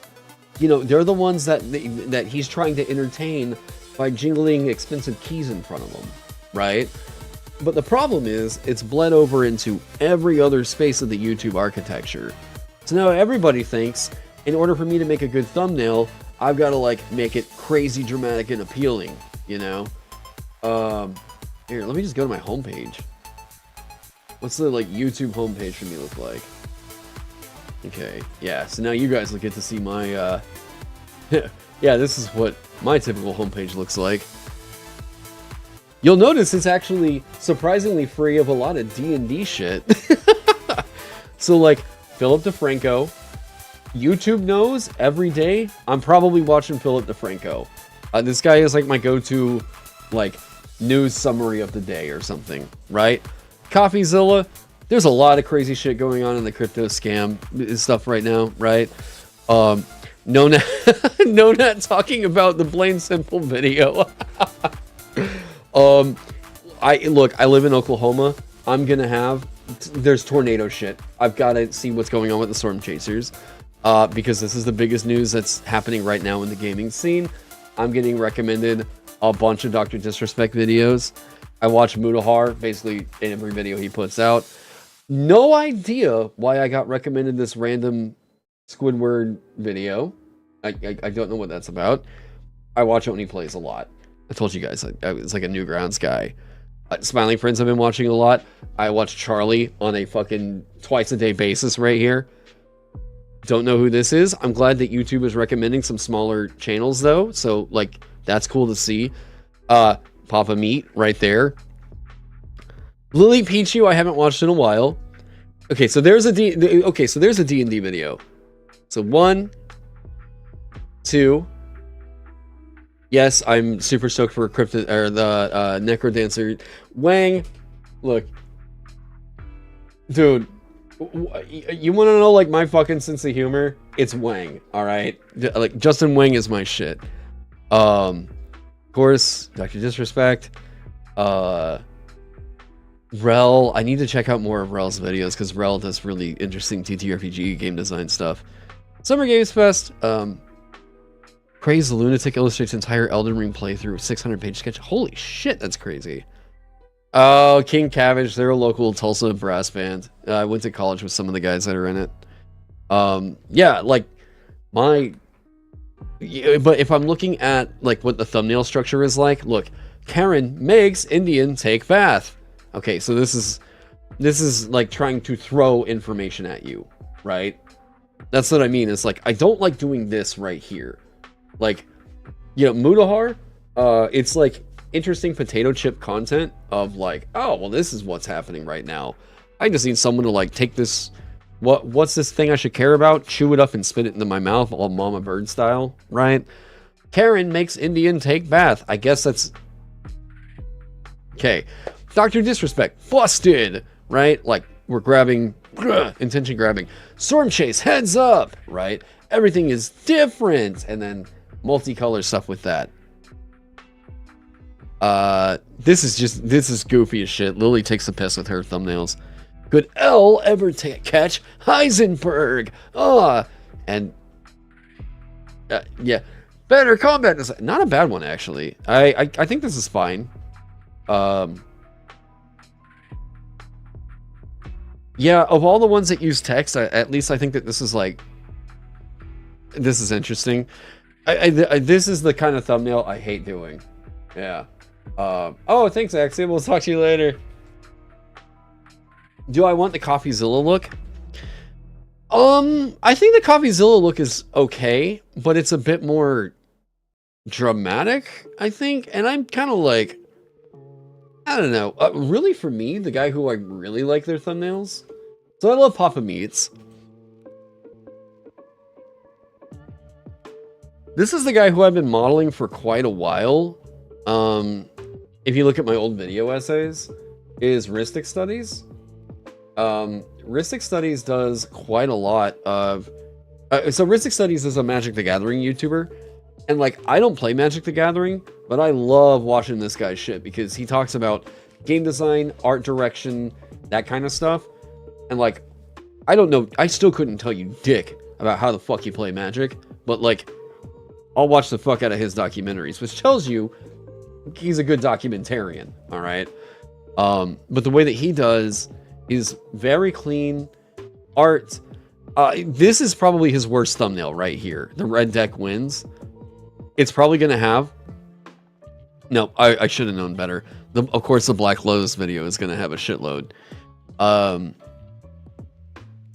This font, bright red, cartoony. Yeah, right. Yeah, some of the face over a tweed. Some of the best graphic design I've ever seen. This one's all right. The Gonti one is really good. Yeah, like this is simple, clean. People that are going to be into Magic are going to know what this is about. Orexia.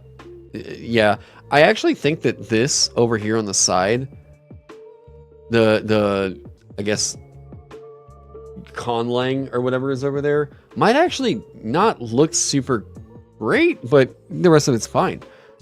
But yeah, I like this really clean look. Lantern of Insight. Cool. Dig it. I like that. Mind Sculptors, a history. Not bad. Frames, a history. Love this thumbnail. Love it. Nice, clean, cool. Feels like there's action going on. I can feel things popping through. Yes, sick. The Rancor one's all right. The Horror of Innistrad one is all right. But I just really loved his super clean and simple approach to ones like the Black Lotus, or even the Foils one is pretty all right. Nice use of Allegria though, right there. Yeah. But yeah, so I'm trying out some different techniques. It's crazy how much research is involved with doing something as simple as making a fucking YouTube thumbnail. I swear to God. But yeah, and the people who can do it really well. I'm trying to think of another channel. Is there a channel specifically that's known for their like really good thumbnails? And don't say Mr. Beast. It's not Mr. Beast. Oh, got it. Oh, hell yes. Oh, the motherfucking king. the motherfucking king of content that you all, I hope you all are watching. James Lee. This dude's fucking thumbnails are insane. So he's an animator, and he's a formerly Newgrounds artist, if I'm remembering that right. But like, this guy took the whole thing of like, I'm gonna stare at you through a thumbnail, and enhanced it by developing his character around having illuminated eyes in the glasses, and like, everything just feels like haunting, and you're gonna go like, oh shit, like if this scrolled up on your timeline, you're like, oh fuck. Funky is also really good. Yeah. Apparently James Lee just did one on Adobe, and I can't. Oh my god. All right, hang on. We gotta see what this one's about. Oh. Have you been acting silly again? Because I see you've been. Hey god. Hey Adobe, have you been acting silly again? Because I see you've been swept up in another Twitter shitstorm. Well, I've got some good news. I've decided to be your unofficial public relations and social media expert. You lucky ducks. Seriously, it's the least I could do for everything you've given me. He's free. Like, what is he doing? Adobe, here's your first nifty tip for your fabulous PR makeover. Fuck the haters. That's right. Double down and never apologize. You're simply a peak performing dominant titan who's getting unfairly cancelled by jealous artist soy cucks. You're like the Andrew Tate of creative software. It pains me to see you and your reputation getting attacked online. I just want to help you, goddammit. And you can consent to my help by simply viewing the following service agreement. Yeah, is it like 15 frames per second or something? That means you agree to my terms of service. But don't worry, you can opt out anytime by clicking this button. Where'd it go? Anyway, I know things aren't looking very good right now, but between you, me, and my million-odd followers, I think we could crowdsource an unstoppable social media firestorm. Okay, team, let's get cracking, and stay tuned. We got work to do. Dude, I fucking love James Lee's videos. He has built up this like character and this like this voice to all of his content that is like, I don't know, mysterious conspiracy theory, overthrow the government style. Guy, I don't know, dude. Please go subscribe to James Lee if you haven't seen him already. Check out Funky. So Funky, hang on a second. Let me see here. Yes, so I really like a lot of Funky's thumbnails. But also Funky is just like an awesome animator. Because he kind of like, it feels like he came from out of nowhere. No, he's been here a while. But it's all SFM stuff, right? Like Source Filmmaker. Because it started out as like a lot of like Team Fortress stuff. And then he developed a character and started animating him in Source Filmmaker. And once he started doing that, he blew the fuck up. And I still think in the thumbnails, they're fun, right? The character, yeah. But like, I don't really know what's happening with it. More movement shooters. More people are clicking onto these, I think, because they're aware that like Funky makes entertaining and interesting content. And like, it might be a video essay, but it's not going to feel like one. You almost feel like you got like kind of tricked into learning something by watching a Funky video, which is awesome. Like, the best educational content is going to teach you without you even knowing it, right? What do you think of the fuck boom thumbnails? I have no idea. Is that hang on. Wait, is that the fucking Skibbity toilet guy?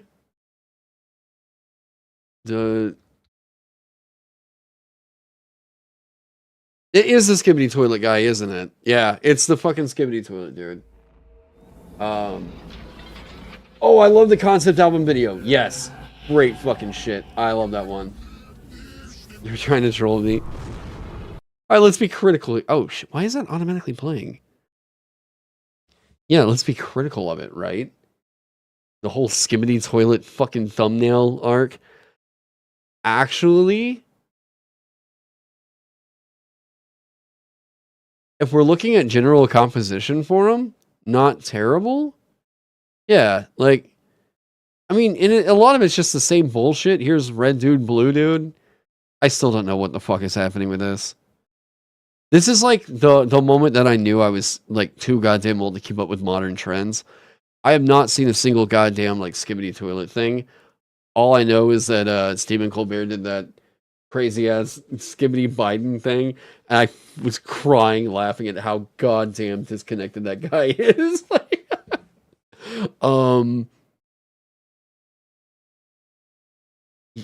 So like, look, this is gonna do well. It's just the crazy, like, you know, Gmod face looking at you, whatever, uncanny stuff. That's gonna do well.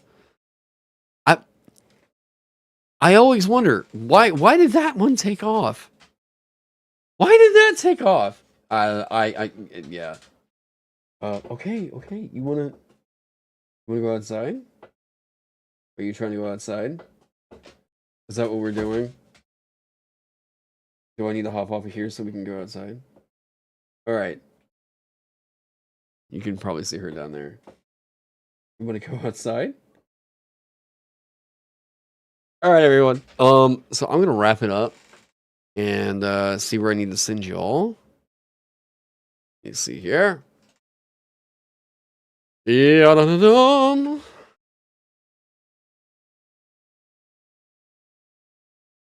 it took off because it was a TikTok audio and children find toilets funny. Maybe. Oh, no, there was just an update that went out today. I know we were doing a hot fix on some stuff. Okay, we're gonna go. We're gonna go. Sure, we're gonna throw you guys over to No Fun Allowed, another TTRPG YouTuber. Go say hey, do all that good business. I'm gonna let the dogs out. You all have a great night. I will see you all very, very soon. And go check out the update, all that good business. And